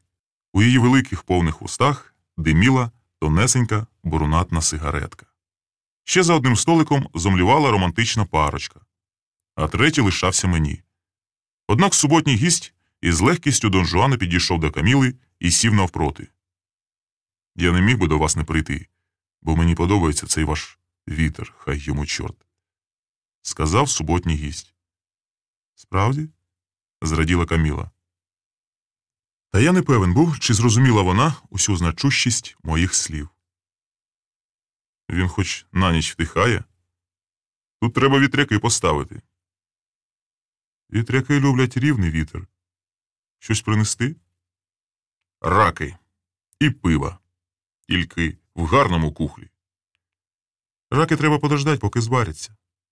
Вечерять не будете?» «Ні, я не хотів вечеряти, бо перебив апетит у Григорія Івановича. Однак замовив ще смаженого судака і 200 горілки. Коли від кухні вже докочувався запах кропу, до бару зайшов ще один чоловік. Статура неземного примата і тісний камуфльований одяг виказували в ньому охоронця. І його голова скидалася на велетенську грушу хвостиком догори. Солодка парочка весело заворушилася. «Жор, ти нам сьогодні заграєш?» – за панібрата спитав коханець Маломан, який, схоже, був тут частенько.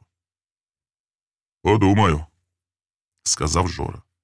Він зайшов за шинквас, дістав із холодильника пляшку пепсі і вилив собі у рот, якраз на один ковток.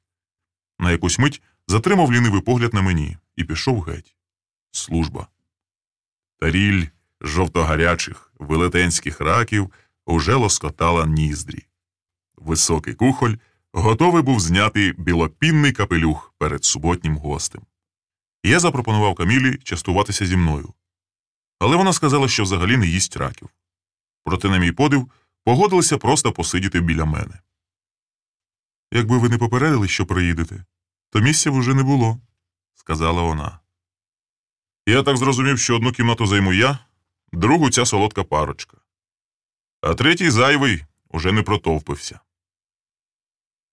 Мені страшенно хотілося сказати Камілі, що вона дуже добре знає Олексу Остапчука, бо навчалася з ним в одному класі, сказати і подивитися в її очі. Але я боявся випереджати події. Боявся щось сполохати у цій жінці і чекав слушної миті. Я взяв великого рака і, відірвавши йому одну клешню, довго дивився на Камілу. Вона була незворушна. Я відпив пива і запитав, чи немає у їхньому барі цикути. Каміла не знала, що це таке. Я сказав, що це така рослина, з якої роблять один цікавий напій. «Ні», – сказала вона, – «цикути у нас немає». Тоді я подивився у вікно, де вже темніло, і вдруге за цей день сказав, що тут чудовий краєвид. А якби я був художником, то неодмінно намалював би ці сосни. Я навіть передав куті меду і сказав, що соснову глицю найкраще малювати шприцом. «Як це?» – спитала вона. Жодна тінь не пробігла її обличчям. Вона, ця бісова мулатка, була невловима з лиця. Шкіра її не червоніла, не блідла і не темніла. Куди вже далі? Величезні груди, націлені в мене, підіймалися і опускалися рівніше за морські приливи-відпливи.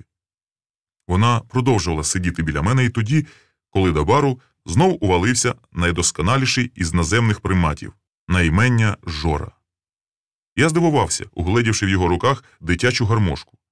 Та потім роздивився, що ні, це була не іграшка, а звичайнісінька трирядка. «Каміло, вимкни музику!»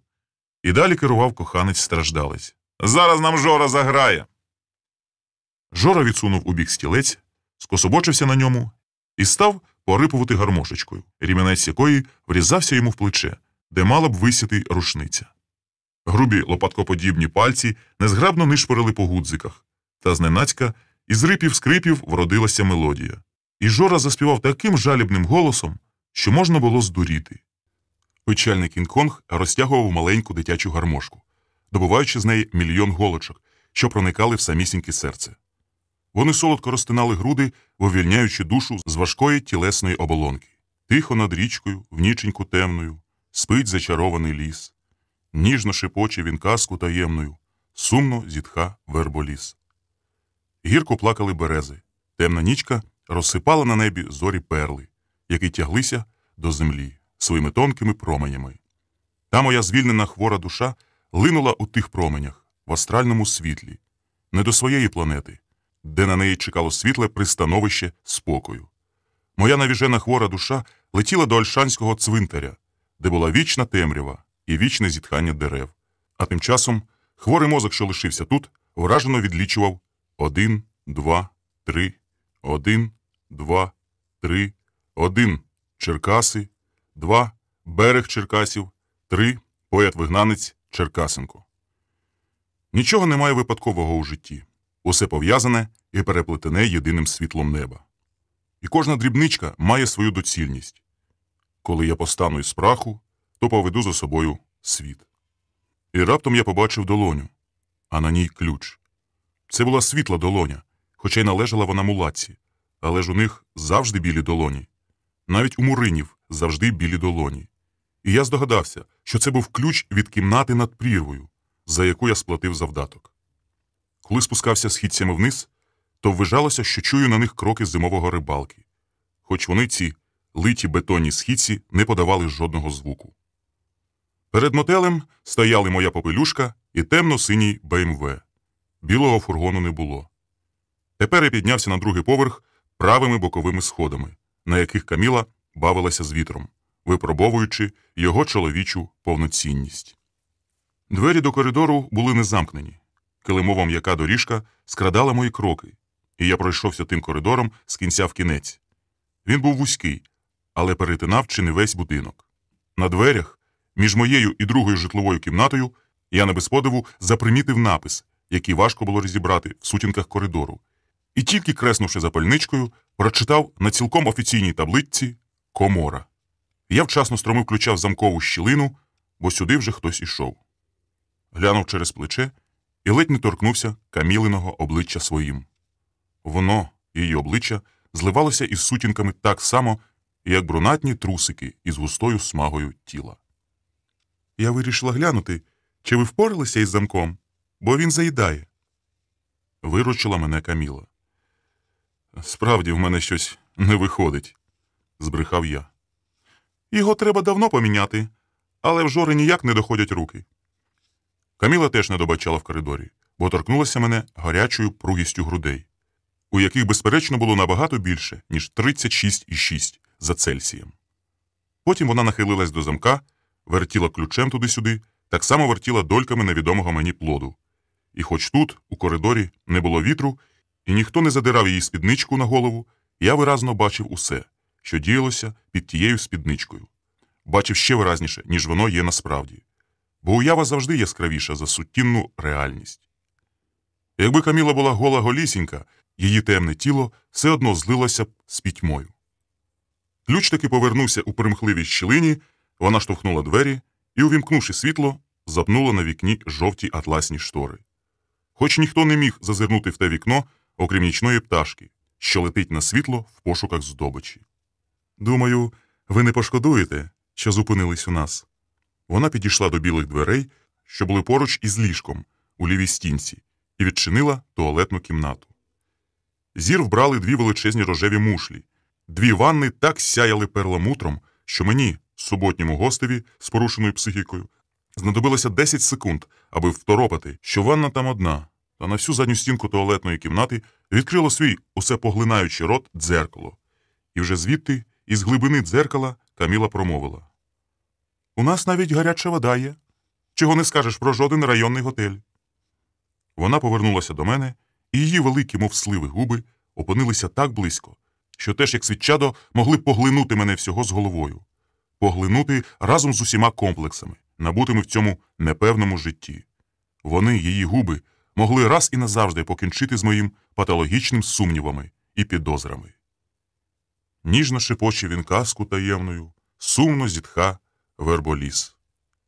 Казку співав Кінг-Конг, що наче прийшов із далекої Африки, щоб пробудити голос крові у цій безстрашній жінці, яка ступала лезом бритви. Там унизу не було білого фургона, але ж він міг з'явитися будь-якої хвилини. Однак ця кров уже палала вогнем. Вона стікала вже лезом бритви, і коли Каміла потяглася до мене, дихаючи оральним жаром, я, нещасний навіженець, хлюпнув на той жар крижаною водою.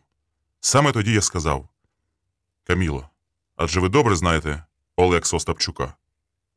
«Про що ви?» «Не про що, а про кого. Я кажу вам про Олекса Остапчука, з яким ви навчалися в інтернаті». «Ох», – зітхнула вона, – «так би відразу й сказали. А то Олесь, Олекс. Ви б ще Олександром Македонським його назвали». Такі її була правда. Мені здавалося, що ви одразу його згадаєте. Я взагалі не люблю згадувати інтернат. Хіба після того ви його не бачили? Якусь хвилю вона повагалася. Мовляв, після чого? Та потім похитала головою. Ні. Але ж ви добре пам'ятаєте Олексу? Пречі чудово!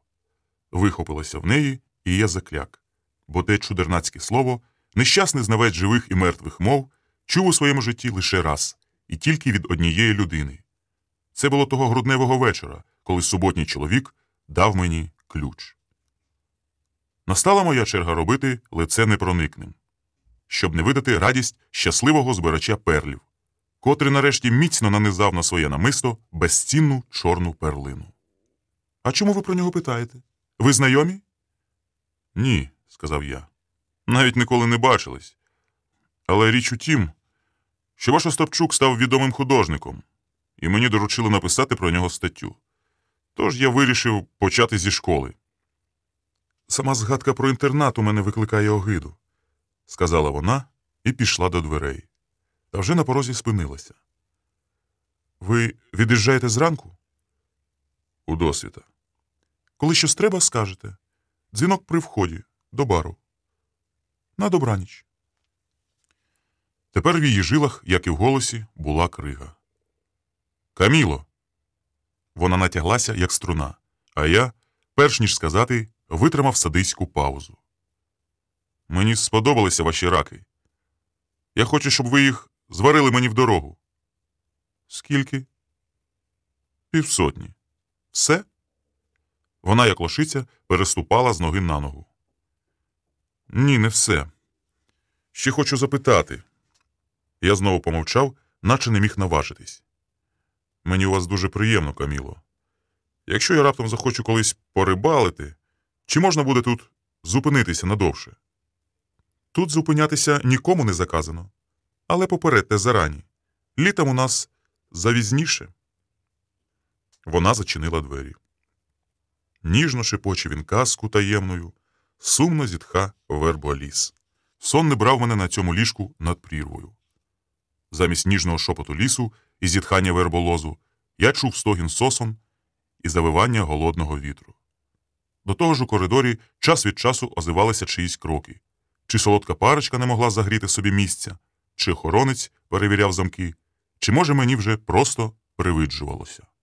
Навіть примітивна русалка, що хтиво усміхалася до мене з картини на стіні, випинаючи свій лубковий лобок, здавалася лихою майрою неминучості, яка так легковажно перетинає нитку людського життя.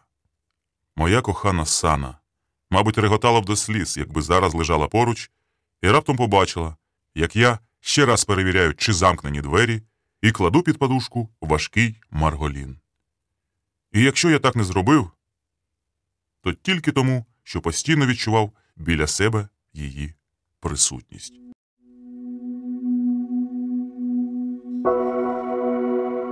Частина 2. Глава 1. Тепер мені часто снився піщаний вітер. Снилися величезні сосни, які постогнували від того вітру, а піщана курява навіть у вісні збивала подих. І я прокидався через те, що не міг дихати.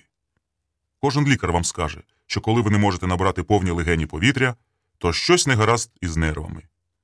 Та я передусім нарікав на своє помешкання, з якого не вивітрювався тютюновий дим навіть тоді, коли навстіж відчиниш усі двері і вікна. На мене все дужче тисли ці голі стіни і високі стелі. Адже червень стояв на порозі, а той, хто дав мені ключ, не з'являвся. Мій суботній чоловік був десь у вічній дорозі, і я дедалі більше схилявся до думки, що він не повернеться вже ніколи. І я ще мав сподіванку, що ось-ось нагодиться Саватій Ярчук і ретельно готувався до розмови, однак і він не казав сюди носа. Видно, таки взяв наперед чималу суму, або квартира взагалі була не його, а тільки оформлена на це суботнє ім'я. Чого в житті не буває? Хоч наша уява і виразніша за реальність, вона, ця суттінна реальність, часто перевершує навіть таємну казку. Можливо, сюди ніхто не з'явиться і через рік, і через 2, думав я.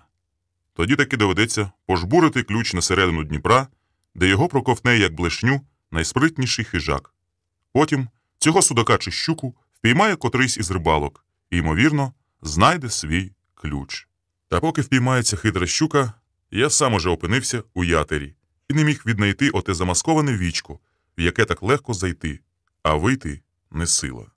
Однак я мусив його знайти, інакше або задихнуся у цьому ятері, або потраплю до Павлівки, де бігатиму, з палати в палату і кричатиму: «Панове, чий ключ?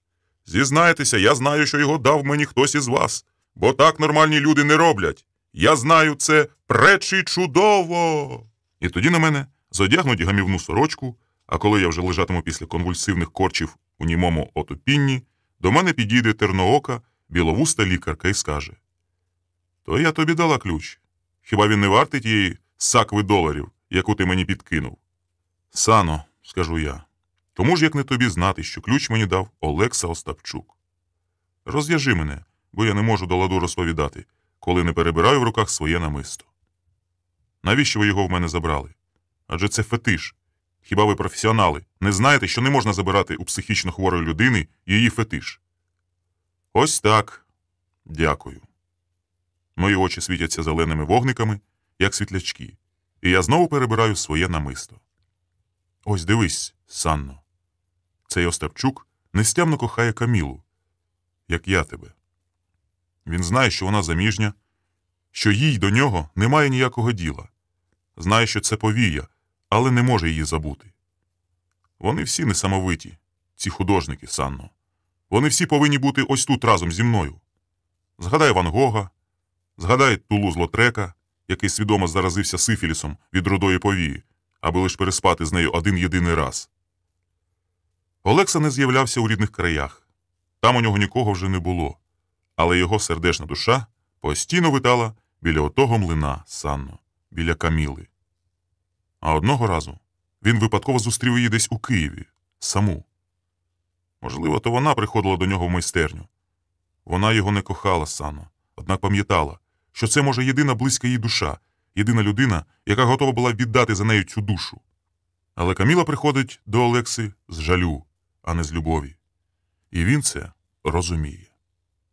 Напевно, десь тоді вона обмовилася, що в Києві у них є квартира, яку вони хочуть здати, і Олекса зрадів цій нагоді. Адже найнявши квартиру Ярчука, він залишав собі надію хоч коли-небудь бачити Камілу. Та потім зрозумів, що це велика омана, що життя в цій хаті стане ще нестерпнішим. Ти мене розумієш? Розчарувавшись навіть у малярстві, що часто буває саме з талановитими людьми, він вирішує накласти на себе руки. Ти ж пам'ятаєш, Сано, що казав Чоломбитько? Ти все пам'ятаєш, моя люба. Так от, самогубці часто так роблять. І як би тобі сказати? Після виходу на люди, після веселих компаній, які ще дужче переконують їх у марноті життя. А перед цим у них з'являється бажання зробити комусь добро чи написати записку. Олексі не було кому написати записку, Санно, бодай ось таку: «Чи не випити б нам по чашечці чаю?» і, побачивши безхатнього сіромаху, він вирішив дати йому ключ, аби той перебився, поки знайде собі житло. А потім він, напевно, ще повернувся до майстерні.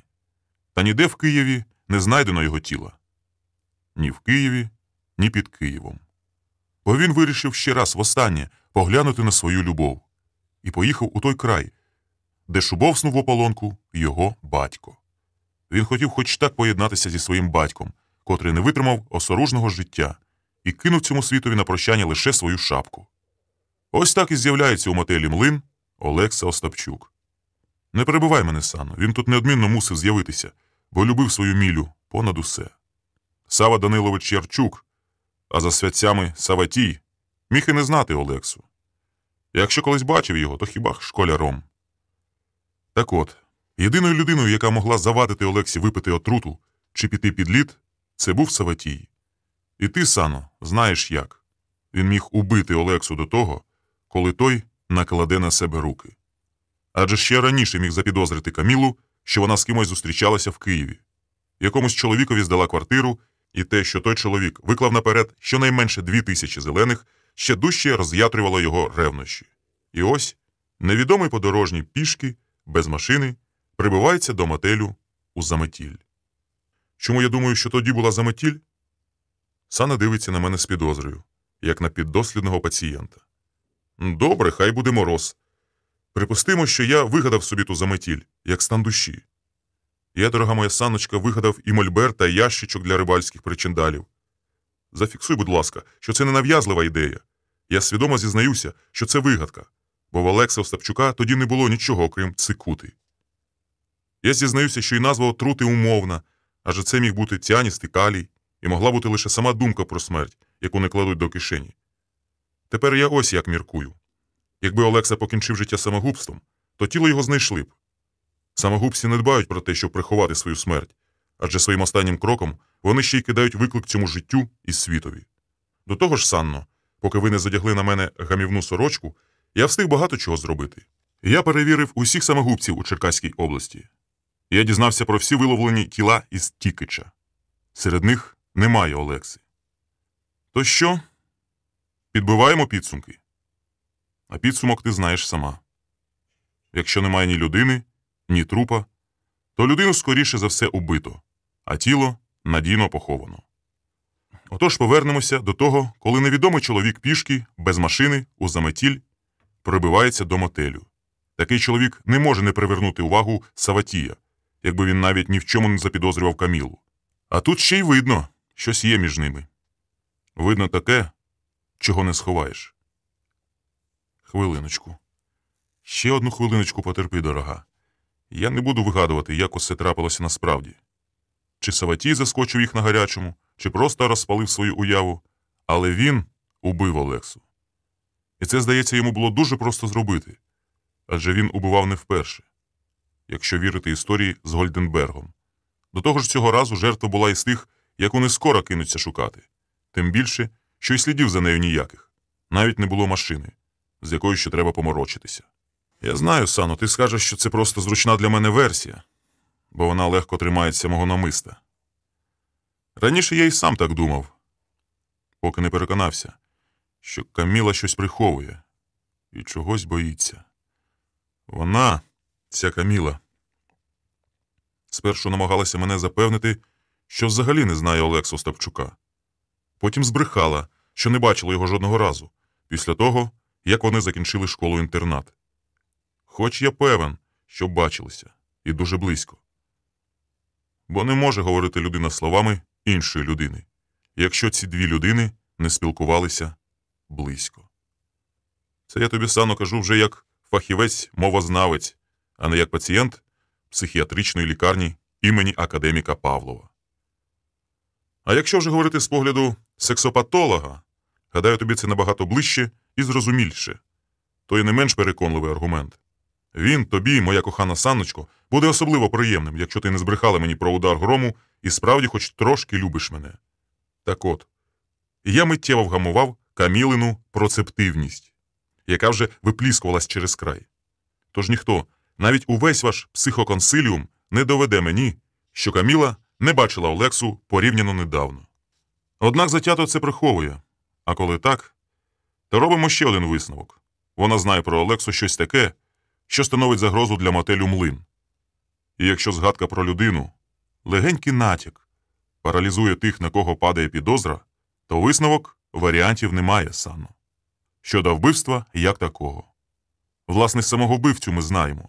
Є тільки варіанти щодо часу вчинення злочину та обставини, які можуть полегшувати чи обтяжувати його. Моє формулювання було аж надто логічним і витонченим, як для пацієнта психіатрички.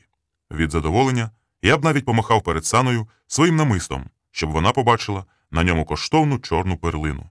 Та, на щастя, наша розмова відбувалася не в Павлівці, а в 3 поросятах. Хоча, відверто кажучи, я вже не бачив суттєвої різниці між цими 2 закладами. Часом мені хотілося і в цій кав'ярні вихопити свій ключ і, тримаючи його високо над головою, так і закричати: «Панове, хто всучив мені оцю річ? Так нормальні люди не роблять!» Є 2 «але». Сказала вона, хоч загалом була задоволена своїм пацієнтом. Її очі переливалися синім, золотим і зеленим. По-перше, Саватій знає, що Остапчука давно нема на світі. Він що так і триматиме тебе все життя у своїй квартирі? Безплатно? Нічого собі номер. Ну ти хочеш, щоб він одразу примчав до Києва і, дмухнувши в дуло димлячого пістолета, сказав: «Вибирайся, бо Остапчука я вже порішив. Нічого собі номер». Ну чому ж так? Спитав би, хто ти такий, звідкиля взявся, що тут робиш? Я скажу, що чекаю Олексу, що він мене попросив, аби я діждався його в цій хаті, ну і так далі. Ящук же не здогадується, що ми зовсім не знайомі. Йому просто невигідно зараз це ворушити. Зрозумій, невигідно мене чіпати. Я певен, він уже знає, що в нього живе якийсь чоловік. Однак ніколи не вижене цього чоловіка до того дня, по який оплачено житло. У цьому щось є. Є ще й чудніший варіант. Ящук взагалі має формальний стосунок до цієї хати. Гаразд, переконав. А тепер друге. Як ревнивець, котрий через ці ревнощі здатен на вбивство, відпустив свою пасію розгулювати по Києву та ще й шукати квартиранта. Пасію, у якої, вибач, від процептивності мокра білизна. Угу. Бачиш, якби не було винятків чи якихось особливих обставин, то не було б і вбивства. Відповіді на багато запитань ще треба шукати. І я ж теж не схожий на гвалтівника. А якби ти знала, що мені, бідному, довелося витворяти з тобою в одному розкішному лісочку. Розкажи. Та й не тільки там, потім прямо в машині, потім на тому ліжку над прірвою. Я теж хочу. На тому ліжку, над прірвою. Це вже було занадто. Ти поїдеш зі мною? Не знаю. Я б хотіла. Ти мені там потрібна, Сано. Відповіді на всі запитання ми ніколи не знайдемо у 3 поросятах. Тобі справді легше зі мною? Питаєш. Скільки це займе часу? Важко сказати.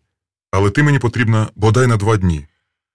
А потім мене замінить Каміла, у якої... Ні, дорогий, так не вийде. Сано, я ні в кому не відчуваю такої процептивності, як у тобі. Тебе не замінить ніхто. Тоді я поїду з тобою. Ти перечасувала свій термін. Немає ніякого терміну. Є комплекси. І їх треба позбуватися. Ми поїдемо неодмінно. Тебе відпустять з роботи? Я щось придумаю. Скажи їм, що людям пора спочити від жахів. Скажи від мого імені, що Міністерство охорони здоров'я попереджає. Читати статті крайнього шкідливо для здоров'я. Добре, я так і скажу. Скажи їм, що крім шлункового голоду, є ще один, не менш страшний. А тепер щодо мого другого «але». Знаєш, чим подобається мені твій фетиш? Твоє намисто. Тим, що багато перлин ти нанизав з уяви, але нанизав красиво. І я сама вирішила дещо з'ясувати. Вибач, мені здалося, що ти боїшся лікарень, тому взяла цей клопіт на себе. Я стала перевіряти київські лікарні, тобто їхні поліклініки і статистичні відділи. Це дуже просто, особливо коли починаєш з відомих лікувальних центрів. Скажімо, з медмістечка. Сано, швидше. Мені не хотілося її розчаровувати. Казати, що я вже давно займався реєстраційними записами лікарень за перші дні грудня минулого року. Однак велике відкриття завжди супроваджувала свята простота, і Сано скористалася нею сповна. Та я ще цього не знав. Вгадай, що я знайшла. Перлину. З мого намиста. Правильно. Я знайшла її в реєстраційній книзі Інституту клінічної та експериментальної хірургії за жовтень місяць. Може, за грудень? За жовтень. Я натрапила на прізвище Ярчук. Я тільки тепер впіймав її думку і готовий був Оксану розцілувати. Але букет комплексів був таким ваговитим, що не давав зрушити з місця. Торік у жовтні Саватію і Ярчукові видалили жовчний міхур. Операція була з ускладненнями. Він кілька днів пролежав у реанімаційному відділенні. Краще б йому вирізали яйця. Коли ми їдемо? Скоро, та тільки не пропадай. Візьми. Вона відкрила сумочку, таку малюсіньку, що в ній не помістився б навіть Марголін, і поклала переді мною візитівку. Подзвониш. Крига з кресла. Інноваційний центр «Жіноча консультація», прочитав я і полегшено перевів подих. Добре, що не чоловіча. Оксана Вербна, сексопатолог. Ні, це була прірва.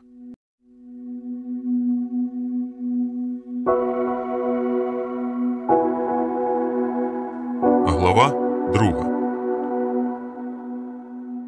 З роботою проблеми вирішилися без мене. Одного ранку Фернандель опустив очі, наче він грав роль незайманої червоної шапочки, і сказав, що газета тимчасово припиняє свою діяльність. Це воля інвесторів, які, очевидно, вичерпались у виборчому марнотратстві. Та я знав, що ті акули не вичерпні. Однак газету вони створювали під кон'юнктурний момент. І про це давно казав мій любий друг Ігорко Сердюк, який цього разу не пролетів, як фанера над Парижем, тепер він став депутатом. І їздитиме до того Парижа, скільки йому заманеться, жуватиме м'ятну жуйку, розбудовуючи державу. А я писатиму статті про те, як це гарно в нього виходить. І з голоду не помер, тож не журися, моншер Фернанделю. Усе, що не є, до кращого. А він на підтвердження моїх слів раптом поклав переді мною конверт. Це тобі компенсація за несподіване звільнення. Тут 2 штуки. І я ще раз переконався, що ці акули безсмертні, вони ніколи не вичерпуються, допоки буде на цьому світі нафта, спирт, цукор і політика. Однак цього я не казав Фернанделеві, а міцно потис йому руку і, розчулюючись від його приязні, сказав сентиментально: «Зустрінемось у бою. Один одного захистимо. А цих сук на ліхтарі». І я вийшов на вулицю і ледь не заплакав від щастя. Літо, свобода, рівність, братерство. Адже літо – це той єдиний рай, до якого впускають усіх грішників. Воно взяло мене за руки, приголубило, втерло носа і понесло аж на Андріївський узвіз. Воно піднесло мене аж на маківку Андріївської церкви, щоб я, грішник, поцілував Золотого Христа і був чемним хлопчиком. А коли опустило мене на землю, то я знову зайшов до Чоломбитька і чемно вдарив йому чолом. «Нема?» «Нема», – сказав Чоломбитько. «Ні слуху, ні духу. Я, мабуть, піду заявлю в міліцію». Але я сказав: почекай ще трохи. А потім підемо вдвох. Заявимо вдвох, сказав я, ніби підлизувався до Чоломбитька. Бо мені знов кортіло дуже в майстерню поверхом вище. Та Чоломбитько уже не пручався. «Ходімо», – сказав, дістаючи ключ із-за шафочки. А на сходах я його запитав: «Слухай, Петре, а ти не пам'ятаєш? Не була та жінка, така дуже смаглява, як мулатка?» «Бог з тобою», – сказав Чоломбитько. «Де б це Олекса, схимник такий, підчепив негритянку? Ні. Та й кажу ж тобі, що не бачив її зблизька. Отак угорі тільки темні панчохи майнули. Ти ж бач, що тут темно». «Але то в жовтні було». «Восени». Чоломбитько дивився на мене з підозрою. Відчував, що я чогось не домовляю. Проте й не допитувався. А коли я дістав із стеки малюнок, то ще раз переконався, що це старий водяний млин. Хоч не було там виписаних деталей, це був настроєвий малюнок, стан душі. І я побачив за химерою плетених ліній ту смаглявку, яку Чоломбитько не розгледів на сходах. То моя хвора уява домалювала Олексину любов. Я побачив, як цю його любов топчуть у млині під хиже завивання вітру і стогін сосон. Не кричи, не кричіть, цитьте. «Цитьте мені», казав я, спинаючись Андріївським узвозом угору, спотикаючись об його тверду бруківку, і мені знову здавалося, що всенька земля тисне на мої підошви. Так я і ніс на собі ту землю аж до осідку партії, де не було вже в секретаріаті мого друга Ігорка Сердюка. Мій друг Ігорко Парламентович засідав у Верховній Раді. То я підійшов до чергової пані баби Надії і попросив дозволу скористатися телефоном. А пані баба Надія здивовано витріщила на мене очі. А ви чого, пане Андрію, не в парламенті? Спитала вона майже французькою. І я, останній дебіл, сказав цій старшій жінці. Бо в мене, пані Надію, руки із сраки виросли. Такими руцями не можна розбудовувати державу. Такими руцями, пані Надію, можна писати лише партійні програми, сказав я, і пані баба Надія мала чудову нагоду в тому переконатися, коли я набрав номер телефону і, дочекавшись місячного голосу, сказав. Це жіноча консультація? Скажіть, будь ласка, а куди звертатися, якщо я гермафродит? Ну, є жіночі консультації, є чоловічі, а для нас, бідних гермафродитів, немає. Що? До вас? Я пришелепкувато підморгнув пані бабі Надії, яка з переляку принишкла і сиділа тихо, як миша під віником. Отже, їдемо. У суботу зможеш? Тому що до суботнього чоловіка треба їхати в суботу. Ага. Добре, я ще передзвоню. Пречі чудово. Я вийшов на партійне подвір'я, сів у машину, завів двигун. Просто так. Сьогодні я нікуди не збирався їхати. До суботи залишалося ще 3 дні. Попелюшка воркотіла рівно, як кицька. Я нагрів її до 50 градусів і заглушив двигун. Потім заскочив на главпоштамп і послав телеграму. Буду, субота, прошу, ту, саму, кімнату, рибалка, шанувальник, Раків. Телеграму я адресував на ім'я Каміли Ярчук. Зворотню адресу вигадав, хоча й не знав, чи це мені щось дає. Можливо, я просто ставив себе у смішне становище. Коли вийшов з головпошти, знову помітив, що на дворі літо. Сонце залило Майдан Незалежності і горнулося до кожної жінки і дівчинки. Адже сонце у всіх міфологіях уособлює чоловіче начало. Він, цей хтивий бог Ра, добре знав свою справу. Угорі, над будинком профспілок, табло засвітило 3 червня. Середа, температура плюс 25. Температура плюс 25. Так, це було справжнє літо, але воно вже не брало мене на руки. «Дебуляй сам, хлопчику», – сказало літо, і я почувався так, ніби на мені був кажух і валянки, а в руках важка пішня, на яку не обіпрешся. Її саму треба нести. Це був знайомий мені настрій. Умовно я називав його станом зимового рибалки. До 3 поросят було недалеко, і якби я й не хотів туди йти, ноги б самі занесли. У підземному переході я купив пучечок волошок і заніс Катрусі. «Я тебе люблю, Катрусю», – сказав я. «Я тебе теж», – усміхнулась вона і притулила волошки до обличчя. «Катрусю», – сказав я, – «у мене нікого немає. Будь мені за сестру».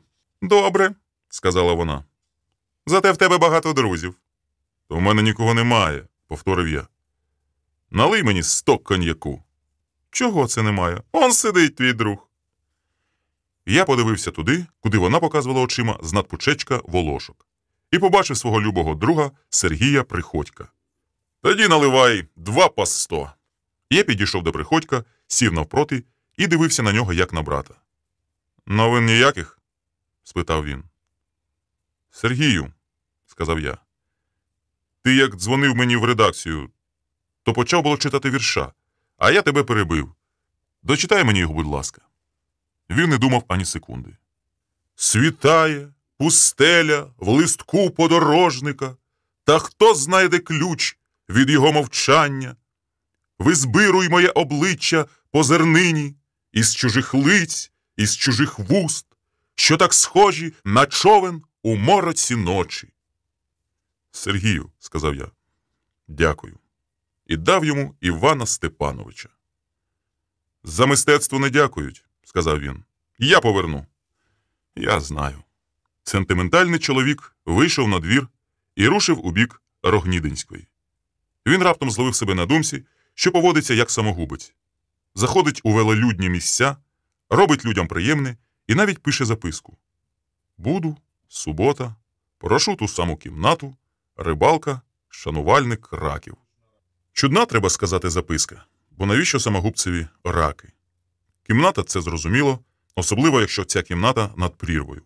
Перейшовши скверик, я не піднявся ліфтом нагору, а вперше, відколи жив у цьому будинку, спустився сходами у підвальне приміщення, де діяла постійна виставка акваріумних риб. Біля дверей сиділа бабуся, і я купив у неї квиток і зайшов до невеличкої зали, заставленої великими скляними резервуарами, у яких сонно плавали химерні істоти. Від найдрібніших до чималих рибин з такими хвостами, що нагадували невагомі водорості, які теж демонструвалися у тих таки скляних посудинах. Риби тихенько ворохобилися в зеленій воді, пливли і пливли. Хоч, мабуть, уже добре знали, що пливти немає куди. Я подивувався їхній сізіфовій праці і пішов геть, не відаючи, чого туди заходив. А бабуся осудливо подивилася мені вслід. Із підвалу я не піднявся на 3-й поверх, а мимоволі вийшов на вулицю і подався блукати містом. Так, навмання. Повернувся, коли вже стемніло. Ліфт був зайнятий. Погримував десь угорі. Я пішки зійшов на 3-й поверх, відімкнув двері і, тільки зайшовши у коридор, вражено зупинився. Рука швидко потяглася до вмикача. У коридорі під стелею спалахнула гола лампочка, і чужий голос лунко прокотився порожнечею. «Тут хтось є?» Це був мій голос, бо наразі здалося, що справді хтось є у цій хаті. Адже я ніколи не замикав її ключем, а тільки причиняв на автоматичний язичок. І щоб відімкнути двері, достатньо було півоберта ключем, а цього разу довелося повертати його аж двічі. Звичайно, вранці я міг на самохідь замкнути двері ключем, але вірилось у це мало. Швидше за все, я міг взагалі їх не замкнути через неуважність. А от двічі повернути ключ? Ні, це не було моєю звичкою.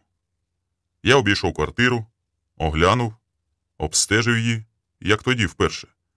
Однак не знайшов жодного сліду відвідувача. Не чув його і на нюх, хоч ловив носом повітря, як той пес Ярчук, що намагається зачути відьму. Проте вдихав лише застояний дух тютюнового диму та передавненого пороху. Я переглянув свої папери, документи, зазирнув у шафу, перетрусив усі кишені, обдивився кожну щілину на кухні. Лише не заглянув у бачок унітазу, щоб не дійти останньої стадії параної. Потім ухопив німу телефонну трубку і задмухав у неї, як вар'ят, наче хотів оживити. Здалося? Привиділося? Я впав на диван і заплющив очі. Потім рвучко підвівся і, як завжди після різкого руху, запаморочилося в голові. Перечекавши, поки воно минеться, я підійшов до вікна. Голого, нічим не завішеного вікна, яке виходило у двір. Та оскільки в кімнаті горіло світло, наштовхнувся лише на своє відображення в чорній шибці. Я вимкнув світло і знов підійшов до того вікна, глянув у темний двір. І ще встиг помітити чоловічу постать, яка щезла у підворітні сусіднього будинку.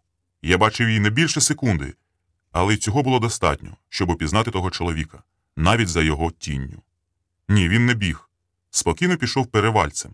Однак не було сумніву, що його спалохало світло, яке погасло у моєму вікні.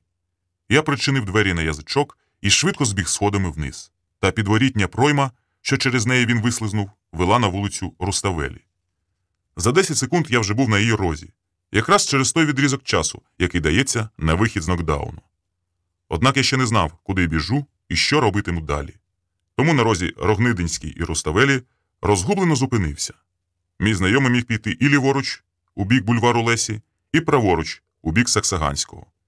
Та поки я роздумував, повз мене проїхав білий фургон. У кабіні сидів лише один чоловік – сам водій.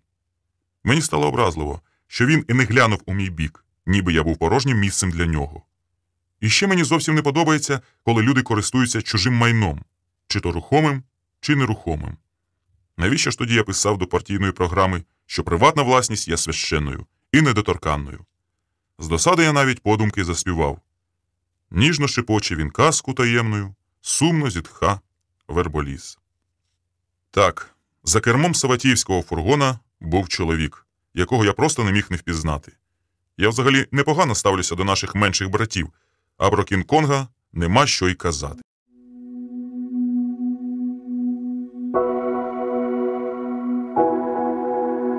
Глава 3. У суботу, 6 червня, об 11 годині симпатична Лада, позашлюбна дочка італійського Фіата, на швидкості 40 км на годину поминула КП між Корчуватим та Чапаївкою. І бувалий у Бувальцях міліціонер сумно подивився услід машині. В останню мить пошкодував, що не зупинив її, не роздивився зблизька на того супермена, що сидів за кермом. А ще ближче – на кралю з коротенькою косичкою. Саме з такими і відбуваються найчастіше дорожньо-транспортні пригоди. Подумав інспектор Патрульович Калимник. Якщо на когось не наїдуть, то без гвалтування не обійдеться, це точно. Ми ці лови знаємо, подумав він, помітивши біля заднього вікна телескопічну вудку. Спершу йому здалося, що то дуло гвинтівки. Він, цей милий інспектор Патрульович, був з біса кмітливий.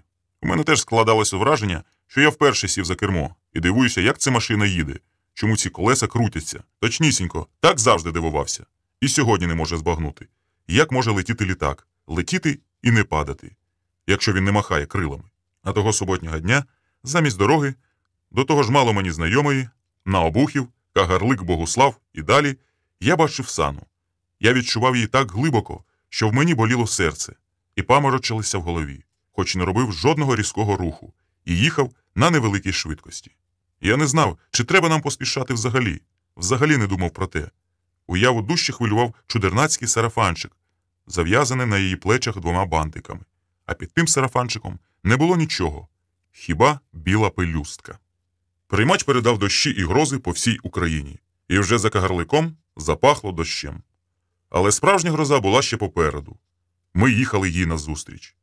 Ми доганяли хмари, вагітні тією грозою, і мовчки курили. Мовчки слухали музику, яка виповнювала салон, як дим. Я не сказав Сані навіть про те, що довкола мого будинку блукав Кінг-Конг. Боявся, що вона видряпає йому очі, як тільки ми ступимо на поріг млина. Я багато чого їй не казав, хоч, може, і треба було. Можливо, тоді усе вийшло трохи інакше. Інакше. Та поки що вгорі тільки збиралися хмари і корчилися від породільського болю. А коли в салон полився несамовитий голос моєї любої приятельки Марини Одольської, коли вона заспівала свою божевільну, то я побачив у хмарах маленьке голе дитятко і провів долоню по очах. Тобі не добре? Навпаки, мені так добре, як не було ще ніколи. Хочеш, я поведу машину? Ми помінялися з нею місцями. Ревнива попелюшка зі злості рвонула, як скажена, і промчала стрілку, що показувала на Богуслав. Та я сказав, вертаємося, бо так ми опинимося в Корсуні. Нам треба взяти праворуч. І коли ми проїхали Владиславку, там перед Богуславом нам назустріч розкинув обійми розкішний ліс. Це був ще той лісочок, не згірше Причеркаського. І якраз у тому лісочку нас застала гроза. Несамовита злива. І я не знаю, як крізь ту зливу Сана помітила вузеньку асфальтову дорогу і різко звернула ліворуч. Вона зняла із себе той сарафанчик у машині, щоб не замочити його. Зняла із себе той сарафанчик. Я навіть не бачив, коли. Тільки побачив 2 брунатних пуп'янки на її білих грудях. Не можу, не хочу більше чекати, сказала вона. І вийшла під дощ у білій пелюстці. Та пелюстка була уже мокра, але вона і її зняла.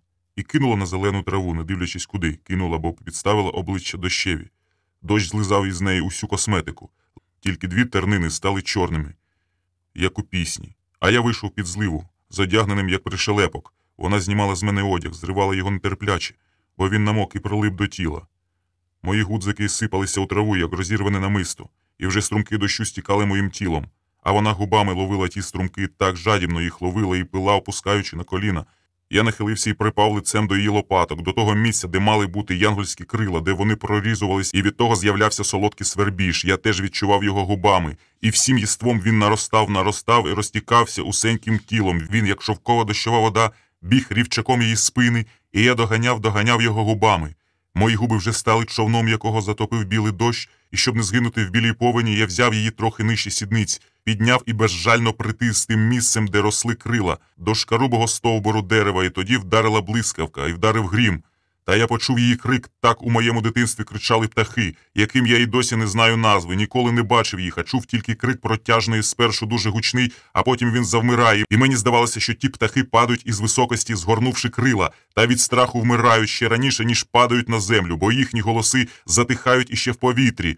Ах, і якоїсь миті мені здалося, що вона теж помирає. Я відчув у дощових краплях солоний присмак сліз, чи може й крові. Мені навіть подумалося, що її вдарила блискавка, бо вона спершу знову опустилася на коліна і дивилася на мене білими невидющими очима, а потім упала на землю, розпростерлася горілиць і здригалася від судоми, здригалася все рідше і рідше, поки й зовсім не завмерла із заплющеними очима. Я схилився над нею, припав губами до її холодного рота, вдихаючи у неї життя, і чув язиком, які холодні у неї зуби. Вони були гладенькі й холодні, як лід. Я випив з неї все тепло. Я випив з неї шалену гарячу кров, як упир, із моїх брів крапав на неї дощ. Хоч гроза раптово ущухла, вона покотилася собі далі з полегшеним черевом, затихли грім і блискавка. На небі вже спалахнув сластолюбивий рад, та з дерев із моїх брів ще падали краплі на її біле-біле обличчя, білі губи, біле тіло, навіть нігті у неї гладенькі, як крильця хрущів, були білими, бо вона знемогла, припала, загинула, вмерла. Я вже не міг відігріти її своїми губами. Відчув, що вони холодні, як крига, даремно блукають пагорбами її грудей, і тоді я, мов некрофіл, узяв те безживне, холодне тіло на руки і підніс до машини, обережно поклав його на заднє сидіння, і прибити на цвіту я ще в колисці ледве отак не поїхав далі, та потім усе таки спохватився. Відчинив багажник, перевдягнувся в сухе і довго думав, чим би її прикрити. Мені незручно було порпатись в саненій сумці, та я дістав зі своєї синю теніску в білий горошок. Такий кольор любила моя покійна бабуся, і прикрив нею сану від грудей до того місця, де була біла пелюстка, а потім позбирав на траві розкиданий мокрий одяг і склав у багажник, і поїхав собі далі, минаючи окружною дорогою Богуслава. Там, де кінчалась окружна, все одно стояла КП, тільки не було біля нього інспектора Патрульовича Калименка, бо це вже була зовсім другорядна дорога, якою не часто їздять упирі, некрофіли і навіть звичайні гвалтівники. То я спокійненько поїхав собі на Ісайки Медвин. А далі, біля Калинового куща, досвідчені водії знають, що це не село і не містечко. Калиновий кущ – це знамените джерело у долині між Медвином і Лисянкою. Так от, коли я скотився з гори у долину, моє серце солодко тьохнуло, бо прокинувся з літаргійного сну. Моя спляча красуня підвелася, а сорочина в горошок ковзнула вниз. Лише дві великі брунатні горошини лишилися на білому тілі. Вони теж були трошки сонні, трошки прив'ялі. Ті горошини, і моя спляча красуня спитала, де я, Господи, яка вона була гарна. А я сказав біля калинового куща, хіба ти не бачиш, ходімо, нап'ємося. Ти ще не пила такої води з роду, і поки я звернув праворуч, щоб під'їхати аж до кринички, Санна вже задягла мою сорочку в горошок, і я дуже тішився тим, що вона теж не без комплексів, адже це був чистої води трансвестизм. Та коли вона вийшла з машини, я побачив, що сорочина була для неї якраз симпатичною сукенкою, не коротшою за той куценький сарафанчик, від якого я дурів, а в криничці була така прозора вода, що видно дно. Та не було кухлика, хтось його забрав, того кухлика, бо коли я сюди повертався до Києва від мотелю Млин, він тут був, тепер не було, але низько перехилившись, можна було дотягтися губами до води, і ми по черзі перехилялися, набирали у рот води і пили один за одного. Ми самі собі правили за кухлик, наші роти були чудовими кухликами, а коли Санна низько нагиналась у криничку, то моя сорочина на ній високо підсмикувалася. Я не витримав і знов узяв її на руки. Ах! І поніс у густий калиновий гай, бо то не тільки назва була калиновий кущ. Там справді ростуть розкішні кущі калини, які саме на початку червня дуріють своїм біло-жовтим, як молозиво, цвітом. І ось тут, панове судді, ви нарешті можете пришити мені кримінал. Я зізнаюся навіть у тому, чого міг не казати нікому. Та я вважаю за своє найвище щастя те, що ти, високий суде, можеш сприймати за збочення, але я бачив, що Сані це страшенно сподобалося. Коли я дістав із багажника довгу мотузку, ви спитаєте, навіщо я возив її з собою, і я знову ж таки можу збрехати. І всі мені повірять, що возив її з собою замість троса. Тепер більшість водіїв замість незручного троса користуються легенькими линвами. Але я взагалі не думав про це, гадав, що ця довга капронова мотузка мені знадобиться у тій кімнаті над прірвою, та поки що я взяв її з іншою метою. Я поклав Сану між двома кущами калини, поклав на траву, а потім нагнув високу гілку з одного куща і прив'язав Сані до ноги біля кісточки, а гілку із другого куща, теж обліплену молозивом цвіту, прив'язав до другої ноги. Однак ті гілки не розчахнули її, а тільки підняли вгору розкинуті ноги, і навіть трохи підняли сідничку, білу-білісіньку, із жовтавою присмагою, і та сідничка була мені любіша за сонце. Він це сонце заздрив мені, коли я зривав кетяги калинового цвіту і зодягав у нього Санну. Спершу квітчав коси, адже її коротка косичка вміщувала у собі цілий сніп волосся. Та який сніп? Її косичка вміщувала у собі всі сіножаті світу. Замовкніть ви, лисі, вчені й вищі математики. Я знаю, що я кажу, не лізьте до мене із цифрами й числами. Я ліпше за вас у них розбираюсь, і ти, комп'ютери, погасни. Як сказав би мій найлюбіший та вже покійний приятель Паруйр-Севак, тільки із ним я міг розмовляти мертвою вірменською мовою, яка називається Грабар. Однак Севак загинув, Грабар мертвий, а Сана жива, тому я звертаюся до тебе, комп'ютер. Якщо ти такий розумака, ану полічи, скільки кров'яних тілець і скільки мегатон щастя припливало до наших сердець, коли я і далі квітчав її калиновим цвітом, клав його на груди, живіт і туди, де раніше була пелюстка, потім губами роздягав її всю, а одне калинове суцвіття з'їв, наче вмирав від голоду, і потім сказав: «Сано, Сано, вербна моя, калинова, моя тополева, моя ясинова, моя...» І так я перелічив усі дерева, які є на світі, а потім рослини, трави, а потім став лічити їх усіма мовами світу, живими і мертвими. І вона, розіп'ята мною на калиновім хресті, плакала і сміялася. І знаючи, крім рідної, лише французьку, повторювала «Шарман». Потім, коли вже не лишилося слів, я звільнив її від блаженственних пут. Санна попросила, щоб я узяв сумку і сам її зодягнув, бо вона вже не має сил. І я переміряв на неї все, що було. Вона чимало набрала, бо ми ще не знали, скільки там будемо. Тож я приміряв на неї всі трусики, всі лівчики, всі сарафанчики, спіднички, шортики, колготки. Пардон, панове судді, за такі подробиці, але без них ви просто ніколи не зрозумієте того, що сталося потім. Єдине, що Сані самі довелося зробити, це нафарбуватися. Тут я вже був без сили. І щоб не заважати їй своїми витрішками, знову пішов до кринички і раптом побачив, що там біля неї є кухлик. «Сано! Та тут же є кухлик!» Він там і був.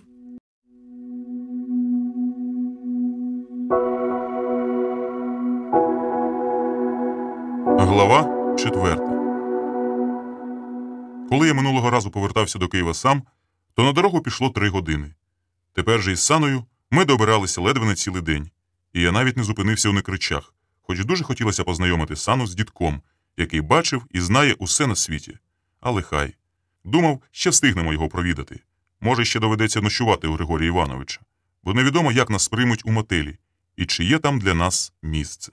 Десь годині о 7 вечора я повернув перед мостом праворуч і дуже втішився з того, що перед моєю красунею тверджою стояв тільки білий фургон. Отже, постояльців, напевно, ще не було. Зате чого вартий один той фургончик, на колесах якого ще можна дошукатися пилючки з вулиці Шотару Ставелі. І я ледве стримався, щоб не вклонитись йому низенько. «Здрастя! Давно не бачилися». Сана була у захваті від самого фасаду млина, і вже поривалися далі, та я попросив почекати, поки схожу в розвідку. Вона трошки похнюпилась, у мене від того защеміло всередині, бо я таки справді тепер не хотів лишати її саму, ні на хвилину. Після того, що відбулося між нами сьогодні, у мене постійно стояв у грудях щем від невідступного усвідомлення такої близькості поміж нами, що аж ставало страшно. Я чув аромат її тіла і тоді, коли спинався бетонними східцями на другий поверх до бару. Каміла саме обслуговувала за крайнім столиком 2 зайшлих рибалок. Коли вона зиркнула через плече на мене, таця в її руці перекосилася. Один кухоль із пивом перекинувся, але не впав на підлогу, тільки розлився, забризкуючи її і рибалок. Однак усмішка її була щирою. «Дійшла ваша телеграма. Зараз принесу ключ». «Каміло, я не сам. Розумієте? Це ваш клопіт. За 2 буде дорожче», – сказала вона. «Але ви не вказали, на скільки днів їдете». «Побачимо. Це залежатиме від погоди. За розрахунок не хвилюйтеся. Все буде у твердій валюті». Вона пішла на кухню, і я гукнув їй услід. «Каміло, якби таця в її руках була не порожня, то знов би перекосилася». «Щось іще?» «А вже ж, 2 юшки з окунів, раки і гору смаженого судака. Цілу гору, Каміло, ми вмираємо з голоду». Коли я зійшов униз і помахав Сані ключиком, вона спитала. Тут завжди так вітряно. Я тільки тепер завважив, як гойдаються сосни. Їхні розкуйовджені зелені крони мінилися від переливчастих тіней. «У нашому гніздечку тихо», – сказав я. Біля східців я зупинився, вагаючись, бо досі не знав усіх тонкощів етикету. Чи пропускають жінку вперед, якщо вона в короткій спідниці, а спинатися треба круто вгору. Сана примружила очі, пустивши на мене лукаві бісики, і безстрашно пішла вперед. Безстрашно тому, що я був зовсім неуважним, коли задягав її біля калинового куща. Каміла, котра колись мене настрахала на цих сходах, виглядала скромною черницею проти Сани. Коли ми зайшли в кімнату, вона, не розглядаючись, швидко підійшла до вікна, розчинила його і перехилилася через підвіконня. як через криничну цямрину. Ах! Той пташиний крик покликав мене до краю безодні. Я підійшов до Сани, та вона не повернула до мене свого обличчя. Отак весь час і вдивлялася у ту вирву. Ах! І мені здавалося, що то сама безодня стогне від радості. Перекочує у своєму темному лоні кожен несамовитий зойк, щоб наситися ним у волю. Адже безодні і провалля ніщо так жадібно не вбирають у себе, як людський крик. Потім Сана стояла під душем, а я лежав на ліжку і курив. Русалочка на стіні вже не здавалася злою Майрою. Вона підморгувала мені схвально і заклично. У ванній кімнаті рівно шуміла вода, наче Сана ще й досі стояла під дощем, який запліднював Богуславський ліс.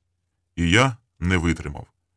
Я ледве підвівся з ліжка і зовсім без сили зайшов до ванної, де побачив дві Санни. Та, що в дзеркалі, стояла до мене спиною, а друга стояла до мене обличчям. І цю другу я, знеможений і безсилий, поцілував тричі в очі. У синє, зелене і золоте. І сказав: чи не випити б нам по чашечці чаю? До біса! Шампанського! Сьогодні будемо пити цілу ніч. Пити і любитися без сорому. Вечеря давно холоне. А що там у нас сьогодні на вечерю? Смажений судак. Чудово! Ніхто смаженого судака не їсть гарячим. Цього разу Сана задяглася сама, лиш попросила мене застебнути лівчик. І я знов піймав себе на тому, що мене до одуріння зворушують її гострі лопатки. Вони були якісь ще зовсім дитячі і справді нагадували пуп'янки крил, у яких зачаяно млосне відчуття польоту і падіння. Коли ми зайшли до бару, рибалок уже не було. На їхньому місці сидів міліціонер у формі майора і мій симпатичний, мій найпрекрасніший із усіх наземних приматів Кінг-Конг на імення Жора. Він кивнув мені, як давньому знайомому, і, кинувши оком на Сану, склав губи в трубочку, з якої ледь не вирвався свист. Майор, як і належить людині у формі, холодно обмацував нас очима.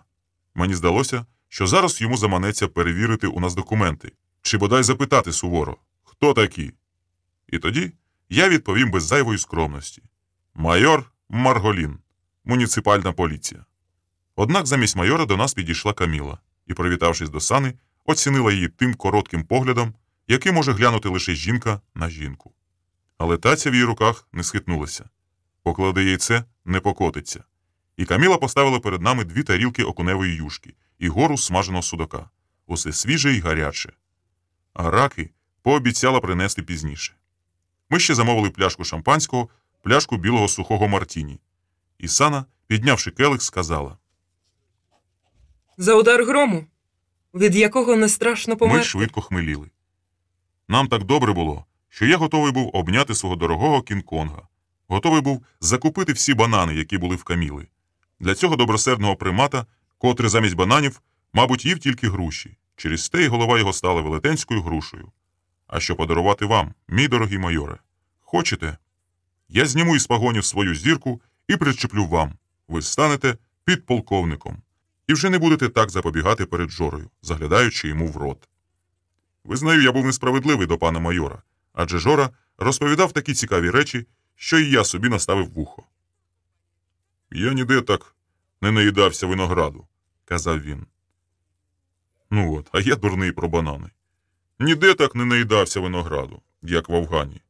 То був клас. Я і Вовці, молодшому братові, написав: забриють в армію. Просися в Афган, не пошкодуєш. Винограду? Хмикнув майор. Ти що, чокнутий? А стріляють кругом. Не страшно? Нє, сказав Жора. Вір, не вір, мені було зовсім не страшно. Погано тільки, що коли стріляють у БТРі, смердить. У мене запаморочилося в голові. Не від вина, а від прикрої згадки. Найманці, які покинули мене в калюжі крові, теж проходили вишкіл Афгану. Не притомнюючи, я ще почув краєчком свідомості, як один пропонував відрізати мені вуха і ніс. Пам'ятаю, як, прийшовши до тями, я обмацював себе і дивувався, що вони цього не зробили. І дивився у дзеркало на закривавлене обличчя, радіючи, що вони не наважилися відрізати мені вуха і ніс. Ти пам'ятаєш, як я тобі ворожила на кавовій гущі? Так, але щось тут не в'яжеться. В'яжеться. Усе в'яжеться. Навіть твоя стаття про людоїдів сюди підходить. Не вигадуй. Я про голод, але не про той. Санно, не шепчи. А то люди подумають, що тут завелися шовкопряди. До чого тут шовкопряди? Коли вони їдять листя шовковиці, то, здається, ось так шипочуть. Давай вип'ємо за шовкопрядів. Це мудрі істоти. До бару зайшов сам Саватій. Я думав, у нього покотиться слина, коли він дивився на Сану. Однак це не була рознуздана хтивість. На його рожевому обличчі проступав навіть дівочий сором. А Саватій, киваючи нам на знак привітання, зніяковіло відвів очі. Він подав майорові короткопалу руку, яка більше пасувала б Жорі, а майор, перш ніж її потиснути, виструнчився, наче я віддав свою зірку не йому, а Саватію. «Чого так скромно?» – спитав господар мотелю, оглядаючи їхній стіл. «Я, Сава Даниловичу, вже свічуся від фосфору через твою рибу», – пожартував майор. «Коли колотимеш кабана?» «Жарко», – сказав Саватій. «Хай трохи похолодає.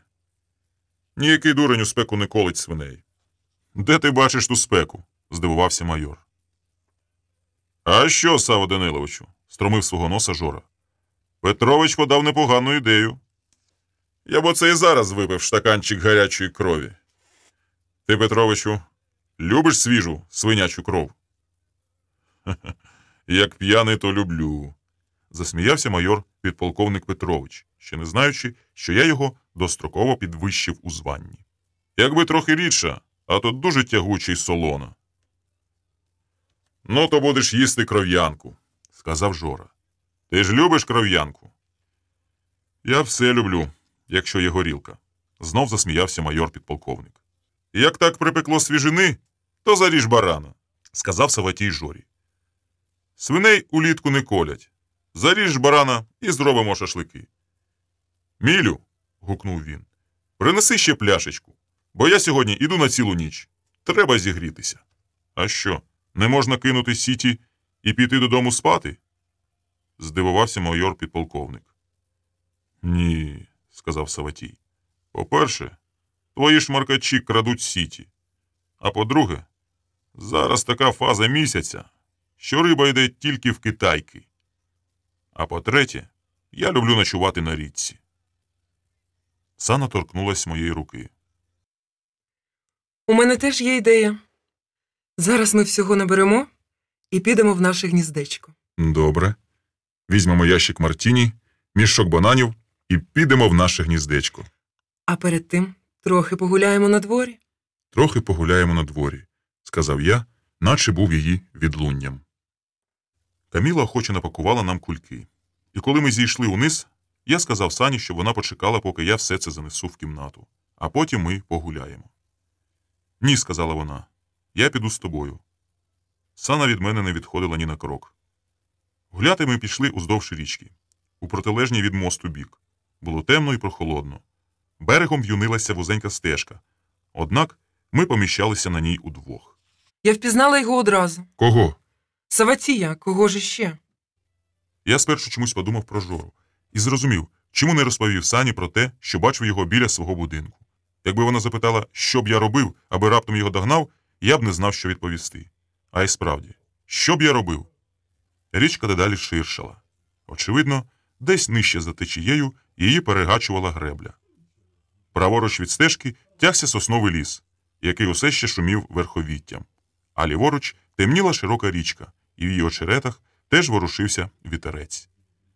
Місяць ще не зійшов, хоч я не проти був подивитися, у якій він фазі, що риба йде тільки в Китайки.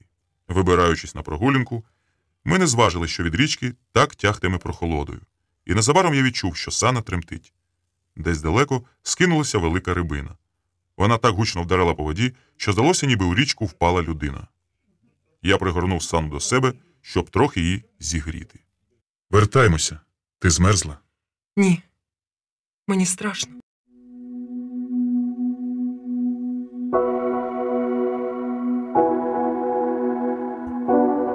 Глава 5. Але в гніздечку Сана ожила. Попросила налити їй мартіні повінця і сказала, що сьогодні треба пити, веселитися. Із того, що вона сказала, це французькою, я зрозумів. Сана також здогадується, що стіни можуть мати вуха. Потім вона випила майже півсклянки вина, а на останньому ковткові поперхнулася і вражено скрикнула. Що я, дурепа, забула? Через тебе я зрадила свою Кітті. Вона ж там задихнеться. Сана кинулася до своєї сумки. Хапливо викидала звідти всі речі, а потім дістала кумедну мавпочку із штучного хутра. Це була звичайна іграшка, але Кітті просто вражала своїм обличчям. На ньому було таке здивування, якого не зобразить жоден мім. Досі не можу збагнути, завдяки чому творився той вираз безмежного подиву. Чи широко поставленими очима і відстовбурченими вухами, чи зморщеним носиком. Не скажу. Але дивлячись на мавпочку Кітті, я розсміявся до сліз. Сана навіть трохи образилася і сказала з докором. Не смійся. Кітті цілком нормальна дівчинка. Раніше вона такою не була. Це їй потім щось зробилося. Я не сміюся. Вона славна дівчинка і спатиме тепер з нами. Раніше вона завжди спала зі мною. Добре, спатиме з нами. Хіба ти думаєш, для кого я взяв оті банани? Сані це дуже сподобалося, про банани. Вона виклала в шафу всі наші речі і попросила налити їй ще. Я знаю. Тебе схвилювали оті дурні балачки. Які? Про свіжу свинячу кров. Дурниці. Я сама люблю м'ясо. Риба – це чудово. Але нам з тобою не обійтись без м'яса. Бо ми таки повмираємо. Завтра неділя. Поїдемо в містечко на базар. Купимо свинини і попросимо Камілу, щоб нам щось приготувала. Ми самі зробимо шашлики. А в Каміли тільки попросимо емальовану каструлю. Ми самі зробимо шашлики. А поки що перейдемо до раків. Я раків не їм. Ми з Кітті їстимемо банани. У цьому ти солідарна з Камілою. У чому? Каміла теж не їсть раків. Сана змінилася на обличчі. Кітті, ти чуєш? Цей Гульвіса дуже багато знає. Кіті подивилася на мене ще з більшим здивуванням і з певною мірою осуду. Ми цього Гульвісу зараз замучимо.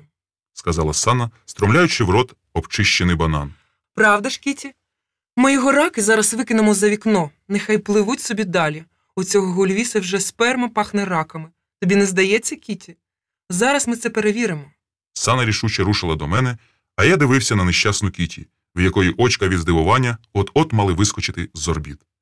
Згодом я часто згадував саме ось цей момент, коли Кіті вперше для мене стала живою.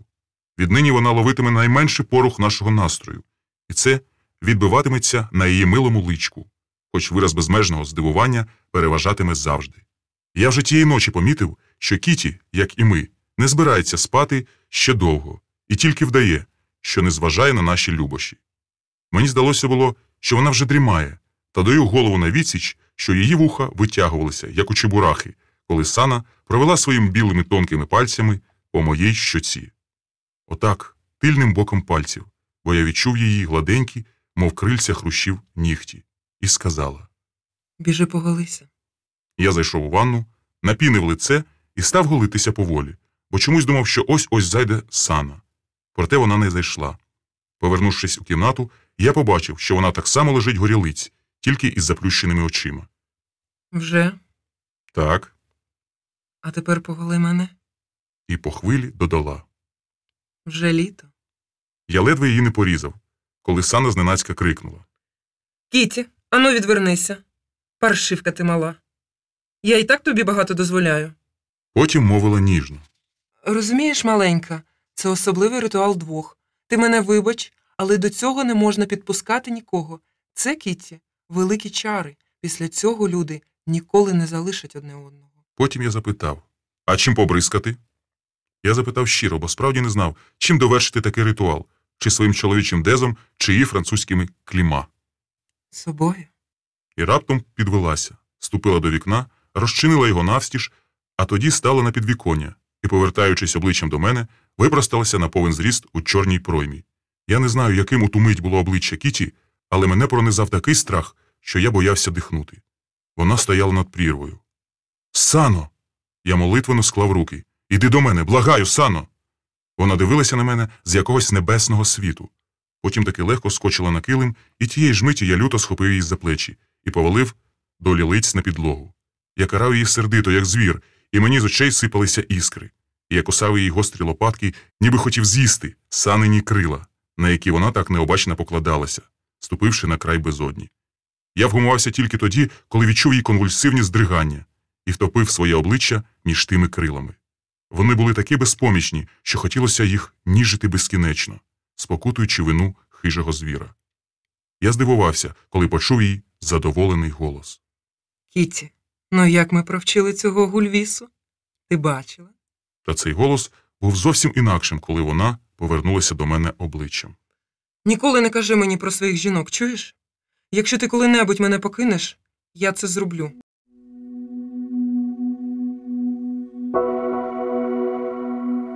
Глава 6. Вранці ми поїхали на базар, що вже пах ранніми полуницями. Там я ще раз переконався в тісноті цього світу, бо за прилавком у м'ясному ряду побачив відмінника народної освіти і щонайменше тричі герой соціалістичної праці Олену Йосипівну Підконюшу. Накупили всякої всячини, потім я запитав у Сани: «А що ми візьмемо для нашої маленької Кіті, а?» Наша маленька Кіті, мабуть, любить полунички. Коли ми поверталися до мотелю, я знайшов чудовий привід реабілітуватися перед Саною і сказав, що навіть каструлю не позичатимемо в Каміли, адже ми ще не провідували мого найліпшого тутешнього приятеля, який живе ось тут по дорозі, у Некричах. Григорій Іванович був удома. Ви не уявляєте, пане брате Андрію, яку приємність. Я познайомив його із Саною. Він запитав, чи це не дружина часом. А я сказав, що дружина, звичайно. Недавно побралися. Оце ж і заїхали до вас, Григорію Івановичу, відзначити цю подію.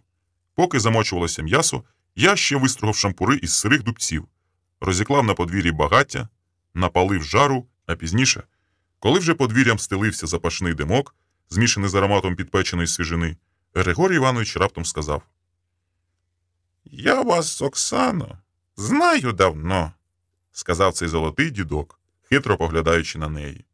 «А знаю я вас тому, що мені чоловік ваш давно про вас розказував». Я зумівся на цього чудного дідка, бо ніколи йому не казав про Сану ні слова. Але хай буде так, усміхався я до неї, усміхався до дідка і до синього неба, якого вже не бачив хто зна скільки.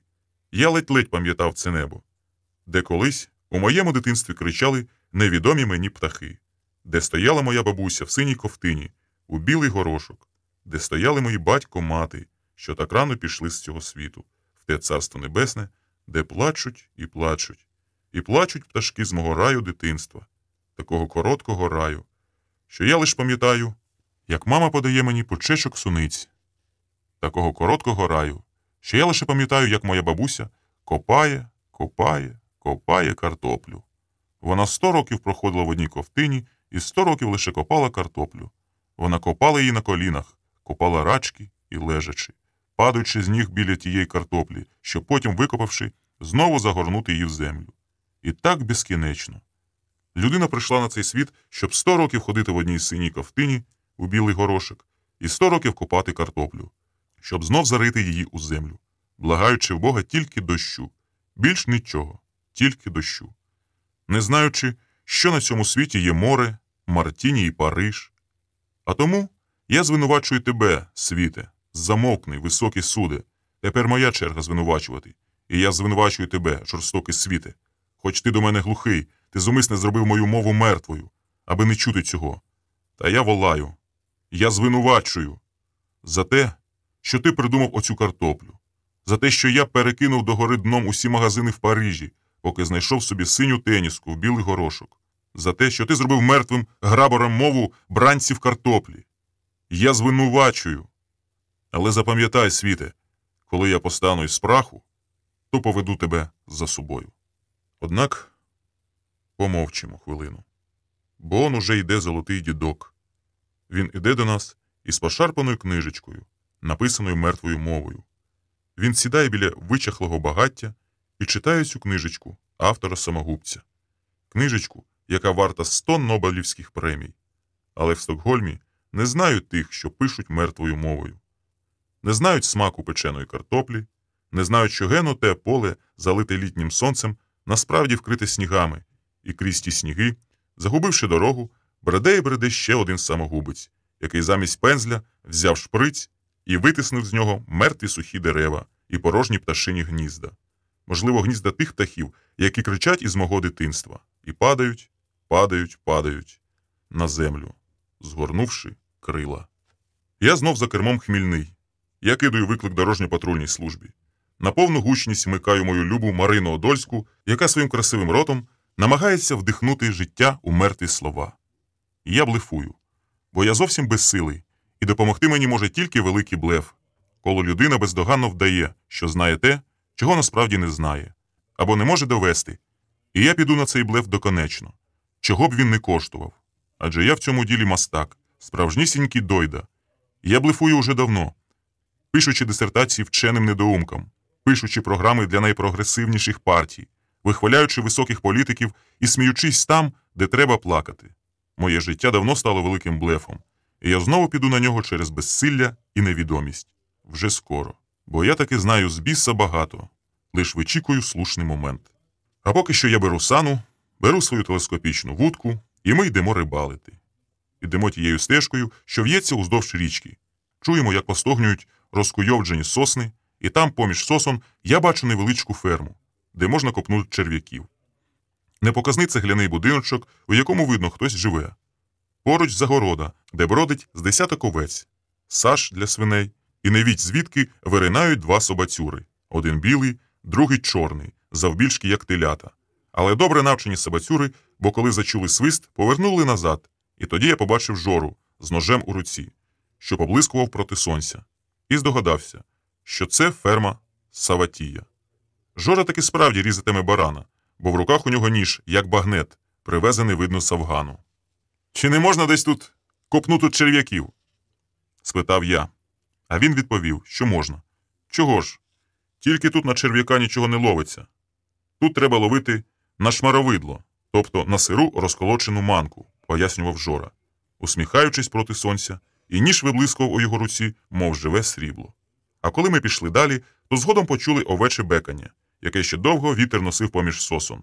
Ми йшли і йшли, поки не забрели в дику місцину, де вже й очерет стояв, мов той ліс, але ми завернули у сосни, полягали там горілиць і довго дивились на крони дерев, які коливалися в синьому небі по колу.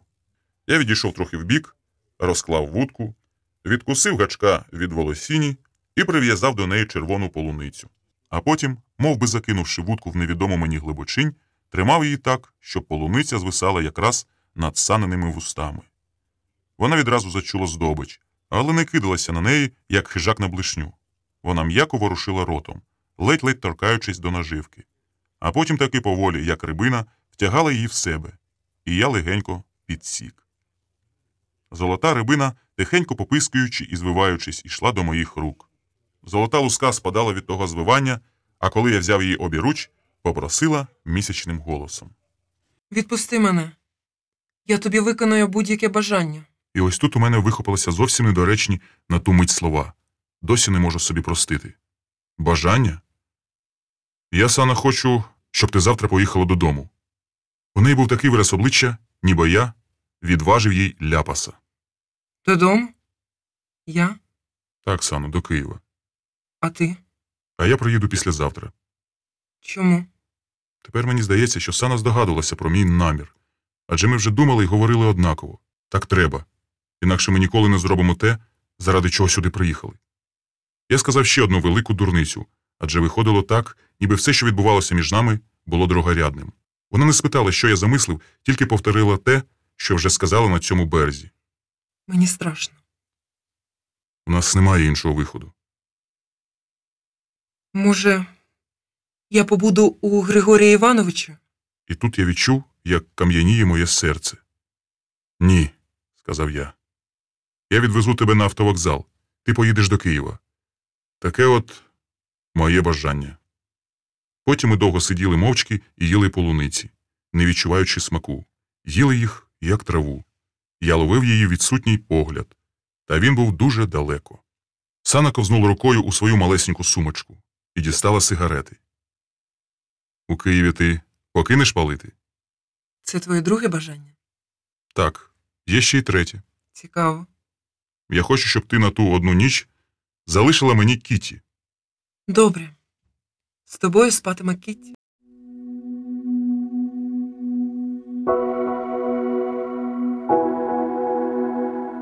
Глава 7. Попереду у нас була ще доба, і Санна не збиралася її труїти. Навпаки, згодом вона стала жартувати більше, ніж будь-коли. У неї селився якийсь сміхотливий біс. Чуєш, Кітті, завтра ти сама спатимеш із цим гульвісою. Та ти не хвилюйся. Нарешті ти зможеш струмити руку в тісто, тобто взяти участь у чомусь. Мною він уже наохотувався, але ще не знає, що чекає його цієї ночі. Він, цей гульвіса, думає, що вже побачив вищий пілотаж? Ні, рідненький, усе ще попереду. За свої 3 бажання ти сплатиш виконання моїх 10. Збирайся, я хочу раків. Сано, ти ж не їси раків. Тепер буду їсти. Мені страшенно подобається, як вони пахнуть. Ми зараз підемо до бару, замовимо горілки, пива і раків. Ти ще не бачив мене п'яною? Таке враження, що ти вже п'яна. Тоді задягай мене. Вона подала мені чорні колготки з вирізами угорі і підняла ногу. Мерщій. Якщо я не помиляюся, спершу задягають. Ти якраз помиляєшся. Ти нічого не тямиш у жіночих туалетах. Роби, що кажуть. Одні трусики ми вже посіяли у Богуславському лісі. Так, що далі? Тепер подай мені сарафанчик. Санно, у тебе все буде зверху. Знизу. Ти і в цьому нічого не тямиш. Як я змогла закохатись у такого простака? Вона подала мені лівчик. Поцілуй мене. Швидше. Тільки не в губи. Коли ми піднімалися до бару, я молився, щоб там було порожньо. Але ще знадвору почув п'яні вигуки. 2 столи було зсунуто докупи, розпащила компанія, вочевидь, довершувала справу, яку Жора розпочав своїм блискучим багнетом. Він теж був тут, як і Саватій Ярчук.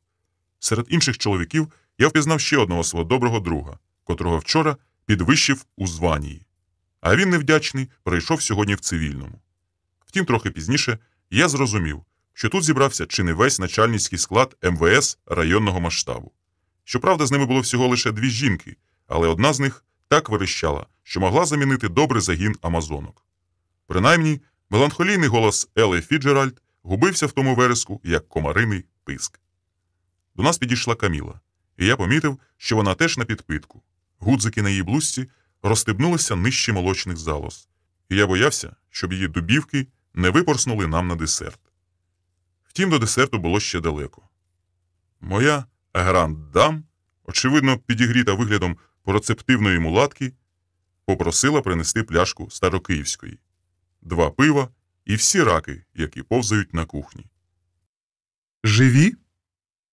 Ні, червоні. Хіба ви не вмієте пекти раків? Їх варять. Ну то зваріть. Це все? Більше нічого? Решту принесіть на власний розсуд. Добре. Можете на мене покластися. Відплатила Каміла теж двозначною фразою, дивлячись на мене. Ось так і на нашому столі з'явилася частка того баранця, якого Жора приніс у жертву добірному товариству. Подумки я повісив йому на груди орден Дружби народів. Старокиївська була з холодильника, але виповнювала жили таким раптовим теплом, що все здавалось прекрасним. І цей затишний бар у надрах могутньої тверджі, і корабельні сосни за вікном, які ніколи не знали, що таке затишок, і яким не страшний був уже й самум. Я обчищав сані раків, облузував шийки і складав у її тарілку. Вона їла їх уперше в житті і дивувалася, чому дурна не розкуштувала раніше, чому вона все гидувала, навіть баранину, яку теж оце їсть уперше. Так чудно холодне на губах ця баранина. Але раки – річ особлива. Це окрема стаття. Мій любий, ти будь обережний із цими раками, адже вони дуже сприяють виробленню андрогенів, чоловічих статевих гормонів. Тих андрогенів, які обумовлюють і сексуальність, і агресивність самців водночас. Затям це, мій любий, це дуже важливо. Елемент агресивності присутній навіть в еретичних фантазіях, але бач, річ у тім, що ця агресія здебільше буває умовна, грайлива. Ми її ще називаємо інструментальна, мій любчику, а буває хижа, ворожа, спрямована на цілковите знищення. Я хочу, щоб ти це затямив. Звичайно, ти, хлопчик, розумний, ти добре знаєш, до чого доводить людину голод. Як знаєш і те, що голод буває різний. Ти хочеш, щоб я поїхала, і я поїду. Вона знову випила, але замість рум'янців на її обличчі проступала холодна блідість. Це твоє чоловіче право. Я розумію. Дрібними вправами з героїзму не відбудешся. Якщо вже щось робити, то по-справжньому велике. А тому вважай мене просто повією. Перестань, Сан. Ні, це ти перестань. Я проститутка. І хочу, щоб це бачили і знали усі. Я просто професійна путанна. Сказала вона так голосно, що гамірна компанія притихла. Я не приховую цього. Сказала вона і знову випила. І виклично провела кончиком язика по губах. Хіба це погано? Скажи, хіба тобі не подобається втішатися з професійною проституткою? Дуже. Мені дуже подобається. Отож бо. Санна підвелася і, похитуючись, пішла до шинквасу. Я не міг зрозуміти, чи вона вже така хмільна, чи зумисне отак похитується. Але мені стало страшно, коли побачив, що з-під куценького сарафанчика світяться глибокі вирізи на чорних колготках, що її випнуте сраченя націлене на Генеральний штаб МВС, як осине жало. Я б не сказав, що цей штаб виявив особливу військову витримку. Та все одно, подумки я кожному оголосив подяку із занесенням в особову справу. Санна підкликала Камілу.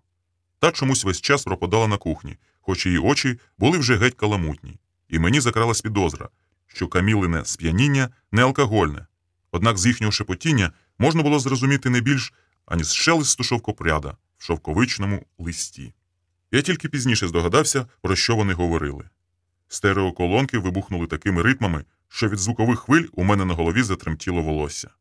Санна ще приклалася до чарки, а потім потягла мене за руку, до танцю.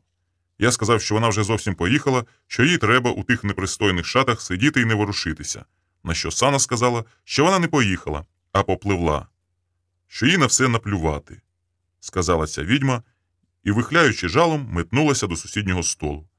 Я не спам'ятався, коли біля неї опинився Жора, але бачив, як обоє вони затряслися в судомному танці. Мене зовсім не доймали ревнощі. Зрештою докола потрюхикали ще дві пари. Але стрихала неймовірна блідість на Санниному обличчі, яким уже пробігли дрібні конвульсії. І ще я побоювався, аби щось не зробилося Жорі, адже одні й ті самі андрогени викликають і хіть, і несамовиту агресію. З гіркою усмішкою я засвоював уроки сексапатолога Оксани Вербної. Агресію не лише інструментальну, а й нищівну, особливо коли йдеться про неземних приматів. Доповнював я свого коханого вчителя. І десь тоді краєм ока завважив, що до їхнього танцю ще пильніший Саватій. Його неприродно червоне обличчя, як сказала б Санна, пливло, пливло, пливло. Але він мужньо сидів на місці. Я беззастережно почепив йому на могутні груди орден червоного прапору. Я взагалі того вечора був надзвичайно щедрим, і незабаром усі мої любі менти сиділи в орденах і медалях. Вони так подзенькували тими нагородами, що в мене розколювалася голова. Особисто ж я марно намагався заслужити найскромнішу медальку. Таку вже скромну, що навіть не міг згадати, як вона називається. Ну, оту медальку, що дають за врятування тих, що топляться. Спершу пливуть, а потім топляться. Я з усіх сил старався її заробити. Та в мене ніякого біса не виходило. Бо моя найчарівніша путана, моя найсолодша проститутка, моя найвітрогонніша повія, моя найпроцептивніша сучка втратила усякий контроль над собою. Вона вже була така п'яна і вітряна, що коли пішла з майором-підполковником до повільного танцю, то не чула, як об її груди треться медаль за відвагу на пожежі. На мене вона вже майже не звертала уваги, адже я заслуговував хіба що піонерського значка та ще червоного галстука. І мені не залишилося більше нічого, як піти і повіситись на тому галстуку. Я вирішив так і зробити. Я вже й прикинув, де краще зачепитися, аби кинути виклик не лише Сані, а й усім самогубцям, які ніколи не лізуть у зашморг перед дзеркалом. Отож, неважко здогадатися, що я вирішив це зробити в нашій прекрасній ванній кімнаті. Адже, окрім усього, коли глянути збоку, складеться враження, що мене повісилося аж двоє. Ну як? Як вам це подобається, мій дорогий Сен-Мартене? Я маю на увазі не саме самогубство, як таке, а матеріальне втілення фатального числа 2. У мене вже не лишилося ані крихти вагань. Я визрів. Я аж перезрів, перестиг, як ота велетенська груша, яку витівниця природа насадила Жорі на плечі замість голови. І знову зациклюючись на числах та іменах, Жора, Жорж – це ж прекрасне ім'я Георгій, я вирішив нагородити себе принаймні посмертно і не знаходив для цього почеснішого ордена за святого Георгія. Я вже побачив, як той георгіївський хрест красиво сяє на грудях мерця. Висить хрест і висить вішальник. Це було так зворушливо, що я ледве не схлипнув. Грушо, грушо, на якій же вербі ти виросла, на якій вербі ти висіла, грушо. І коли Сана, коли ця найчарівніша з усіх повій і найдорожча з усіх проституток, раптом пішла поза шинквас, пішла, спотикаючись, до дверей, що вели на кухню, пішла, веретенячи оголеним жалом у самісіньке кубло цього борделю. Коли вона причинила за собою ті двері під заслиняними від хіті поглядами, я також підвівся і рішуче пішов із бару. Спустився сходами вниз, потім іншими сходами рушив угору. Але на цих інших сходах, що вели до готелю, я зупинився, слухаючись у якийсь стукіт. 1, 2, 3. 1, 2, 3. Спершу мені здалося, що я чую кроки зимового рибалки, а тоді здогадався, що ні. Це стукотить моє навіжене серце. Двері до нашої кімнати були не замкнуті. Моя неуважність теж уже дійшла краю. Я штовхнув їх і відважно рушив до ванної. Чуючи далекий голос дощу та причинивши двері, завмер. Під душем стояла Сана, заплющивши очі, бо її обличчям стікала вода. Усім її тілом стікали струмки. Вона жадібно підставляла себе густим бризкам, ловила їх кожною клітиною свого тіла. У дзеркалі я бачив її гострі лопатки, а потім більше не витримав, відступився і впав на ліжко.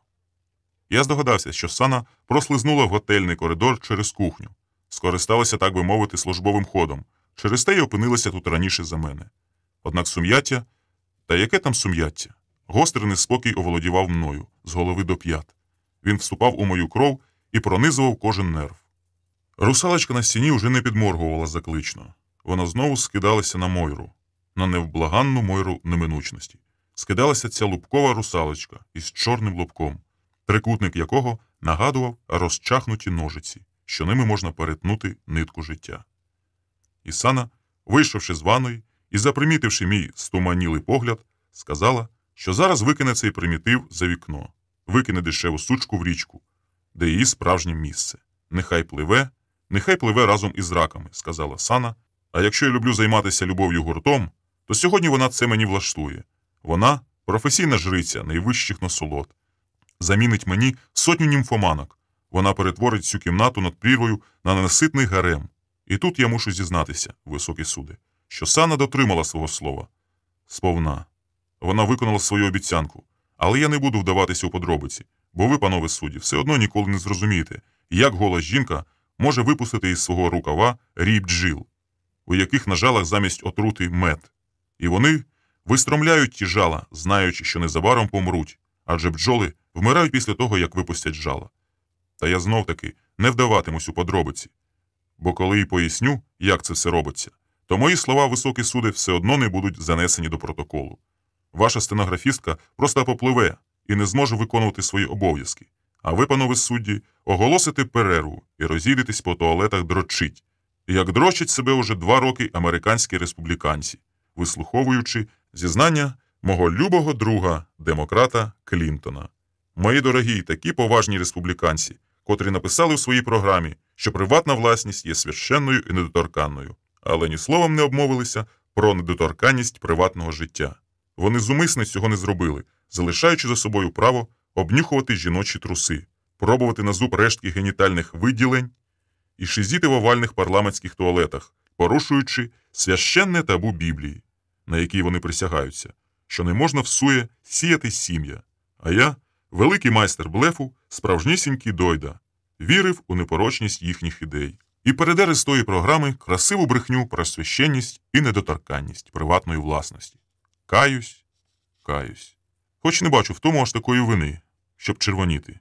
Я все робив із чесними намірами, високі суди, і причину всіх нещасть вбачаю лишень у цьому шматочку металу. Погляньте, панове, він і досі у мене в кишені. Ось він, це є найбільший речовий доказ. Передивіться уважніше. Це не куля, це звичайнісінький ключ. Плескатий на 3 зубці. Прошу не плутати із державним гербом. А тому я не вірю абату Агріпі, що число 3 є щасливим, що це рівновага, вихід із безвиході. Вони, ці 3 зубці, прогризли моє серце, випили з нього кров, висушили його, мов мухір, і повісили на цвях перед дзеркалом. Я знаю, високі суде, ти ще можеш запитати, чому ми із Саною часто переходили на французьку, виказуючи цим свою зарозумілість і погорду до інших людей. Ти можеш нас запідозрити у маніакальній зверхності над людьми, яка також часто призводить до злочину, чи, щонайменше, закинути нам у непатріотизмі. Але це не так. Пояснюю. Просто мій народ не придумав багатьох слів щодо тонкощів любовної гри. Мій народ стояв з торчака на буряках, Рачки стояв на картоплі. Він убивався біля тієї картоплі, щоб наступної весни знов загорнути її у землю. І йому не було коли займатися, такими дурницями.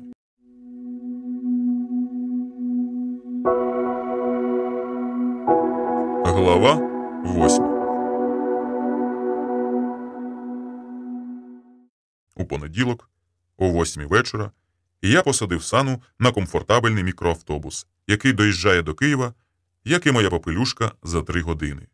До того вона ще зібрала свої речі, але я сказав, щоб вона покинула їх у машині, адже завтра я сам усе привезу до Києва. Добре, я візьму лише свою сумочку і легенький кульок. Покладу щось накинути, як увечері буде холодно. Тобі немає чого боятися. Я просто мерзлячка. Ми гуляли берегом річки, але то була невесела прогулянка. Окрім усього, між нами залишалася гнітюча недомовленість. Сана тільки спитала. Ти не сердишся на мене? Ні. Ти найкраща у світі. Тобі було соромно? Ти найкраща у світі. Як ота чапля, що задивилась у воду. Ти знаєш, чому вони годинами видивляються у воду? Вичікують здобич. Чаплі теж непогані рибалки. Ні. У дзеркалі плеса вони милуються на свою вроду. Зараз плеса немає. Вітер не лише куйовдив сосни, він річкою гнав чималі хвилі, які переливалися то сліпучими зблисками сонця, то мінливими тінями. Над водою цей вітруган також був кручений. Він не здіймав рівну, ласкаву хвилю, а коловоротив у воді темні виямки. Так, ніби річкою мчали невидимі коні і залишали на ній глибокі сліди від копит. А високо над водою крутилися в небі куцохвості берегові ластівки, безладно так летіли, як осіннє листя, що повністю віддається на волю вітрові. Ми сюди ще приїдемо. Якщо ти захочеш. Мені було добре тут.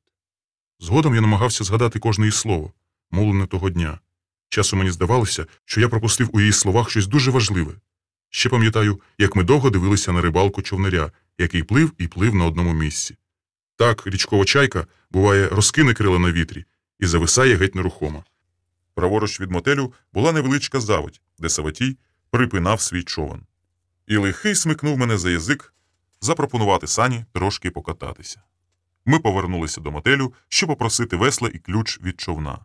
Але, дійшовши заводі, побачили, що Саватій саме причалив до берега. Він зігнувся в дюралевій кремчанці і длубався в сітці. Та зблизька я побачив металеві обідки і здогадався, що то ятір. В одному його кулі заплутався величезний щур, бридкий, облізлий, голохвостий. Щур був мертвий. 2 передніми зубами, довгими і жовтими, у передсмертній судомі, він так захопив капронову ніть, що Саватій не мог її вирвати, аби звільнити ятір від гидкого створіння. Сана потягла мене за руку назад. І Саватій помітив той бредливий жест. На його рожевому лиці заворушилася посмішка. «Чого ви так? Це ж ондатра. Її на головах носять. А ви боїтесь». «Я думав, це щур», – сказав я. «Ні, ондатра. Тільки молоденька і через те чорна. Але влітку Ніяка ондатра не годиться на хутро. Влітку вони линяють. Він нарешті вирвав із жовтих різців капронову нить і, щоб заспокоїти нас, узяв короткопалою рукою ондатру за хвіст і підніс її на рівень очей. Сана, скрикнувши, заточилася. Тут їх повно, сказав Саватій. Вони теж люблять рибу і лізуть за нею навіть у ятір. А тоді задихаються. Я знав, що Сана тепер у човен не сяде. Вона поривалась піти, однак мені ще хотілося перекинутись словом із Ярчуком. Така нагода траплялася рідко. А риба не влетіла жодна, спитав я. Коли залізе ося хвороста, то риби не жди, відказав Саватій. Риба боїться її і мертвої. А як тут зимова риболовля? Нічого, окунь попадається чималий. Але я люблю літо. Я до пізньої осені ночую на річці. Хай би каміння з неба, мене в хату не затягнеш. А тут ще така фаза місяця. Він узяв ондатру в другу руку, а ту, якою тримав її раніше, потер об штани. І яка ж тепер фаза? Спитав я. Та яка? Повномісяча. Саватій підтягнув човен носом на берег і, не припинаючи його, пішов у бік ферми. У його руці так і телепалася мертва ондатра, яка, хоч як ти її назви, усе-таки належала до родини пацюків. Цей настрій нас переслідував довго, і виною був не лише мертвий щур. Думаю, нам бракувало б душевної рівноваги і без нього. Я вдячний був Сані, що вона не докучала мені надмірною цікавістю. Усе зрозуміла з одного погляду. І тепер мені здається, що розуміла не менше за мене. Ми обоє дотримувалися того золотого правила, що хто багато доводить, той не доводить нічого. Головне, що нам було добре удвох, попри всі настрої і вітри. Ніщо так не замітає людські сліди, і як піщані заметілі, думав я. Коли ми збиралися на автостанцію, я присів біля Сани, щоб застібнути її босоніжок. І це теж була хвилина блаженства. Можливо, навіть солодша за дикий шал, де немає місця умиротворенню. Перед від'їздом ми ще посиділи в барі, і, порушуючи власне табу, я випив кави, яка завжди викликала в мені нав'язливе почуття тривоги. Я 2 доби майже не спав, тож перед тим, як сісти за кермо, мусив випити міцної кави. До того ж мені хотілося робити все те, що робить Санна. Часом здавалося, що ми справді стали відлунням одне одного. Нерідко траплялося так, коли хтось із нас ще тільки про щось подумає, а другий уже вимовляє те вголос. Так було і тоді. Я навіть чому знову згадав сіру чаплю, яка годинами видивлюється у воду. А Сана сказала: Правда, мабуть, твоя. Чапля вичікує здобич. Вона завжди стає так, щоб її тінь не падала на воду. Вона рибу бачить, а риба її ні. Підійшла Каміла, і з її непроникного темного обличчя цього разу було видно, що вона також провела безсонну ніченьку. Ніжно шепоче він казку таємну, суне зітха верболіс. Буває і так. Засяде в голову якась пісенька, і не відженеш її, поки сама не відчепиться. Прощавай, Каміло. Було дуже приємно у вас. Як? Ви вже від'їжджаєте? Пора, Каміло. І ви? Я? Ні. Я приїхав рибалити. Але ви ще повернетесь до нас? Ні, не повернуся. Жаль. Може, колись будете в наших краях? Не знаю, чи буду у ваших краях. Хто тепер знає, де він буде завтра? Я нічний метелик, Каміло. Той, що летить на вогонь, на світло. Нічний метелик шукає тепла, але сам там, на світлі, у теплі, він найчастіше й гине. Каміла тільки знизила плечима.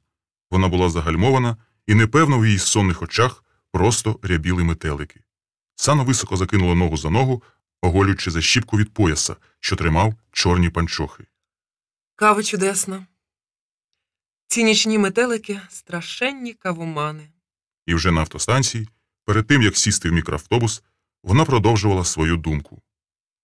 Будь обережним з вогнем. Адже ти теж до певної міри нічний метелик. А знаєш, що головне у нашому ділі?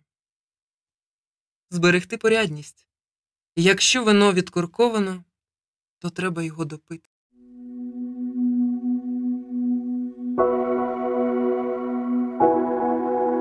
Глава 9.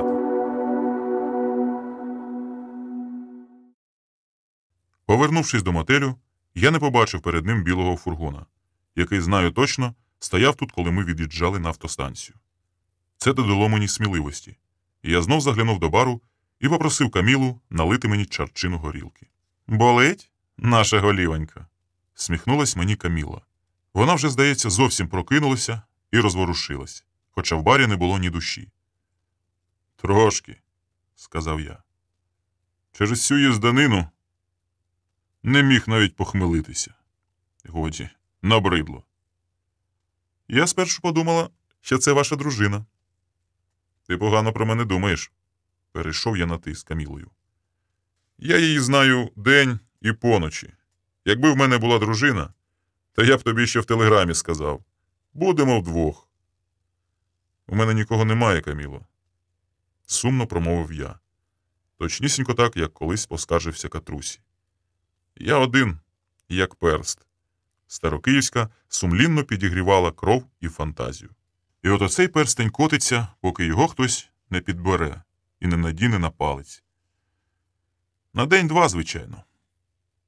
Чому на день-два? Перстень, мені здається, непоганий. Бачиш, Каміло, видно, десь по дорозі з нього випав діамант. А ці хвойди страшенно люблять діаманти. Чому зразу хвойди? Тому що хвойди. Шльондри, курви і хвойди. Такі ви всі чоловіки. Наохотуєтесь, скільки вам треба, а потім хвойди. Добре, сказав я. Нехай будуть нічні метелики, якщо це тобі подобається більше.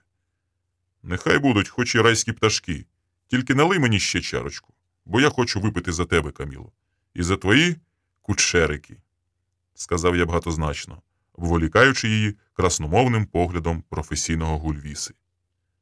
Ця жінка мені сподобалася, сказала Каміла. Може, ви помиляєтесь? Якщо я коли-небудь помилявся, то тільки раз у житті. Це тоді, коли приїздив сюди минулого разу. Мій погляд уже втратив свою багатозначність і плив від сласного спогаду. Але то була моя остання помилка. Не знаю, про що ви кажете. Я був певен, що вона все знає чудово, проте і далі розпалював і себе, і її. Мені страшенно подобаються ці ваші вітри, Каміло. Якщо ти наллєш мені ще краплю, то я вип'ю за вітер, який дозволив мені зазирнути у найзагадковішу шпарину. Вона високо підняла брови. Так вони піднімаються часом від страху, а буває від захвату чи здивування. Та я пояснив. Я вип'ю, Каміло, за вітер, який грається жіночими спідницями. Він, цей пустун, має добрий смак, хай йому чорт. Бо те видиво переслідує мене денно і ношно. Вона мене розуміла. Її перестиглі дубівки здіймалися, мов на хвилях. І ще я, запевне, знав одну річ. Коли тебе мучить голод, той голод, про який казала Санна, то ніколи не трапляється гарної жінки. Тебе обминають, як прокаженого. А коли ти пересичений вкрай, до тебе всі липнуть, як мухи. Бо тоді ти пахнеш здичавілим цапом, і той запах чують ще здалеку. Дехто від цього просто чманіє, бере за руку і веде куди хочеш. Каміла теж чула цей запах. Та і я далі будив у неї дикий нестрим. «Я хочу бути вітром, Каміло», – сказав я. Не перснем, якого задягають на палець, кому заманеться, а вітром, що сам обіймає того, кого він хоче. Він проникає в найпотаємніші куточки. Він прослизає в найтонші шпаринки. І перед ним безсила кожна жінка. Навіть ти, Каміло. Перед ним всього лиш билинка. Все, я мовчу. Вибач за таку відвертість, не знаю, що зі мною діється. Але я сьогодні не спатиму. У мене безсоння, Каміло.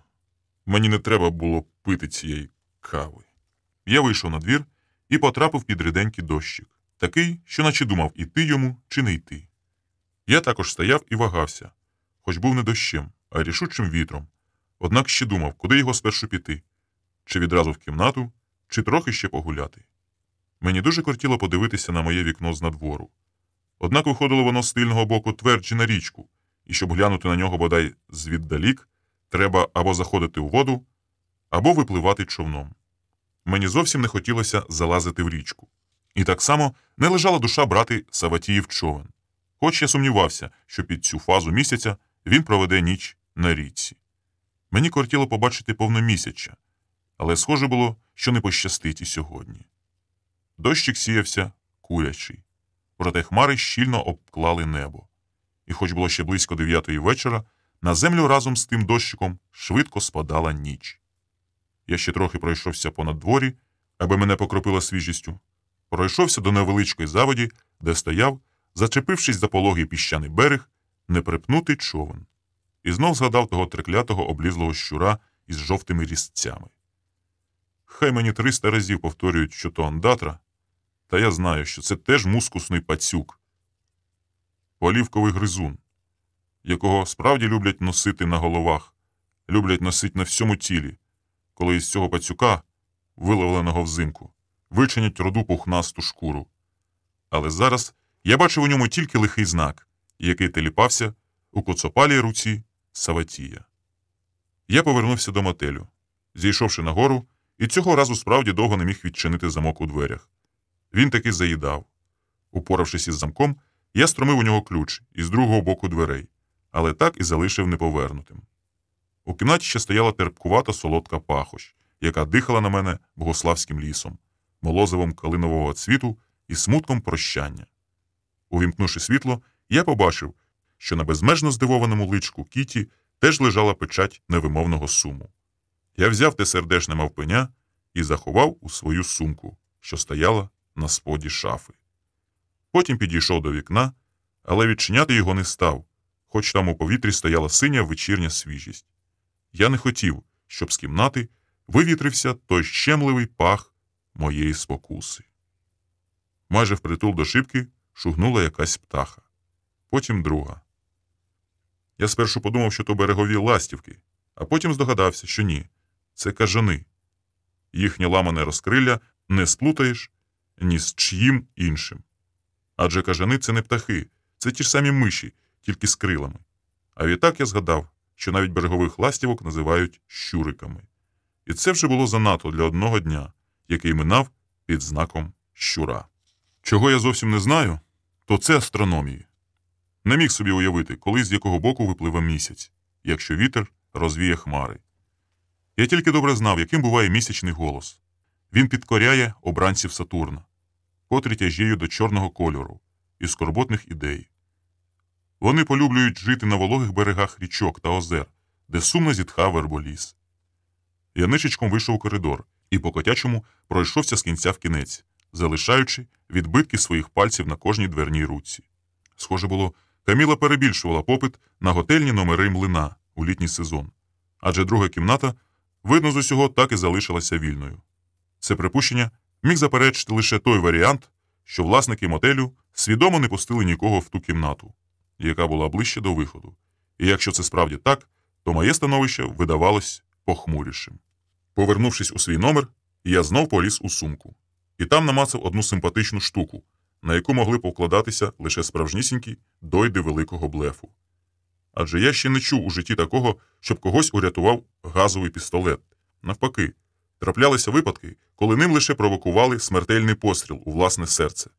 Втім, мені дуже подобався цей чорний, як гайворон, марголін. Його рукоять сама приставала до моєї долоні, що, здавалося, зможе остудити гарячу голову навіть без пострілу. Та й навіщо відразу паляти, наче в якомусь дешевому кіно? Генерал же мені сказав розбірливо вдаватися до зброї тільки в разі крайньої потреби. Востаннє я це робив 13 років тому, з принуки, коли відбував військові табори після університету. Але стріляв не з Марголіна, а з Макарова. І, треба зізнатися, стріляв поганенько. Розбирав і збирав пістолет за 10 секунд. Та коли доходило до стрільби в людський силует із мишенью на грудях, рука не була твердою. Кого мені зараз справді бракувало, то це мого любого друга Бена, колишнього чемпіона Європи з боксу, якому я не начистив писка в ресторані «Метро», за що й удостоївся його незрадливої дружби. Свого часу Бен дав мені кілька уроків, але до них я також давався дуже рідко, лише в разі крайньої потреби, коли вже, як кажуть, кров з носа. Не роздягаючись, я ліг на ліжко поверх покрівця і подумки знов став перебирати своє намисто. Воно видавалося мені абсолютно довершеним. Залишалося тільки перевірити на міцність чорну нитку, на яку я його нанизав. Воно, це намисто, було вже для мене більш ніж фетишем. Воно стало тим магічним об'єктом, на якому зосереджується кожен медіум, щоб прикликати привиди не лише з минулого, але й з майбутнього. Для Юма це була звичайнісінька склянка води, для Франциска сіньої панчохи – цілющий камінь, для моєї бабусі – хліб, сіль і печина, над якими вона тримала, мов маятник, голку на нитці, викликаючи із могили моїх батька-матір. І я бачив, як тремтить отой маятник у порепаних пучках, які роз'їла проклята картопля.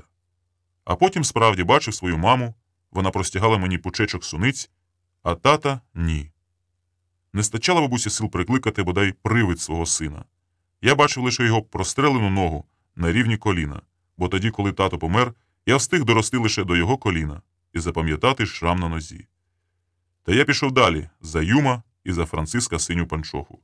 Я пішов далі за свою покійну бабусю і майже зрівнявся з єпископом Альфонсом де Лігурі, який зумів не лише прикликати духів, але й сам переносився до них через неймовірні відстані. Абата Гріпа неспростовно доводить факт одночасної присутності єпископа Альфонса де Лігурі біля смертного одру папи Ганганели та на околиці Риму, де він молився до запаморочення. А коли після глибокого самозабуття прийшов до тями, то сказав своїм служителям, що вклякли біля нього на коліна. «Друзі мої», – розпачливо мовив єпископ, – «святий отець помер». І лише через 2 дні кур'єр підтвердив цю звістку. Причому година смерті папи збігалася з годиною, коли Альфонс де Лігурі опритомнів. Так само і я, завдяки своєму намисту, переносився у минулі дні і навіть прозирав у майбутнє. Переносився у часі і на відстанях, хоч не скажу, що це давалося легко. Як у вісні.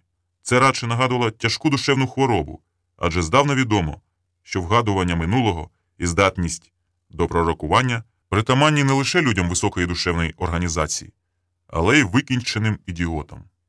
Напевне, саме тому слово «божевілля» походить від Божої волі. Наші гострі перечуття – це те ж саме пророкування. Ось чому вони пробуджують невимовний смуток і страх, навіюють відчай аж до смертельної туги, нав'язливе видиво суботнього чоловіка, що спотикається засніженим полем, вселило мене в його шкуру. Я вже сам ішов крізь густі замети супроти заметілі і відчував у роті солоний присмак від утоми. Не було в моїх руках ані пішні, ні яшечка, на якій можна було присісти і перепочити, або заснути й на морозі. Солона пара клубками виривалася з мого рота і замерзала на бровах. Мої брови були крижані і білі, а в засніженій високості то не хурделиця так завивала, то кричали і кричали невідомі птахи з мого дитинства, які давно полишили свої мертві гнізда. Це я намалював їхні гнізда шприцом, накликаючи на себе відчай і смертельну тугу. Це я торік у жовтні зайшов на виставку акваріумних риб, що демонструвалася в напівпідвалі того будинку. Ось який був із мене рибалка. І зустрів там мою першу і останню любов, зустрів нещасну пташку мого дитинства на імення Міля. Пташку, яка, будучи чорною, насправді була білою вороною серед чорних, і її всі скубли, знущалися з неї, та я не мав сили її захистити. Я мав лише гострий олівчик, яким намалював отой старий млин, що кищів кажанами, і в якому топтали мою першу і останню любов, усі, хто хотів. Топтали доти, поки вона вже й сама не могла без цього. І, малюючи млин, я ще не знав, що вдаюся до гіркого пророцтва, що згодом спіткаю в цьому млині свій судний день. Не знав я цього і тоді, коли зустрів її на Рогнідинській. Та якби і знав, то все одно не вагався б ані хвилини. Так само стражденно виглядав би її у своїй майстерні. Хоч знаю, прийшла вона до мене не з любові, а з жалю. Ні більше, ні менше удар з жалю, тобто смертельний удар, який кладе край мукам. І її серце здригнулося хіба лиш раз, коли вгледіла біля мольберта червоний шприц. Я настільки перевтілився в суботнього чоловіка, високі суди, що бачив усе так яскраво, до найменшої дрібнички, Хоча тільки згодом з'ясується, що все воно так і було. Та я бачив це набагато раніше, бо вліз уже в шкуру суботнього чоловіка, і справді виходило так, ніби шукаю самого себе. Він таки мав слушність, цей ідіот-пророк, цей оглашений Василь Іванович, коли реготав мені в обличчя, як сатана, несвідомо натякаючи, що я загубив самого себе, тобто самого себе повинен шукати. А втім, можливо, усе це виплід хворої уяви, думав я, тоді в кімнаті над прірвою, перебираючи в руках своє намисто, з якого от-от мала зірватися найкоштовніша чорна перлина. І саме тоді, коли знову закралися сумніви, коли, здавалося, я знову опинився лише на початку темного лабіринту, втративши аріаднину павутинку, саме тоді, коли від тяжкої змори уже злипалися очі, я б, напевне, давно заснув, якби так не муляв мені у крижі Марголін, якого я застромив, як той справжній професіонал Дойда, за джинси, під випущену майку на попереку.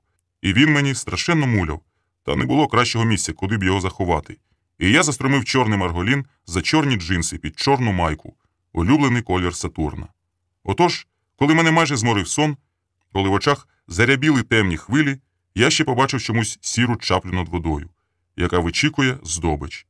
І саме тоді, з коридору, долинули скрадливі кроки, а ще за мить я почув, як поволі відчиняються двері до моєї кімнати.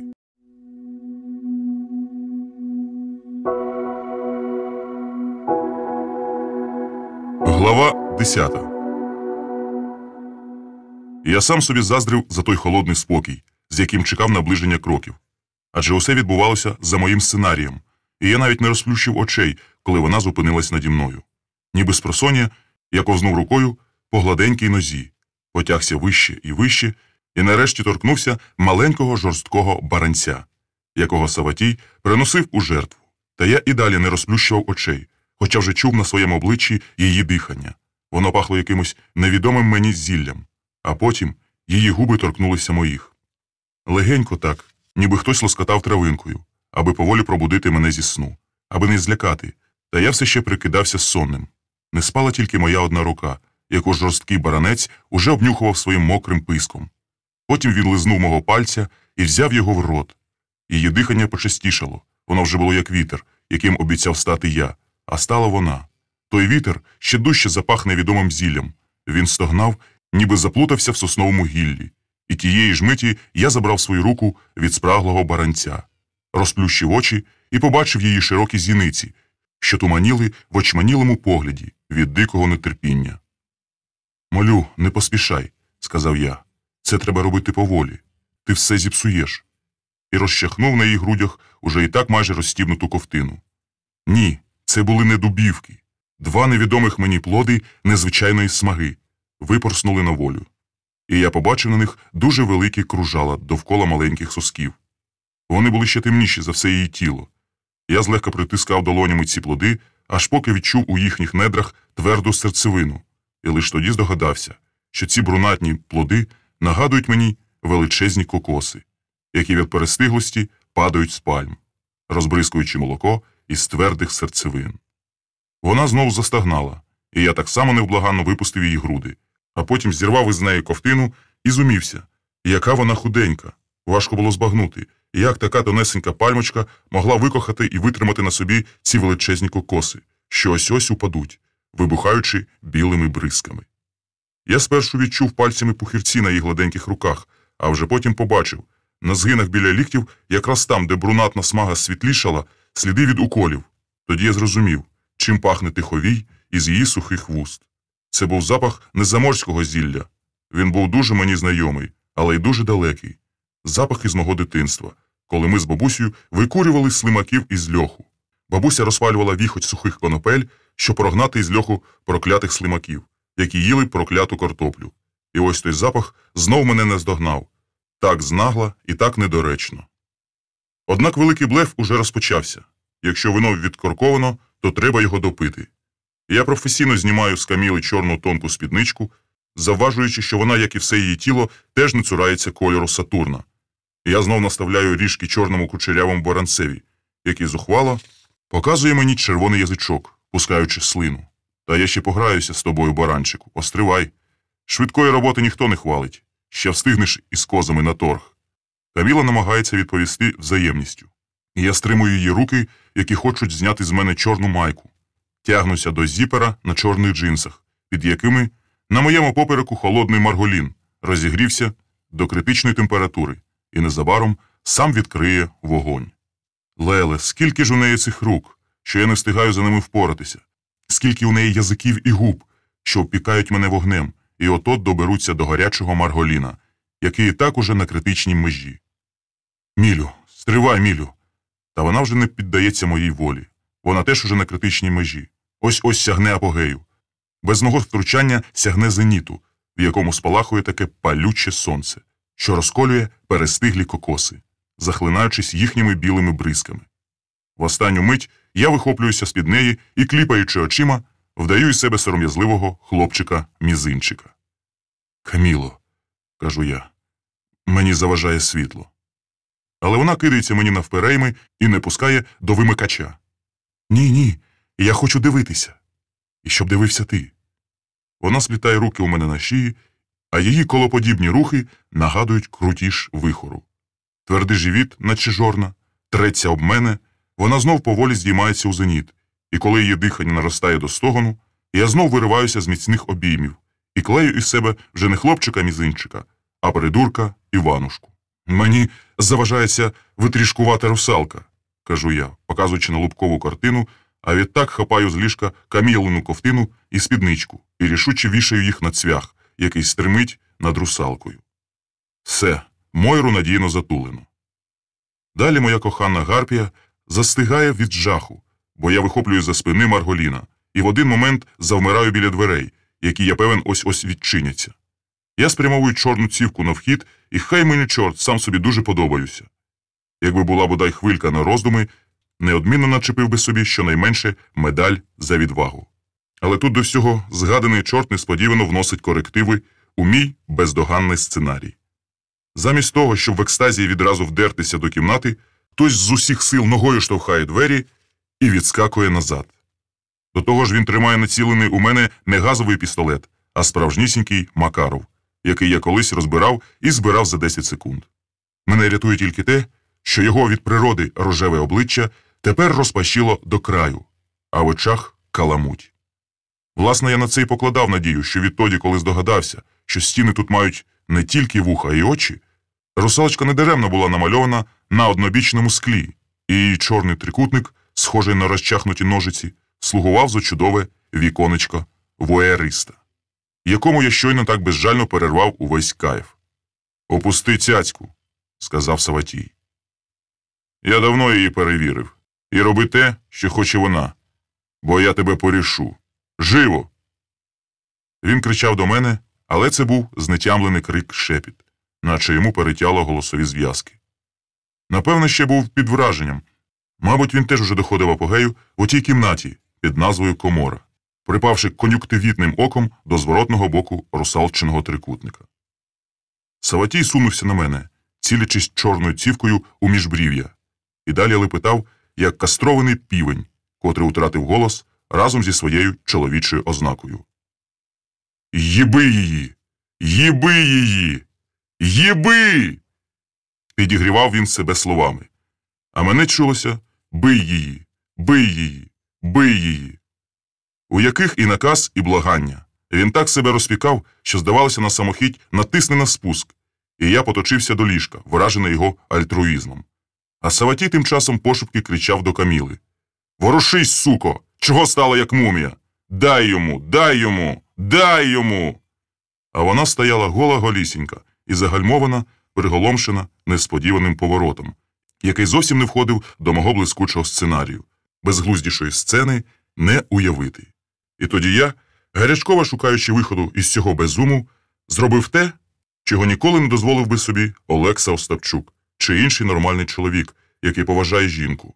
Стромивши пістолет за пояс, але вже з протилежного боку від того місця, де він був раніше, я рішуче підійшов до Каміли і продовжив цей неймовірний блеф. Якщо вино відкорковано, то треба його допити. «Роби так, як учора. Як учора роби!» – белькотів Саватій. І я переконався, що наші із Саною ночі були у нього як на долоні. Нас пожирало це кон'юктивітне око, яке ледь не осліпло від побаченого. І хоч ця думка спала мені не вперше, зараз вона запалила мене шаленою люттю, наслала сатанинський сказ. Я взяв Камілу трохи нижче сідниць, підняв, вона була легесенька, як пір'їна. У цьому тілі щось важили, мабуть, тільки кокоси. Я підняв її так, що Марголін вперся у Камілин пупок. Вона зойкнула, чи від болю, чи від холодного доторку. Але я не кинув її на ліжко, а вирішив показати цьому візіоністові, як надівають на шпильку метеликів. І поніс Камілу до стіни. Він мене зрозумів. Він подумав, що я дуже слухняний хлопчик, який добре пам'ятає, як було вчора, і корюся його наказові. Саватій згоряв од нетерпіння, і коли схвильовано переклав Макарова із руки в руку, витираючи мокру долоню об штани, майнула ще одна макоцвітна думка. Зараз він тією лапою потисне мені правицю на знак особливої подяки і заохочення. Однак то була його давня звичка, яку я завважив ще за першої нашої зустрічі. А тепер, упіймавши момент, коли він знов перекладав пістолет із руки в руку, я, тримаючи Камілу за сідниці, як м'яча, раптом жбурнув нею прямо в Саватія. Жбурнув цю легесеньку мулатку, як жбурляють гандбольного м'яча партнерові. Ще й закричав: «Лови!» То була, треба сказати, дуже кумедна сцена. Хоч вона й не входила до мого попереднього сценарію. Але можна було замочити штани від одного «лови». І поки Саватій ловив своє рухоме майно, я вже біг коридором. Так, зізнаюся, і я не наважився кидатись на нього і вихоплювати Макарова. Бо знав, що пістолети вихоплюють з-під носа у ворога тільки в кіно. А я був дуже серйозним сценаристом. Тому кинув ноги на плечі, і коли вже вискочив з коридору і ступив на сходи, то побачив там унизу, між перилами, і якраз на моєму шляху, зовсім зайвий персонаж, якому я не відводив у кульмінаційних моментах навіть епізодичної ролі. Чомусь не горіло надвірне світло. Чомусь не сходив повен місяць, а може давно вже зійшов та ховався за хмарами. Бо темно було, хоч падай. Однак я відразу впізнав велетенську постать неземного примата, який задер угору свою грушоподібну голову і вже принюхувався до мене, ніби чув запах крові. «Іди сюди, бача. Іди, не бійся. Я люблю таких хлопчиків. Я їх не забижаю, бача, я їх трахаю. Де ти, мій друже Бене? Якщо не можеш прийти на допомогу, то хоч підкажи, чи є такий удар, який може збити з ніг цю горилу. Я знаю, ти знову скажеш своє улюблене лівицею, бо саме невловима лівиця зробила тебе чемпіоном Європи. І ти, мій любий, мій зросійщений з голови до п'ят друже, до сказу любиш це єдине рідне слово. Ти казав його українською навіть в інтерв'ю московським тележурналістам, і вони дали тобі прізвисько Лівіця. А мені ти казав: Андрія, бей в печень, тільки лівицею. Правая здесь ні к чому. Але скажи мені, Бене, як я можу працювати лівицею, коли ця горила стоїть унизу, і в мене немає ні секунди на роздуми? Я біжу сходами вниз, вихоплюючи з-за пояса Марголін, і питаю у генерала: скажіть мені, любий пане генерале, чи вже настала та крайня потреба, коли можна вдаватись до зброї? Генерал схвально опускає повіки. Він наказує мені стріляти на цілковите знищення. Та я не стріляю, я лише викидаю руку вперед, стискаючи Марголін. Мій любий Гайворон, навіть не каркнувши, чудово відволікає увагу горили. І я з усіх сил б'ю ногою в грушу. Мені дуже зручно робити це згори. Я гиллю її мов би з-під низу, не туди, де хвостик, а в ту місцину, де на неї є коронка, що лишається ще від світу. І чую такий звук, ніби я вліпив ногою у твою, Бене, боксерську тренувальну грушу. Ти не повіриш, але цей наземний примат перекинувся навзнак, як вальок. Та ще не встиг я перескочити через нього, як він уже зводився на рівні. І хоч було зовсім темно, я побачив у його руці ніж. А тож, саме той, яким він приніс у жертву ментам баранця. А на сходах уже лементував Саватій, вимахуючи Макаровим. І не суди мене гірко, Бене, але я знов кинув ноги на плечі. Ти, може, подумаєш, що я побіг до Попелюшки? Ні. Я б не встиг завести машину. Я побіг, любий друже, до Сосун. Побіг ліворуч, де вздовж річки тяглася смуга лісу. Тепер я знаю свою помилку. Мені треба було бігти до мосту, але там, Бене, майже не було дерев. вони б посадили мене на фари і пристрелили, як зайця. Тому я побіг ліворуч, побіг лісом уздовж річки, а позаду миготіло більмо ліхтарика, і чулося гупання горилячих ніг. Це би не була горила більше за чорного Джона Ріка, якого ти кинув лівицею в нокаут на чемпіонаті Європи. Тому не смійся із мене, після того, як ти, вибач, запив, ти би й сам з ним не впорався. А тому я біг з усіх сил, і я тікав щодуху, і перевів подих лиш тоді, як зачув гавкіт собак. Бо наосліп наткнувся на ферму. Це були страшні пси, Бене. Один чорний, другий білий. І моє щастя, що вони були добре навчені, бо не побігли відразу за мною, а тільки стояли і гавкали. Їхній гавкіт глухо відлунював у соснах. Адже стояла сира погода. Таке, немов би туман стояв після того ріденького дощику, і небо закрили хмари. Через те так глухо гавкали пси. Та було лячно від того гавкоту. Я побіг ще дужче. У роті зробилося солоно. Наче то не слина липка збиралася, а кров. І тоді я знов відчув у собі суботнього чоловіка. А може, не його в собі, а себе у ньому. Не знаю. Тільки я відчув несосвітенну тугу. Мене пронизав чорний відчай суботнього чоловіка. Хоч я знав, що його вже немає. Він давно мертвий і лежить десь на дні найглибшої ями Тікича з каменюкою на шиї. Його тіло обсідають раки, і, можливо, я їв ті раки, як їли суботнього чоловіка. Тобто я їв себе. Я став витонченим канібалом, який наздоганяє саме себе, щоб з'їсти. Я зупинився перевести подих. Дуже важко бігти мокрим піщаним ґрунтом. І тільки тепер, коли в мене перестало свистіти від бігу у вухах, я раптом завважив, що сосни завмерли в кам'яній тиші. Вони, ці сосни, що коливалися денно і ношно, скрипіли і стогнали без зугаву. Тепер заніміли, наче навмисне, щоб не приглушувати кроків утікача, щоб не поглинати його тяжке дихання, яке виривалося з грудей. Хоч він давно вже не міг набрати повітря повні легені. Ці сосни і ці вітри були заодно з його ворогами. Вони були заодно із псами, які вже нацьковані мчали услід за втікачем. Один білий, другий чорний. Однак у темряві я помітив лише білого, а чорного ні. Я почув лише гавкіт чорного. Тепер він був не таким глухим, той гавкіт. Він наближався швидко і пронизливо.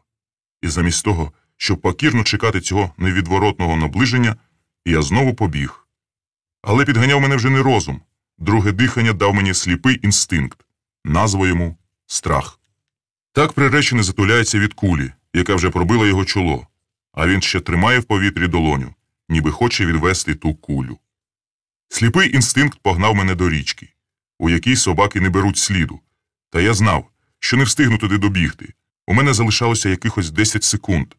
Саме той відрізок часу, мій дорогий друже Бене, який дається на вихід з нокдауну. Але це були пси. Один білий, другий чорний. І саме тоді, коли я вже хотів зупинитися, коли страх перетворився на безсилу покору, на допомогу мені прийшли. Ніхто не повірить ні за що у світі. Але мені й не треба нічиєї віри. Мені вже більше нічого не треба. Я тільки хочу вклонитися світлячкам, які прийшли на допомогу з мого далекого дитинства. Отим малесеньким зеленим світлячкам, що часом спалахують під деревами після теплого літнього дощику. Вони були найбільшим дивом мого дитинства. Вони підказували мені, що цей світ чарівний і таємничий, що в ньому є не тільки картопля, яку треба вигрібати із землі, щоб потім знову зарити. Однак у дитинстві я бачив цих світлячків поодинці, і дуже рідко. А тут вони прийшли усі разом. Бо раніше я навіть не міг уявити такого, щоб ціла галявина була встелена світлячками. Ніби хто навмисне розсипав їх тут так густо. Ніби саме небо висипало на цю галявину всі свої зорі, і тому тепер таке темне. Інакше, як могло з'явитися відразу стільки світлячків, що, перебігаючи галявину, я не бачив місцини, щоб не наступити на них. А перебігши, озирнувся і помітив, що перед галявиною, яка аж горіла зеленими вогниками, зупинився, як укопаний, білий пес. Він таки був прудкіший за чорного, а можливо мав гостріший нюх чи більшу жадобу до крові. І я знав, що він зупинився ненадовго, але тепер з'явилася надія добігти до річки. І я таки добіг до неї. Густий очерет стіною підступав до берега, і коли я, розгрібаючи його, ішов мілководдям, він шелестів металево і гучно, ніби бляшаний, а в'язкий мул засмоктував ноги і так чавкотів, що котилися відляски. Я дочвалав до чистоводдя, де вже було мені до пояса, і відчув, що не лишилося й краплі сили, аби плисти на той бік. Туди було далеченько. У темряві не видно протилежного берега, а відстані на нічній річці завжди непевні і оманливі. І я вирішив відійти трохи далі від того місця, де залишив у заростях очерету прослідок, відійти мілководдям уздовж берега і причаїтися. Та ступивши кроків із 10, і уже почув, що собаки гарчать на березі. Вони прибігли таки разом, один білий, другий чорний, і зупинилися на тому місці, де я зайшов у воду. Невдовзі там замиготіло світло ліхтарика. Потім я знову почув, як металево шелестить очерет і чвакає муляка під ходою великого звіра. Я його ще не бачив, тільки велика жовта пляма, притлумлена туманцем, виповзала з-за очерету. І на тій плямі я помітив, як щось пірнуло під воду. То була, напевно, ондатра, або й звичайнісінький щур, який переслідував мене вже майже добу. Жовта пляма повзла ліворуч, потім прямо. І нарешті більмо вдарило мені в очі. «Привіт, бача!» – сказало більмо. «Бігаєш ти непогано. Хе-хе-хе. Я люблю прутких хлопчиків». Воно наближалося до мене разом із хлюпанням, зовсім засліплюючи зір. Я навіть не міг розгледіти, що в нього у другій руці – ніж чи Макаров. І все-таки я вирішив прийняти цей нерівний бій. Адже бути отут утопленим із з'їденим жовтими різцями щурів – то просто рай порівняно з пеклом, яке влаштують мені ці професійні збочинці. «Добре», – сказав я. «Твоя взяла».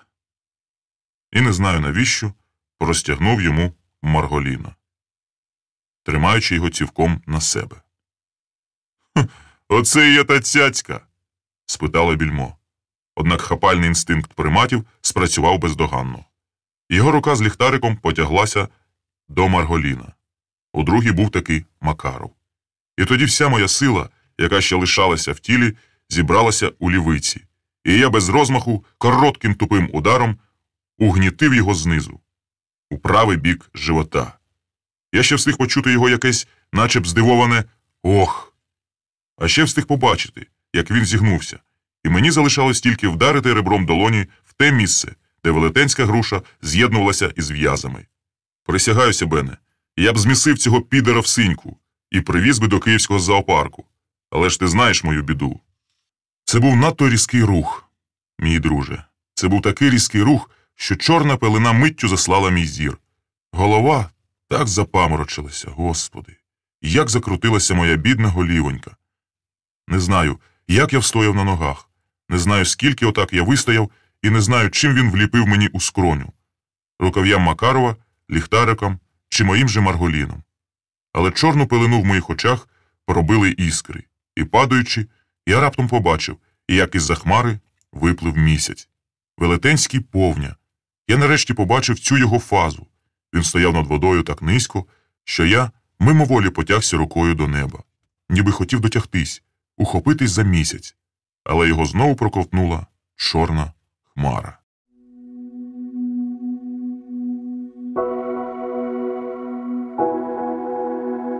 Глава 11. Я приходжу до тями від болю у голові. Спершу мені вважається, що я лежу в якомусь багні, може на дні сирої ями або й криниці, бо лежу напівзігнутий, а потім таки здогадуюся, що ні. Я сиджу у твердому кріслі, тільки одяг мій мокрий до нитки. Він щільно облипає моє тіло. Я відчуваю його прохолоду і дивуюся, що досі живий. Це трішечки розчаровує. Хто помирав і вижив, той мене зрозуміє. Розчарування приходить від думки, що колись тобі знову доведеться помирати і заново ще раз переживати це нелегке примирення з власною смертю. До того ж, я опритомнів у кімнаті, де спізнав найбільшої втіхи і де мушу пережити свою найчорнішу годину, чи, може, найбільшу ганьбу. Те, що я знову у кімнаті над прірвою, мене також здивувало. Чому не в якомусь підвалі? Чому не поверхом нижче, в отій кам'яниці, що була колись водяним млином? Хоча, зрозуміло чому. Я потрапив до рук збочинців. Якби це були звичайні убивці, вони б давно опустили мене в найглибшу яму Тікича з каменюкою на шиї. А так, я ще потрібен їм живий. Таки очуняв, раденько каже Саватій. А я вже думав, що ти перестарався. Він сидить на ліжку, праворуч од мене, а мій дорогий бача розвалився на стільці навпроти і грається ножем. Як не крутне ним у повітрі, все одно впіймає за колодочку.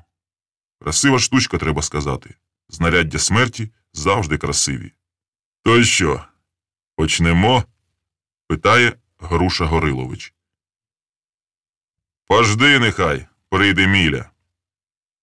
Ти хочеш, щоб він цього разу викинув її у вікно? Я переводжу погляд ліворуч на стіну, з якої до мене підморгує русалочка. Хтось із неї зняв Камілин одяг, і вона знов виставила свою рожеву наготу. Лише внизу чорніє трикутник розчахнутих ножиць. «Як ти догадався?» – питає Саватій.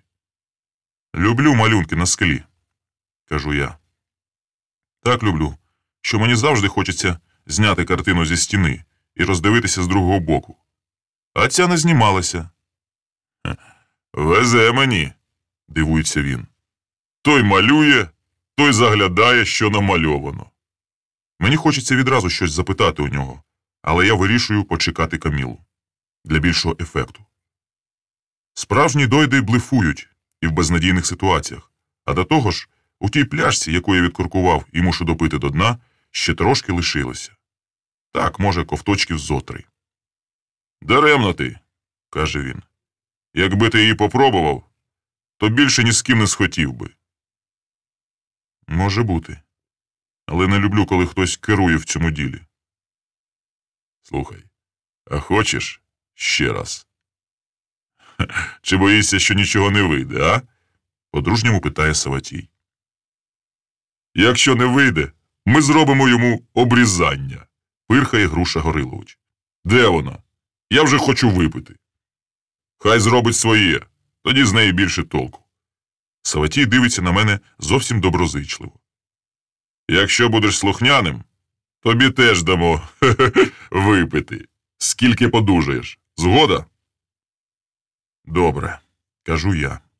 Але з однією умовою. Якщо нап'юся до чортиків, на плечах мене носитиме Жора. Мені подобається, коли він мене носить. Саватій знову сміється, витираючи об штани долоню.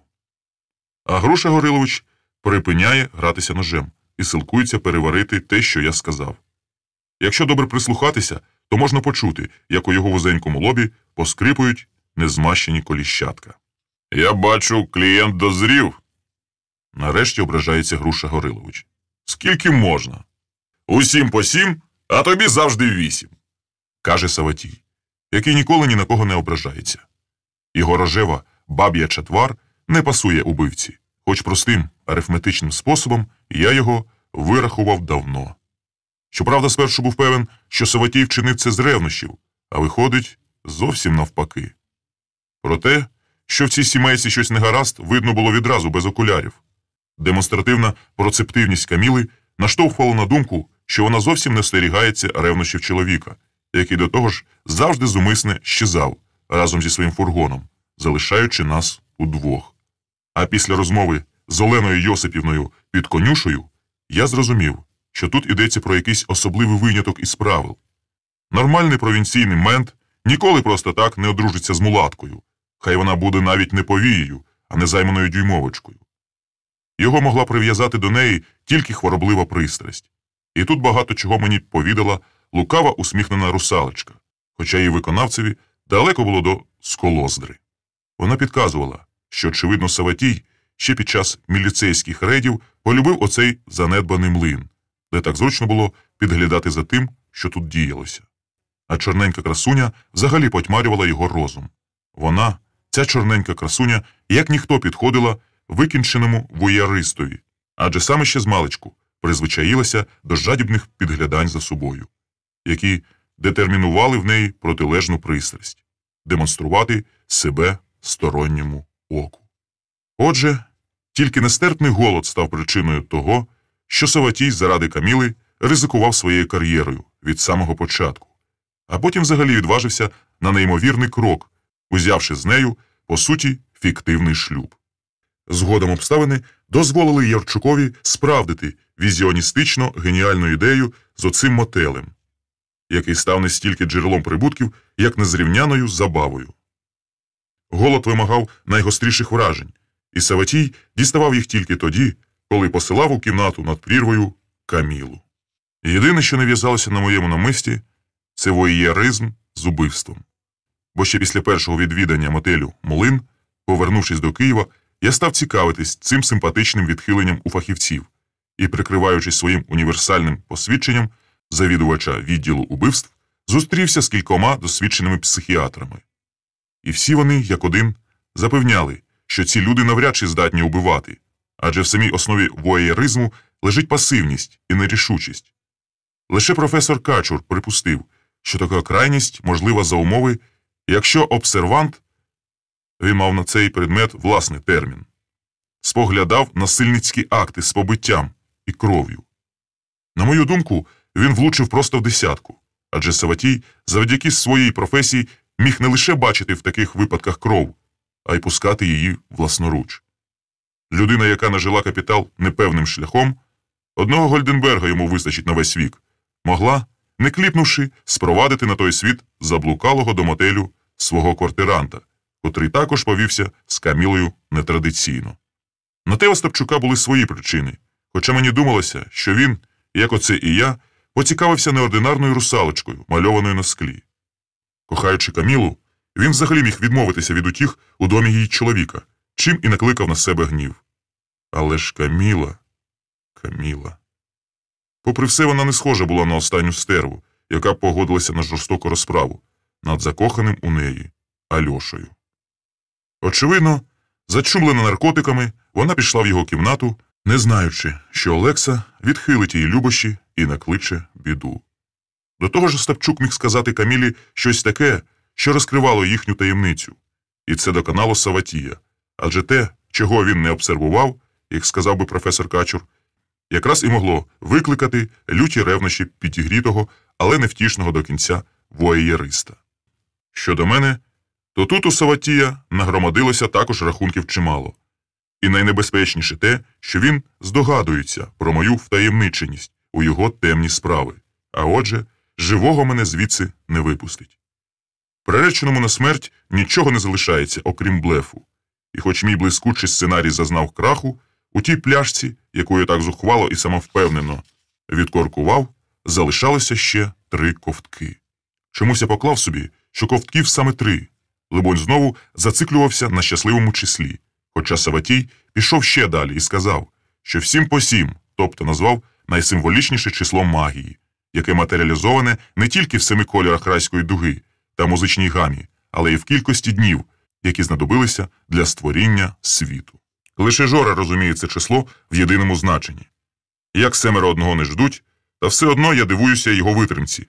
Дивуюся, що він дотяг мене сюди живим після того, як дістав такі 2 блискучі удари – ногою під нижню щелепу і лівицю у печінку. Якби в мене не запаморочилося в голові, я б завдав 3-го, вирішального удару моєму дорогому бачі, вивівши його з ладу, і повісив би собі на шию якусь, хай найскромнішу медальку із Бенової колекції. А так, мій бача, мій любий знавець пушту розвалився на стільці, на безпечній відстані, і бавиться собі ножиком, яким наскрізь можна проткнути найситішого баранця із Ярчукової ферми.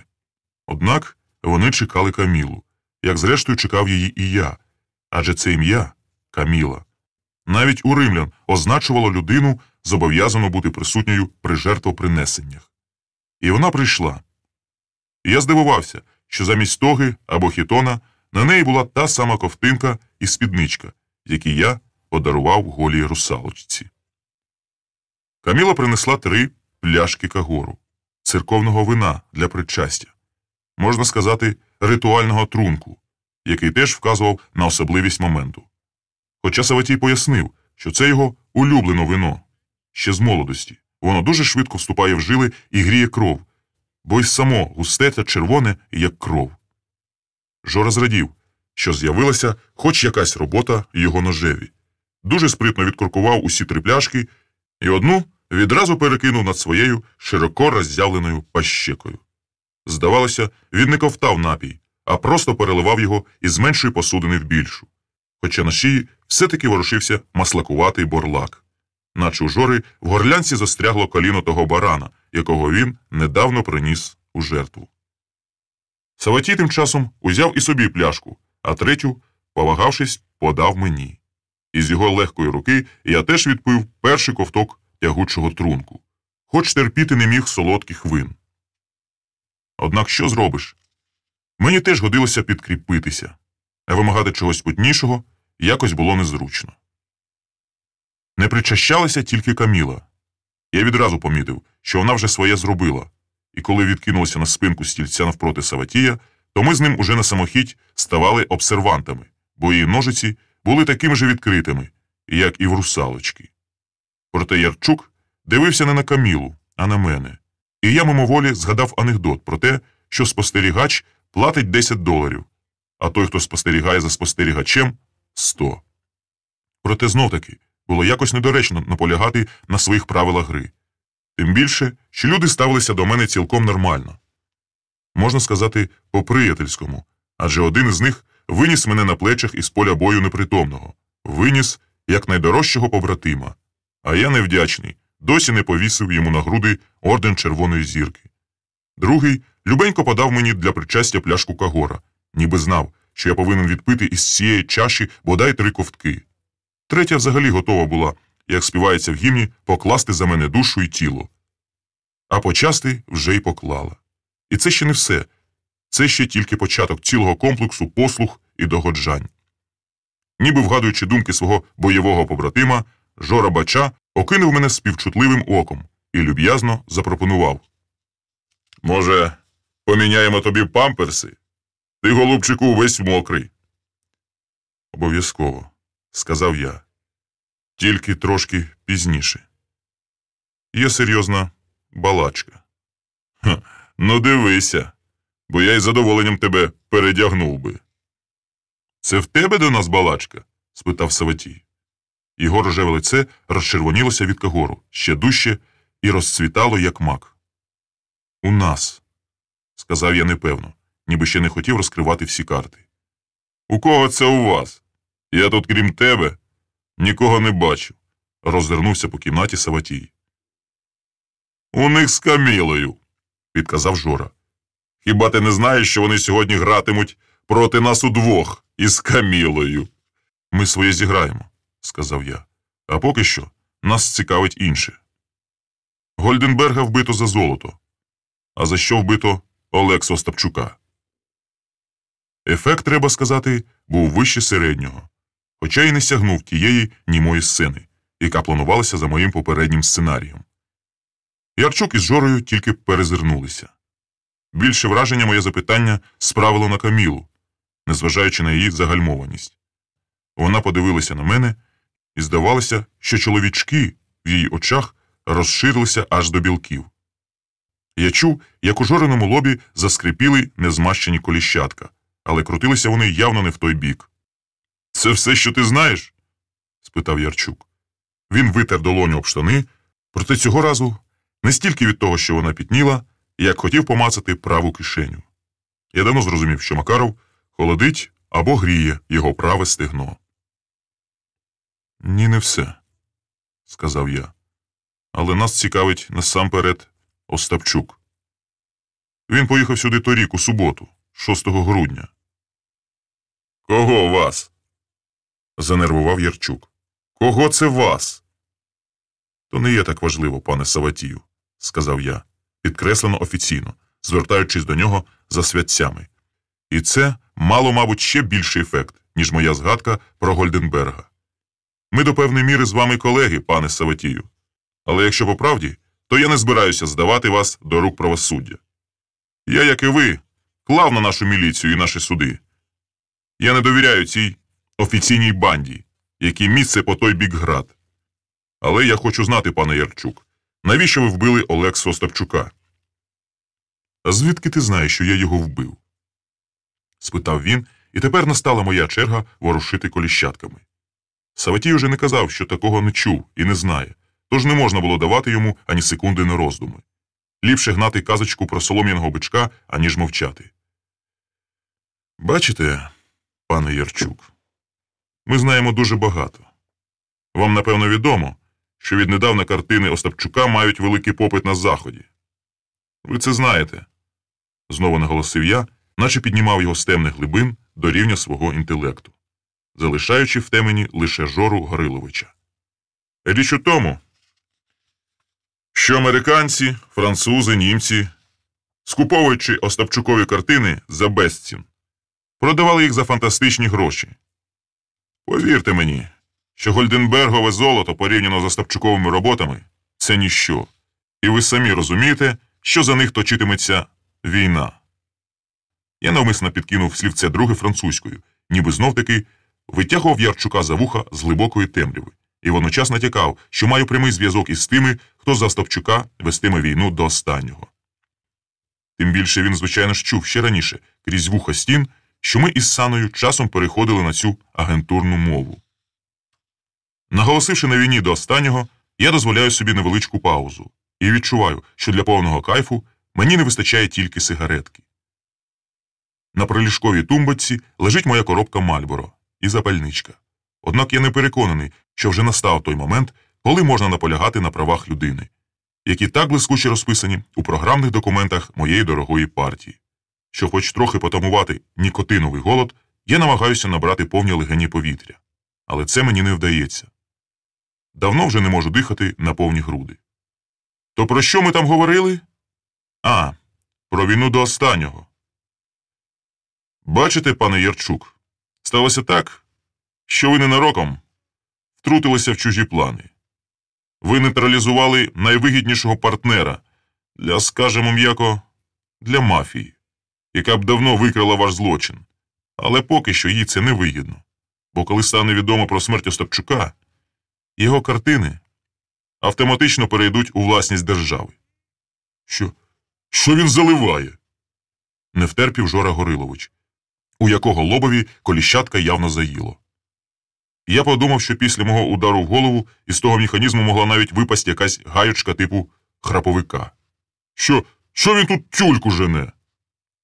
Однак Саватій Ярчук наставив проти нього свою безпалу долоню, а потім витер її об штани. «Помовч», – сказав він. «Я люблю на ніч послухати казочку». «А уже північ», – огризнувся Жора Горилович, глянувши на свій наручний годинник.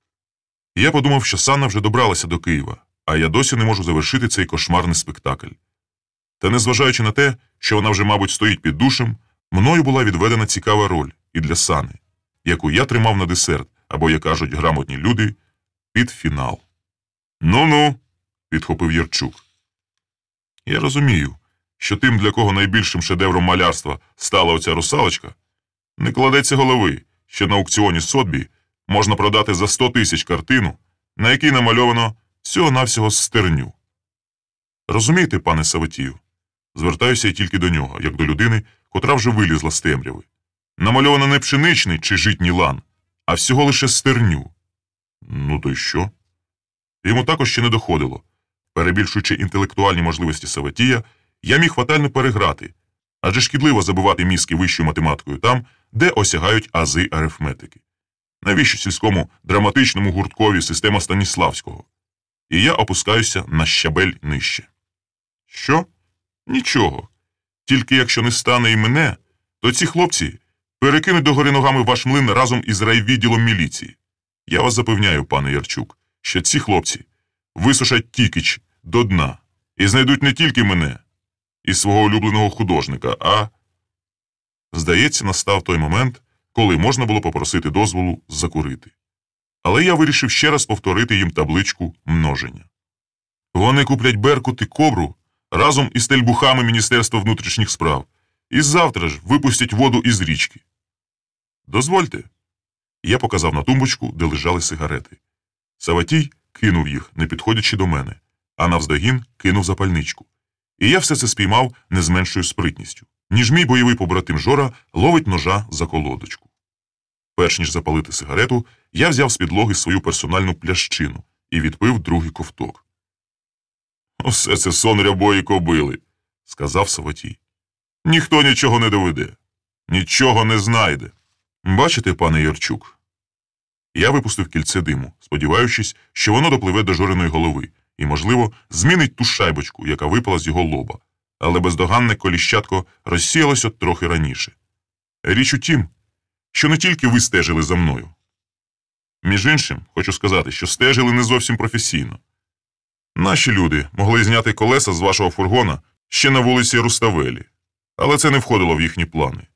Я знову пустив кільце диму в бік Гориловича. Бо вони, скажу вам, пане Саватію, як професіонал професіоналові, почали стежити за вами набагато раніше, ніж ви за мною. Ви, мабуть, здивуєтеся, але це почалося ще за 2 місяці до смерті Остапчука. Якщо хочете точніше, то це почалося торік, у жовтні. Можу навіть назвати число. Поганеньке треба сказати число. Зовсім нещасливе. 2 вона взагалі фатальна, а для вас тим більше, пане Ярчук. Ви вже тоді однією ногою стояли в ямі. І хоча вичухалися після операції, думаю, що ваш кінець був позначений саме цим числом. Це вже була для нього бомба. Я побачив, як його червоні щоки беруться синюватим багрянцем, і струсив попіл із сигарети на підлогу. А потім, усміхаючись до Саватія, як до найлюбішого друга, сказав зовсім по-приятельському, наче хотів його заспокоїти. Власне, стежити почали не за вами. Тут не ваша вина, пане Ярчук. Я пішов на величезний ризик, оперуючи вже не фактами, а тільки своїми домислами, що має великий ефект у театрі і пахне грозою в такій от грі, яку затіяв я. Або пан, або пропав. Стежили за всіма, хто наближався на небезпечну відстань до Остапчукової майстерні і міг покласти око на його картини. Найбільшу увагу наших хлопців тоді привернула одна дуже імпозантна особа, яка, на їхню думку, також могла мати іноземне походження. Краєм ока я помітив, як збирає себе докупи Каміла. Свої ножиці вона стулила давно, а тепер уся змотувалася в тугий клубок. Та я не наважився казати прямо, хоча й зробив такий прозорий натяк, що його міг розкумекати навіть Жора Горилович. Бачите, пане Ярчук, до майстерні художника рідко заходять мулати, а тим більше в спідниці. І це не могло не викликати підозри. Настає така тиша, що тільки чутно, як крутяться і ржаві коліщатка. Потім щось вдарилося об шибку. Чи великий нічний метіль рвався до світла, чи кажан зачепив крилом. «Сука!» – видухнув нарешті Саватій. «Я знав, що ти з ним була. Знав!» Його мокра долоня треться об праву кишеню. «Це все через тебе! Це ти, сука!» Я думав, що він кинеться її душити. Але Ярчук не був таким кровожерливим, яким я уявляв його спочатку. Тож звернувся до нього зовсім спокійно, наче давав дружню пораду. «Але вам не варто було його вбивати». «Я не вбивав», – сказав він. «А хто?» Я подивився на Жору Гориловича. Він склав губи трубочкою, мов би безгучно насвистував. Так вдають абсолютний спокій, і в Жори це непогано виходило. Він похитав своєю грушею і навіть злегенька всміхнувся. «Хто?» – тихо і владно спитав я, ніби моє тут було зверху. «Сука», – сказав Ярчук. «Це вона його вбила». Тепер заклинуло мої бездоганно змащені коліщатка, і я тупо подивився на Камілу. «Ти?» Я не повірю. Нічний метелик знов ударився об шибку. «Я», – сказала вона, дивлячись в одну, лише їй видиму точку. «Навіщо ти це зробила?» «З жалю», – сказала вона. Альоша і так не хотів жити. А вони над ним знущалися, перш ніж... Тоді я вихопила в Сави пістолет і вистрелила. Я сама не знаю, як це вийшло. Не хотіла, щоб його мучили. Отже, все-таки удар з жалю, а певніше удар, що кладе край мукам. Я не міг змиритися з крахом своєї логіки.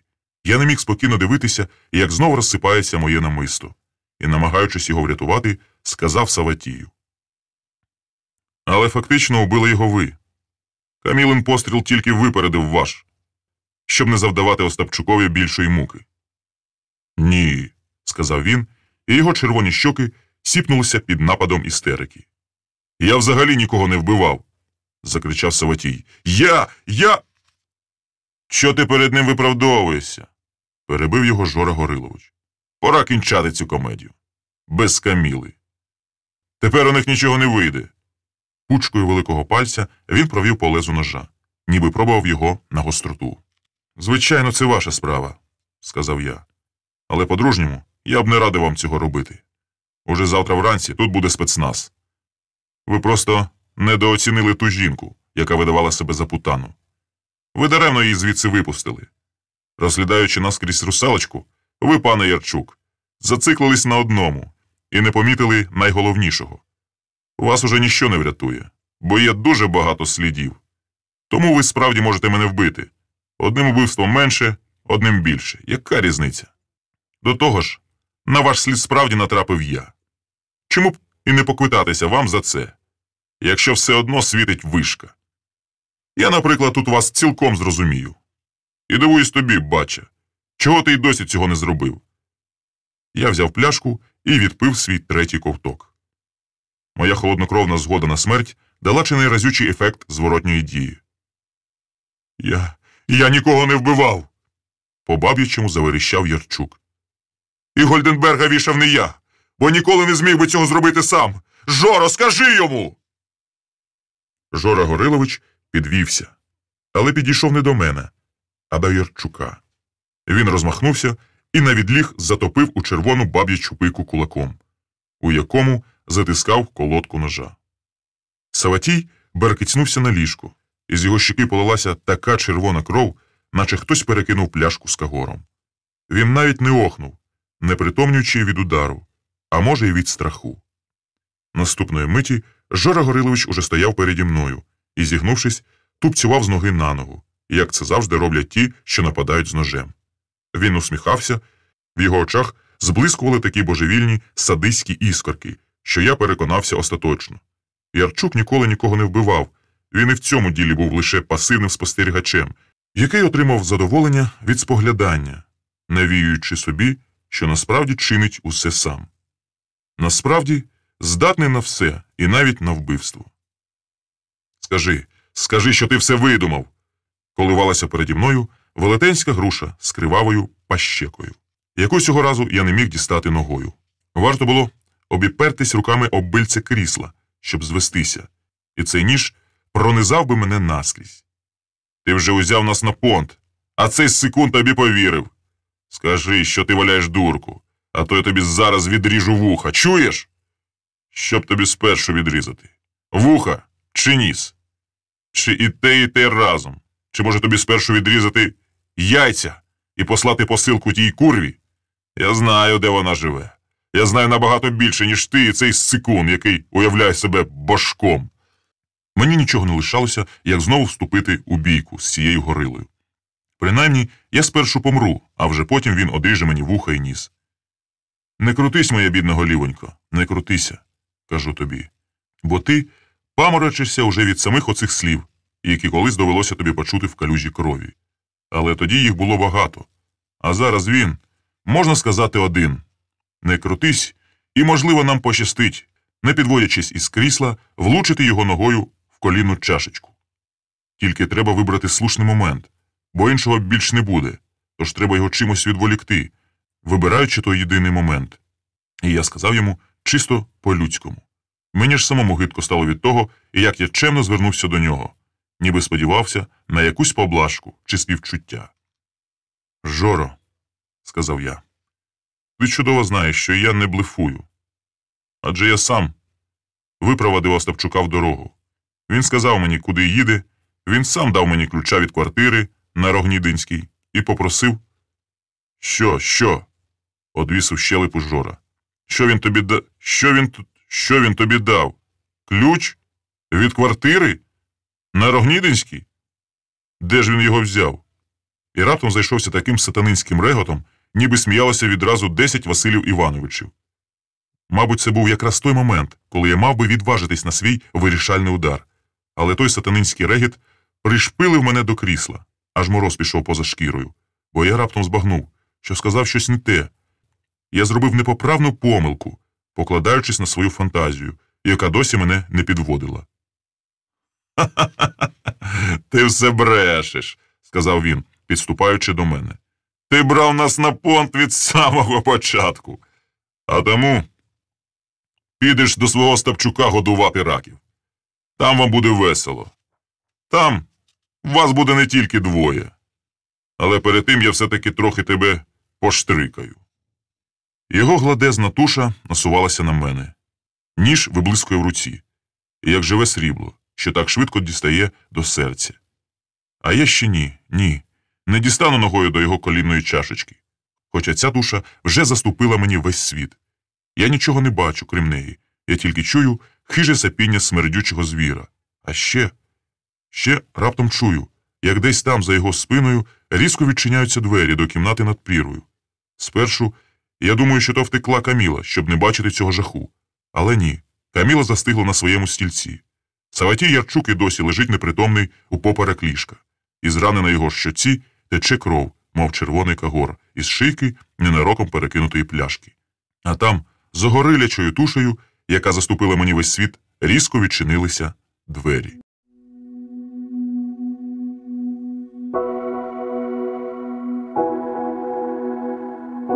Глава 12. Далі все відбулося в одну мить. Як удар блискавки, коли при її світлі бачиш усе довкілля, і засліплений раптовим сяйвом, водночас не бачиш нічого. У мене мов би, було 100 очей, та кожне око дивилося крізь туман, і в тому в'язкому тумані кожна мить уповільнювалася і розтягувалася до безкінечності. Туша різко у півоберта повертається до дверей. Я схоплююся з крісла, націлений праворуч, бо ніж у нього в правій руці. Краєм ока ще помічаю, що з ліжка підводиться, прочумавшись Савватій. Стріпнулась із зацепіння Каміла, повертаючи голову до дверей. І в якусь часточку секунди, вважай, у польоті я змінюю своє рішення і продовжую свій прорив далі праворуч, аж до Савватія. Зовсім легко вихоплюю в нього Макарова, яким він тільки вимахує, і таки, мабуть, справді ще не стріляв ні в кого. Потім усі мої 100 очей шугають на двері. Усі мої 100 очей розширюються до розмірів місяця повній. Вони просто розчахуються, як від прямого удару блискавки. Бо там на порозі Сана. На ній моя синя теніска в білу крапочку, на ній сині джинси, вона десь перевдягалася в дорозі. Вона десь зійшла із того мікроавтобуса, вона цілу дорогу була на голках, а десь біля калинового куща чи Богославського лісу не витримала. Зійшла з автобуса і стала добиратися назад. До мене. Вона поспішала щодуху, ловлячи підряд усі попутні машини. І от нарешті дісталася. Проникла в цю тверджу і стала на порозі кімнати над прірвою. Моя кохана косичка, мої очі тернові, сині джинси і синя ковтина у білий горошок, яку 100 років носила, не знімаючи, моя столітня бабуся. Вернися, дитино, куди ж ти прийшла? Тікай! Та вона прикипіла до того порогу, в руці у неї малесенька берета, яка поміщалася на споді її маленької сумочки, такої маленької, що там не вмістився б марголін. Кидай його і тікай. Але вона прикипіла до того порогу, шукаючи мене очима, і коли в повітрі свиснув ніж, тільки устигла змахнути руками і відвернутися усім своїм тілом, бо вона була ще зовсім маленька дівчинка і злякалася того свисту. Вона просто відвернулася від нього на коротку мить, і тієї короткої миті ніж увійшов у неї, якраз у те місце, де в неї було крило. Вона скрикнула, як пташка, і стала навзнак падати із високості. І падала 1000 літ. Це я вперше побачив, як падає пташка із високості, згорнувши крила, і я помирав разом із нею. Я підняв свою мертву руку і розрядив усю обойму в горилу, а потім упав на коліна і висмикнув із її крила довгий ніж. На ньому не було крові, він чисто сяяв живим сріблом, і в мені спалахнула надія. Та відразу ж на тому місці синя ковтина у білий горошок стала темніти. На ній ширилася чорна пляма. Я затис її рукою і, не знаючи, що робити, попросив: «Сано, не помирай». Потім, не відриваючи долоню від рани, обережно повернув її лицем до себе. Очі її були закриті. Бліде обличчя вражало холодною білизною. «Сано, не помирай». Я взяв її на руки і пішов коридором до виходу. Двері, що вели на сходи, були замкнені зсередини, але в них стримів ключ. «Як же ти сюди зайшла, моя пташко?» На дворі майже розвиднилося. Мені здалося, що вже ранок. Але ні. То світив повен місяць, який дійшов божевільної фази, і сіяв на землю холодне мертве сяйво. Я намацав у мокрій кишені ключі, відчинив машину і, натиснувши важілець, відсунув сидіння далі від керма, щоб сісти разом із Саною, не випускаючи її з рук. Це виявилося не так і складно. Мені навіть майнулась шалена думка, що відтепер ми завжди будемо їздити саме так.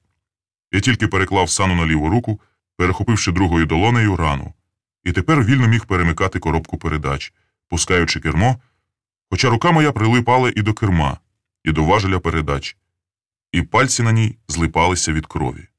Виїхавши на трасу, я заважив, що досі не увімкнув фари. Так яскраво світив той відьомський повня, повелитель усіх найхимерніших дійств. Але дорога була зовсім порожня. Ніде ні машини, ні лялечки. І тулячись щокою до Саниного обличчя, намагаючись відчути хоч найменший подих, я думав, що за 2-3 хвилини буду в лікарні. Слава Богу, вертаючись у неділю з базару, я запам'ятав металеву арку, над якою був напис «Районна лікарня». Там є черговий хірург, який усе зробить. Тільки ти не вмирай, моя пташко. Дихай, благаю тебе, дихай, дихай. Однак я чув щокою тільки холодні губи. А потім вони зворухнулися, і я почув її кволий голос. Пустіть мене. Я хочу до нього. Я хочу пити. Он калиновий кущ, пустіть. Болить. Он калиновий кущ. Там є криничка. Сано, потерпи, не вмирай. Я бампером розчахнув залізні ворота. В'їхав на територію лікарні, де стояло кілька презенкуватих корпусів. І, вийшовши з машини із Саною на руках, побачив вікно, у якому світилося, і подався відчайно на нього, як той нічний метелик, що рветься до світла. А в коридорі було майже темно. У коридорі вийшла назустріч якась бабуся в халатику білому. Мабуть, санітарка. Вона сплеснула в долоні. «Лишенько!» І десь побігла, поковиляла, наче кривенька качечка. Та після того усе прокинулося, заворушилося. Я ніколи не сподівався, що тут такі меткі люди. Я навіть мав дуже крихку надію, що тут є черговий нічний хірург. Але він був. Коли я поклав Сану на високий ноші візочок, моя бабуся-качечка і ще одна жіночка, мабуть, сестра, повезли її коридорами. А я йшов услід. «Вам не можна сюди, вертайтеся!» Та я йшов слідом за ними. Бабуся-качечка зупинила мене тільки перед самісінькими дверима операційної. І я ще побачив крізь прочинену пройму, як багато там світла. Бо під стелею, здавалося, завис сам місяць повня. А коли ті двері зачинилися, стало зовсім темно. Я не знав, що мені робити і куди йти. Я сповз по стіні на підлогу. Сів там отак і вкляк. Мені до краю тьмарився глузд, бо замість того, аби молитися, я уявляв, як зараз відчиняться двері, вийде з чорнілої від утоми лікар і скаже, що потрібна трансплантація серця. Потрібен насамперед донор із здоровим серцем. І тоді я скажу, щоб узяв моє. Воно мені все одно більше не потрібне. А коли він відмовиться, я здійму на нього маленьку італійську берету і примушу це зробити. Адже серце моє належало Сані. Тут закон на нашому боці. Але замість хірурга із темряви випливла твар Мефістофеля. З високого вгору закрученими вусами. «Вийшла помилка», – сказав він чорною ямою рота. «Це ти забрав її серце. Забрав її серце. Сипав на мене іскрами сатана. Ти думав, що вона грішний ангел і забрав її серце. А вона чистіша за тебе. Вона непорочна. То я їй підкинув ту торбу із лихом, у якій, окрім грошей, лежала ще берета». Казав мені Мефістофель, але цього разу не реготав. Він чорнів від чорного горя, бо не місяць світив над нами, а зависав проклятий Сатурн. І коли в його чорному мороці я побачив бабусю-качечку, то вже знав, що вона мені скаже. І вона сказала: «Така ж молода і померла». І засурмив перший ангел. і вчинився великий вогонь, що спалив Богуславський ліс. І зелена трава пожухла, і калиновий кущ усох, і згіркла вода у його джерелі, і птахи упали з небес, а їхні порожні гнізда зяють, як висохлі серця. Тільки той, хто шукає смерті, не знайде її, бо то є втеча від муки. Знов випливає із мороку скорботна твар сатани. Від муки, яка судилася суботньому чоловікові, адже він – суботній чоловік вічний. Ти не знайшов його, не знайшов. Ти просто ступив у слід небіжчика. І тепер я сам був мертвий, бо в мені не було навіть сліз. Світ став велетенською порожниною, яка впіймала мене у свою безмежну пащу. Я сидів на ганку лікарні і фізично відчував на собі місячні промені, які проникали у мене крізь мокрий, холодний одяг. Мені не було куди йти, не було що робити. У мене тепер не було жодної близької людини. І навіть дому свого не було. Тільки твар сатани знов випливала із мороку і нашіптувала, що я ще не розгадав до кінця таємниці, що мушу ще раз побачити Саватія і дізнатися, чому так реготала горила, коли я сказав, що Олесь Остапчук дав мені ключ. Очевидно, він ніколи не мав цього ключа, що лежить у мене в кишені. Очевидно, його дав мені хтось інший, та я випадково ступив у чужий слід, тому що шукав небіжчика. Десь далеко тишу сколихнула сирена, і я тільки тепер подумав про міліцію. Виклик, звичайно, надійшов із цієї лікарні. Зараз вони заберуть мене від Сани назавжди, як і належить забирати убивцю. Що ж, напевно, це і буде моїм порятунком, адже в в'язниці не треба думати, що робити і куди йти. Не треба дбати про дах над головою. Однак я вислизнув у них із-під носа. Лихий мене підштовхнув у машину, я від'їхав у якийсь завулок без фар, пропустив озброєний наряд, а потім повчав до того місця, де ще міг знайти ключ від загадки. Я під'їхав до тієї розкішної тверджі, яка стояла у місячному сяйві гордо і незворушно, ніби тут нічого не сталося. Білий фургон був на місці. Не знаю чому, може за звичкою, я спершу збіг сходами до бару, хоч там не світилося. Поторсав двері, однак вони були замкнуті, та я помітив праворуч розбите вікно і здогадався, як зайшла до кімнати над прірвою Сана. Моє серце розривалося від здогаду, що вона позаминулого вечора, вдаючи п'яну, зайшла через бар до кухні, аби роздивитися, як звідти вийти в коридор. Затиснувши у правиці берету, я проліз через вибите вікно до бару і пішов її слідом. На кухню не проникало місячне сяйво, та я й в темряві швидко намацав і відчинив ті двері. Смужка світла косо падала на килимову доріжку, проте було тихо, ні звуку. Я відчув, що мені вже ніщо не загрожує. Саватій без горили – м'яка бабота, а тому без найменших вагань штовхнув двері моєї кімнати. Однак я і тут помилявся. Помилявся, недооцінюючи Ярчука. Крім скорцюбленої на підлозі туші, впоперек ліжка, на тому місці, де недавно лежав непритомний Саватій, тепер розпростерлася Каміла і дивилася в стелю скляними білками. На її тонкій, незвичайної смаги шиї різко проступали багряно-сині пасмуги. І я був певен, що то сліди куцопалих рук. Після того, що сталося, мене вже ніщо не могло вразити. Та я здригнувся, коли прочинив двері ванної. Там, у зашморгах, теліпалися двоє чоловіків, і в одному я відразу впізнав Саватія, на щоках якого навіть крізь густу синяву пробивались рум'янці. Голова була зігнута вниз, і якби не вивалений язик, то можна було б сприйняти його позу за покаянну. А другий вішальник теж був Ярчук. Тільки він висів до мене спиною. Цей відвернувся від усіх, у тому числі і від себе, і його безживні руки звисали, як мотуззя, притулившись неприродно довгими долонями до стегон, наче вони ще й досі мокріли, і покійник непомітно витирав їх об штани. Усе було міцне і добротне в цій тверджі, водогімна труба надійно тримала господаря. А свічана стіна навіть заперечувала усталену думку про те, що людина ніколи не повіситься перед дзеркалом. Та найдужче я вжахнувся тоді, коли побачив у тому дзеркалі відображення ще одного чоловіка. Чорний з лиця у мокрій чорній одежі, заляпаний кров'ю, з проваленими очима і загостреним носом. Він був зовсім не схожий на мене. Це вже був не я, а чужий мені чоловік, із чужим лицем, із чужими запаленими очима, із чорним потойбічним поглядом, у якому скипілася невимовна туга. Це був суботній чоловік, якого цуралася сама смерть. Я відсахнувся від нього, вийшов у кімнату і сів у своє крісло. Внизу, перед мотелем «Млин», уже завивала міліцейська сирена. Та я ще мав надію, що встигну перекурити.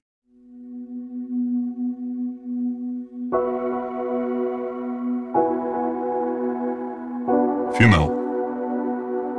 Я досі живу у тій 13-й квартирі на 3-му поверсі, де мене ніхто не турбує. Тюремного ув'язнення, на жаль, не заслужив, оскільки високий суд добачив у моїх діях крайню потребу самозахисту. Правники це називають межею необхідної оборони. Ще якийсь мізерний термін від 2 до 7 років, стаття 222. Можна було виклопотати за незаконне зберігання вогнепальної зброї. Та оскільки мій любий друг, президент, щоліта видає амністію, не пощастило і тут. Тож я вирішив ув'язнити себе сам, у тій порожній, як і весь оцей світ, квартирі, і сумлінно відбувати покарання.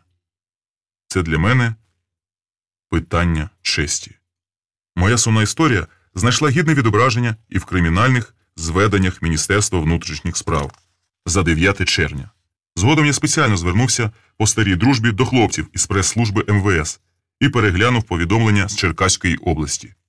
В одному з них Нестор в погонах зафіксував, що в офісі приватного підприємства Товариства з обмеженою відповідальністю «Млин» під час кримінальних розборок загинуло 4, 2 чоловіків і 2 жінки. Працівники районного відділу міліції негайно далися до оперативного реагування і затримали особливо небезпечного злочинця. Вилучено 2 пістолети марки Макаров, 1 берета, а також холодну зброю, зокрема мисливський ніж іноземного виробництва. Ведеться слідство. Мені жаль стало мого дорогого Марголіна, подарованого генералом. У тій метушні якийсь лягавий тихенько привласнив його собі. Хоча, незважаючи на геніальну програму, написану мною для прогресивної партії, я дуже скептично ставлюся до тези, що приватна власність має бути священною і недоторканною. Тут я цілком на боці мого давнього приятеля П'єра Прудона, котрий ще понад 100 років тому сказав: «Власність – це злодійство». А взагалі, якщо чесно, то мене більш ніщо не цікавить. Серце моє зачерствіло і стало кам'яним. Я нікого не люблю, і ніхто не любить мене. Я рідко розмовляю з людьми, і то переважно мертвою мовою. Ніхто вже не пам'ятає, що таке Тверджа і хто такі Черкаси. Ніхто не знає дивовижного чоловіка, який замість того, щоб копати картоплю, заховався під псевдонімом «Провінціал». І написав драму «Казка старого млина». Хоча народ співає його пісню. Ніжно шепоче він казку таємною, сумно зітха верболіс. Іноді, задихаючись у гранітній тиші, я теж співаю цю пісню, але не вголос. Мене чує лише істота, яка стала моєю єдиною втіхою. Це Кіті. Коли я співаю, її безмежно здивованим личком котяться сльози. І тоді мені здається, що живає навіть той камінь, який затвердів у моїх грудях. І він ось-ось розколиться навпіл. «Не плач, Кіті», – кажу я, – «бо в мене розірветься серце. З ким ти тоді зостанешся?» Я беру її під руку, і ми йдемо гуляти на вулицю. Всі зачудовано дивляться на цю розумну мавпочку, і на їхніх лицях теж з'являється подив. Але на людському обличчі я ніколи не бачив такого безмежного здивування, як на личку Кіті. В ряди годи ми з нею заходимо до 3 поросят. Тоді десь по дорозі я купив пучечок волошок або ще якусь квітку і несу Катрусі. «Катрусю, у мене нікого немає». «Неправда», – каже вона, – «у тебе є Кіті». «Так», – кажу я, – «у мене є Кіті. Дай для неї щось солоденьке, а мені гіркої». Іноді я тут зустрічаю когось із давніх знайомих – Івана Маловічка, Сергія Приходька, Василя Івановича. Хоча мене не цікавить жодна балачка. А одного разу там була справжня гулянка. Пам'ятаю крутий дух кави і хмільний туман, шум гам, гучні теревені, які наганяють на мене безпросвітну нудьгу. Та раптом я стрепенувся і підвів похнюплену голову. Якийсь незнайомий мені чоловік напитував житло. Я вийшов із 3 поросят, зупинився під вуличним ліхтарем і став пантрувати. Він видибав на двір сам один. Ішов якось похитьки і невпевнено, був такий сумний і пригнічений, що я відразу відчув близьку мені душу. А коли він, став під ліхтарем, і я підійшов до нього. «Візьми». «Що це?» «Вулиця Рогнідинська, 3, квартира 13. Це зовсім поруч». Я простягнув йому на долоні ключ. «А ти?» «А я поспішаю на потяг. Маю тривале відрядження». І я щез у підземному переході. Була субота, 21 листопада 1998 року.